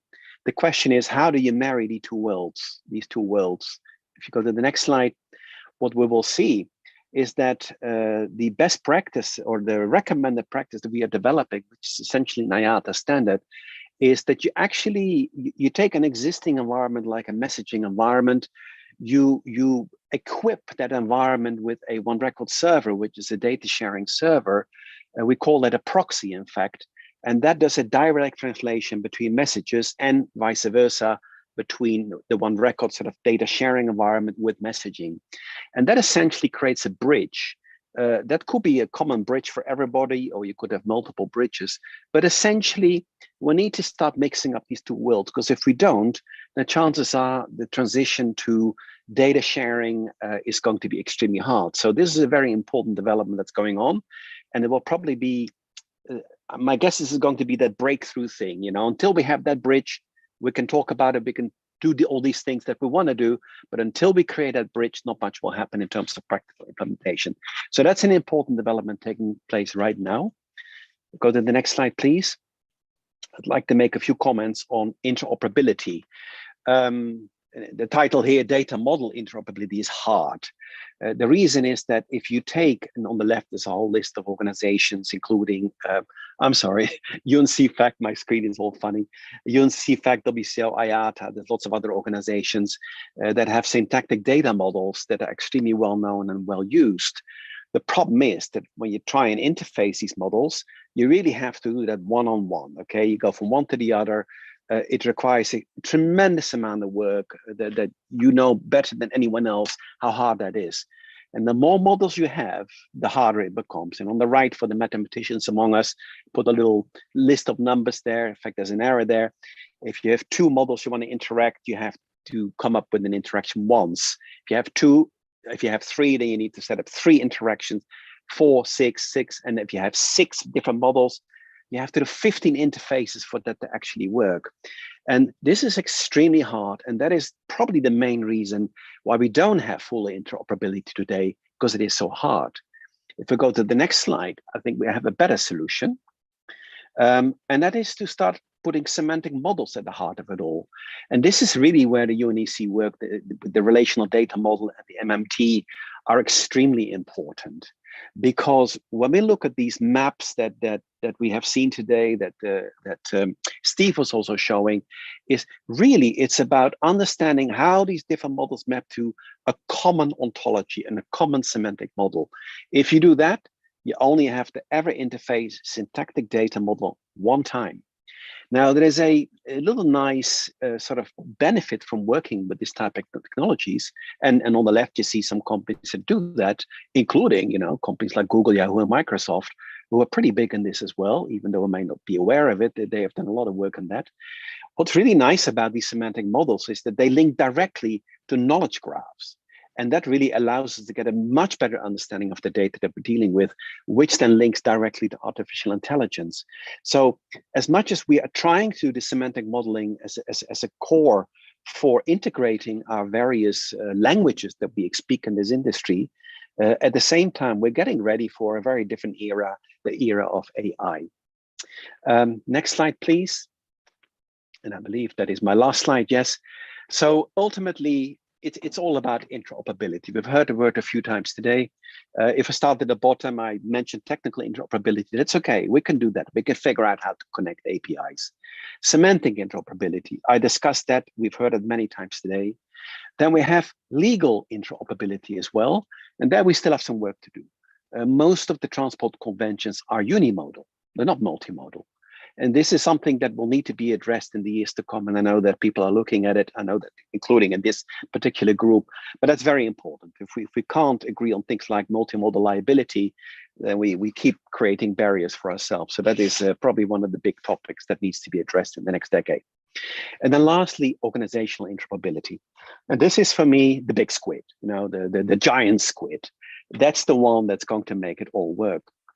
And so organization interoperability at this stage in the game, for me, means meetings like this, groups like this, that bring together all of these stakeholders that already have done most of the work. The work is already there. The work that Steve is doing, he does it on the basis of work that's been formed already. We don't have to invent anything. We just have to get together and do the work. So with that, I think I'm going to leave it. And my apologies, because I did not take 7 minutes to a bit more. No problem, Hank, no problem at all. Thank you very much. Very interesting thoughts for us to add into what's been a very interesting set of presentations, I think, that you know, present the different aspects of what this seminar is all about. So thank you very much for that. Well, just to let you know that we are looking at ontological representations of our work at the moment, because the important word that we use is reference, and we hope that we can be useful over all the 40 years that we've been working to contribute in the middle of your picture there. So this is something that we hope to be able to contribute and to work with all the different organizations. So thank you very much, Hank. So we have 20 minutes left, and we do have 2 more presentations. I haven't seen so many questions, but there was a question in the question and answer, and some of those have been answered already. Alexander, could you help me? There are some also in Russian. So are there any questions that we need to be aware of? There was one for Hank that was in English, and I can refer to that one. And it says, Hank, looking at the map of air travel, we think whether it interferes with the eco airspace of the Earth, question mark. That sounds like a big one for you. It's a big one, but you know what? It's probably also the most relevant one, and I'm very happy that somebody's asking it. We've all been focusing on the impact of transport in general, or aviation in particular, on the environment. I'm assuming that this is referring to the environment and sustainability when we talk about eco airspace. One of the challenges that we've had is that the focus has been limited to, for example, airlines trying to get better fuel or better engines. And at the same time, we're operating in a multimodal environment. And so if we don't approach this as a multimodal challenge or even as a global challenge, we're probably never going to deal with this correctly.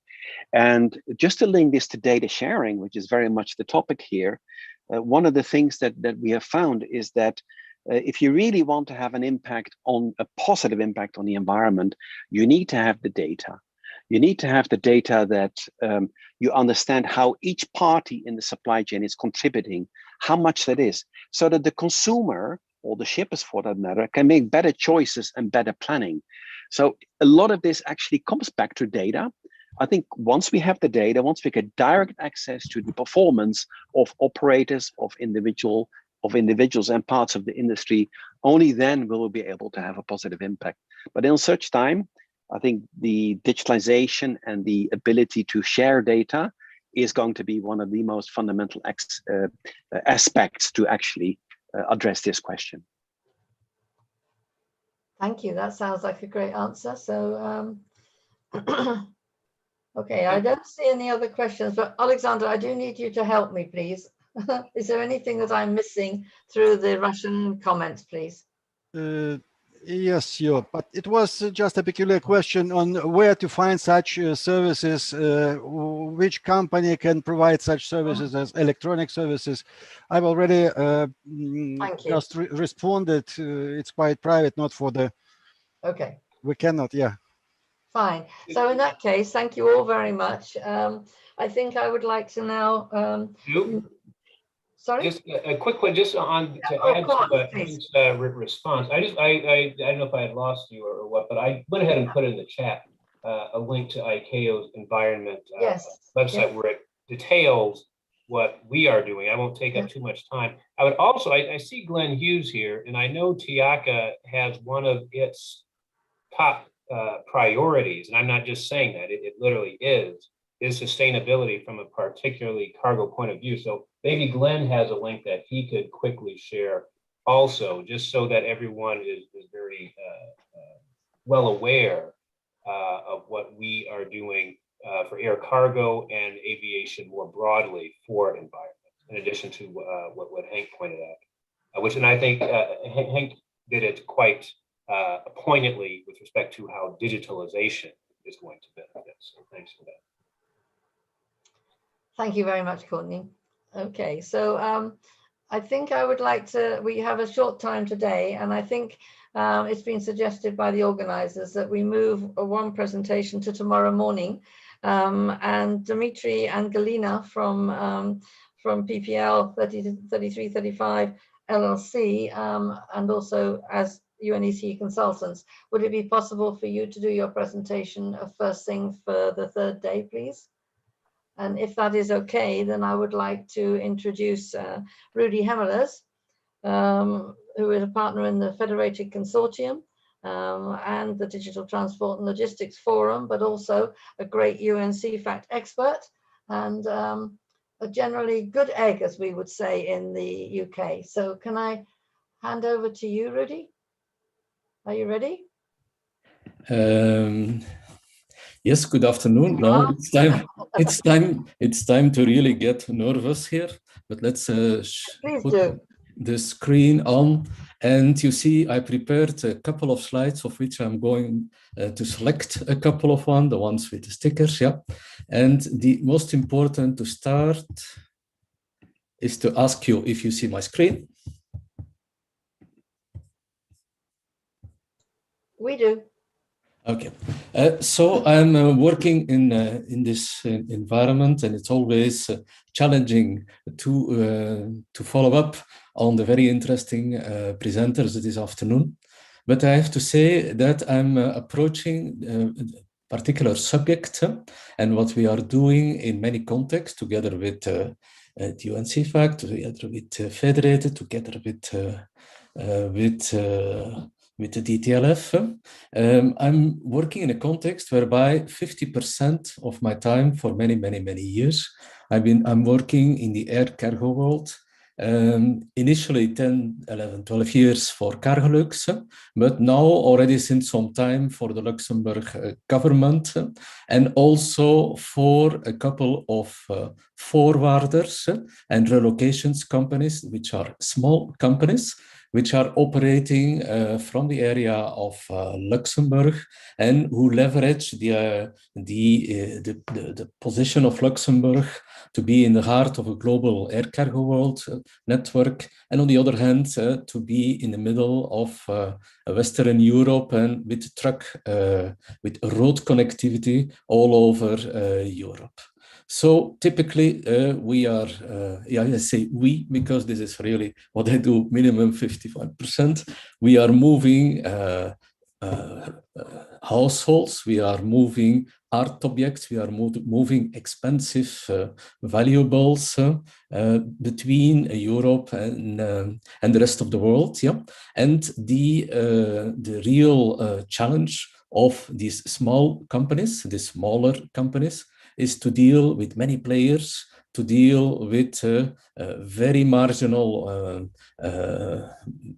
benefits, which require, in an expensive country, to be quite efficient. Strange enough, I also ended up in the slowest mode of transport, very interesting after all, in the slowest mode of transport in land navigation, whereby I'm representing Luxembourg in a European project to integrate everything which has to do with the risk information system that were presented earlier, and where I represent in Inland Navigation Europe as a member of the digital forum. So let's go a little bit faster. Okay, what all these companies involved there, they have three priorities. They have to make sure that together with their customers, they establish a sense of trust, and so that if something goes wrong, the company is able to take care of it. They also are only profitable if they have a very carefully designed economics, and for doing that, the usage and the integration of data is key. So what are we really talking about in this context? That is that we are now on the way to be able to take the movement of the transport means, the movement of the vessel, the flights in air cargo worlds, and to link that data with the movement of the goods, of the containers. Typically, we can have a container whereby we have a container from Melbourne and we put a car in there, and that container comes by sea, by inland navigation, or by truck immediately to its destination. So the most important thing which is happening in the next coming 21 months is that within the teams of the DTLF. So the DTLF is a group of 120 experts of DG Move. We are on the way to think what are going to be the details to implement the EFTI regulation that was presented yesterday by Leah, in such a way that by the 21st of August 2025, there is an environment whereby the member states, the EU member states, have an obligation to accept electronic documents in a machine-readable format that is harmonized across Europe, and which is able to capture the data of the transport information so that the authorities can pull that information from the source. If it's not mandatory for logistics operators, but if they they like to use electronic information, then they need to use certified solutions and providers. So what does it mean in practice? I'm already looking a little bit on the right side of the slide of Henk, that we are going into data spaces, and we expect in the next 3 to 5 years a first move also in that way, because 2 reasons. Number one is because of the EFTI regulation and road police or an authority. It's all modes of transport, by the way. An authority need to be able, with one connection, to pull information from a source which is operated by a private party, so an EFTI certified system, in such a way that wherever, when a truck is driving through Europe and eventually moving oranges from Spain to Odessa, then we need to make sure that the police authority, the customs, they can have access in a secure way to the information of the transport service provider. So there is a regulation, but there is also an investment of the European Commission, which is the investment where we also are taking part in with many of us. That is to see what is going to be the nature, the components, the building blocks of such an European architecture, whereby information can be accessed at the source, and whereby we also have a very decentralized architecture which is integrated together. So we had a first discussion about this whole story in Paris in 2019, and many of the participants of this discussion are in this meeting, whereby we see, okay, we have something very interesting. That is that, of course, very important for a small company like a small country like Luxembourg. We see that we have, in many cases, we have supply trade lanes, which are consisting of many different steps, and many different steps whereby shipper, roads, or port of loadings, maritime transport, port of unloading or transition of transshipment, the inland navigation mode, the road transport, the destination.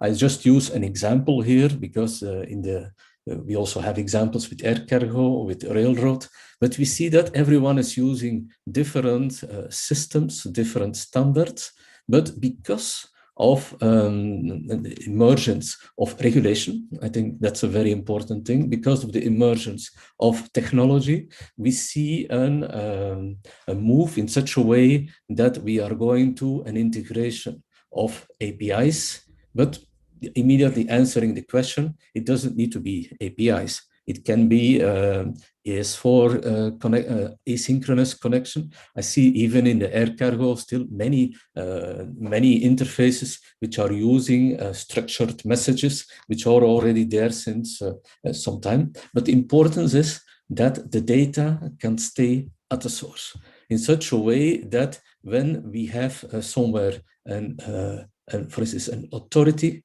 we are on the way in such a way that the authority can access the information, for instance, from the ECMR service provider. And then because of some linked data concept, we can then have the data of the shipment or house we will, for instance, in air cargo. We can see that this information can then be pulled in such a way that it can be presented in a secure way to the authorities. For that, we need a data sharing architecture. For that, we need a consistent interoperable language between these APIs. For that, we also need a top-end security model. What is going to be the reason for success, or otherwise no one will use it. So saying within the federated consortium, there are 21 labs. These federated consortiums is defining the building blocks of the data sharing architecture, of security, of a technology independent services, and in such a way that you can also plug and play, to this data architecture. And we are working on 21 living labs. There are a number of IATA 1 record living labs. There are some living labs which are related to port environments, to single window environments. But the focus of what we are doing here is, of course, road transport, integrated with other transport. And what we want to do is we want to test and give understanding to the, yeah. I'm sorry to interrupt, but we have 3 minutes till the end of the session. Oh, yes. Today, So there we go. I'm sorry to wrap you up, but yeah, we want to integrate the different players in such a way with examples where we replace the documents by data sets, and maybe coming to that, we come to a point of saying, okay, these APIs, they are communicating between each other through messages, to events which are shared between each other, for which we now are looking, how do the data of these messages fit together? So the data of a shipment, the data of an itinerary, we have tailored the MMT model to a canonical data model, which maybe is in another presentation I can explain here. And also we see here that from the federated side, we are going to have another look and more another angle on the data, looking from events, looking from digital twins, but also including their other dimensions like legal constraints, like capability, like ownership. So in summary, we are within the federated living lab here. We are looking what is the data, what does it mean, data at source, linked data, unique IDs. We also, from the logistics operators, how can we achieve that the same data can be used for commercial transport and compliance? And then also we see that for a federated API architecture, we need interoperable semantics. Voilà, oops, stop share. That's a beautiful slide to end with. So thank you for the vision of some visions of the future, but coming down to the basics that we actually need to work on, which is the theme of what we're all talking about here. Thank you very much. We are almost at the end. There was one question, Rudy, which was, have you not come across information about the reloading of the sky by planes that interfere with the Earth's magnetic field? How about that? Well, yes. When I was 15 years... 1 minute. Yeah, 15 years younger, then I was really specializing in the optimization of the network of a cargo airline, and that means that the whatever influence on the flight could trigger to be an influence with some impact, whether it is from an environment perspective, from a cost perspective, or coming from a customer delivery perspective. It was science fiction 15 to 20 years ago, thinking like that. It is real opportunity today. And I think Henk is right. In the next 10 years, we will see some artificial intelligence to optimize a network of an airline. Yeah. Thank you very much, Hank. Rudy and Hank, yes. Okay, thank you all. Can I just hand over to our organizers just to explain what will happen tomorrow as we finish the seminar this afternoon? Mario or Alexander, which would like to finish? Thank you, Sue. Thank you. We have to finish today because the interpreters are working until 2 o'clock Central European Time. And Sue, tomorrow you are chairing the first session. So please. If Dmitry and Galina don't have anything against, please transfer that to tomorrow. No problem. And I would like to add my thanks to the interpreters. We should finish now, yeah? And we reconvene tomorrow. And Mario, And Mary and Sue. Yeah, bye-bye.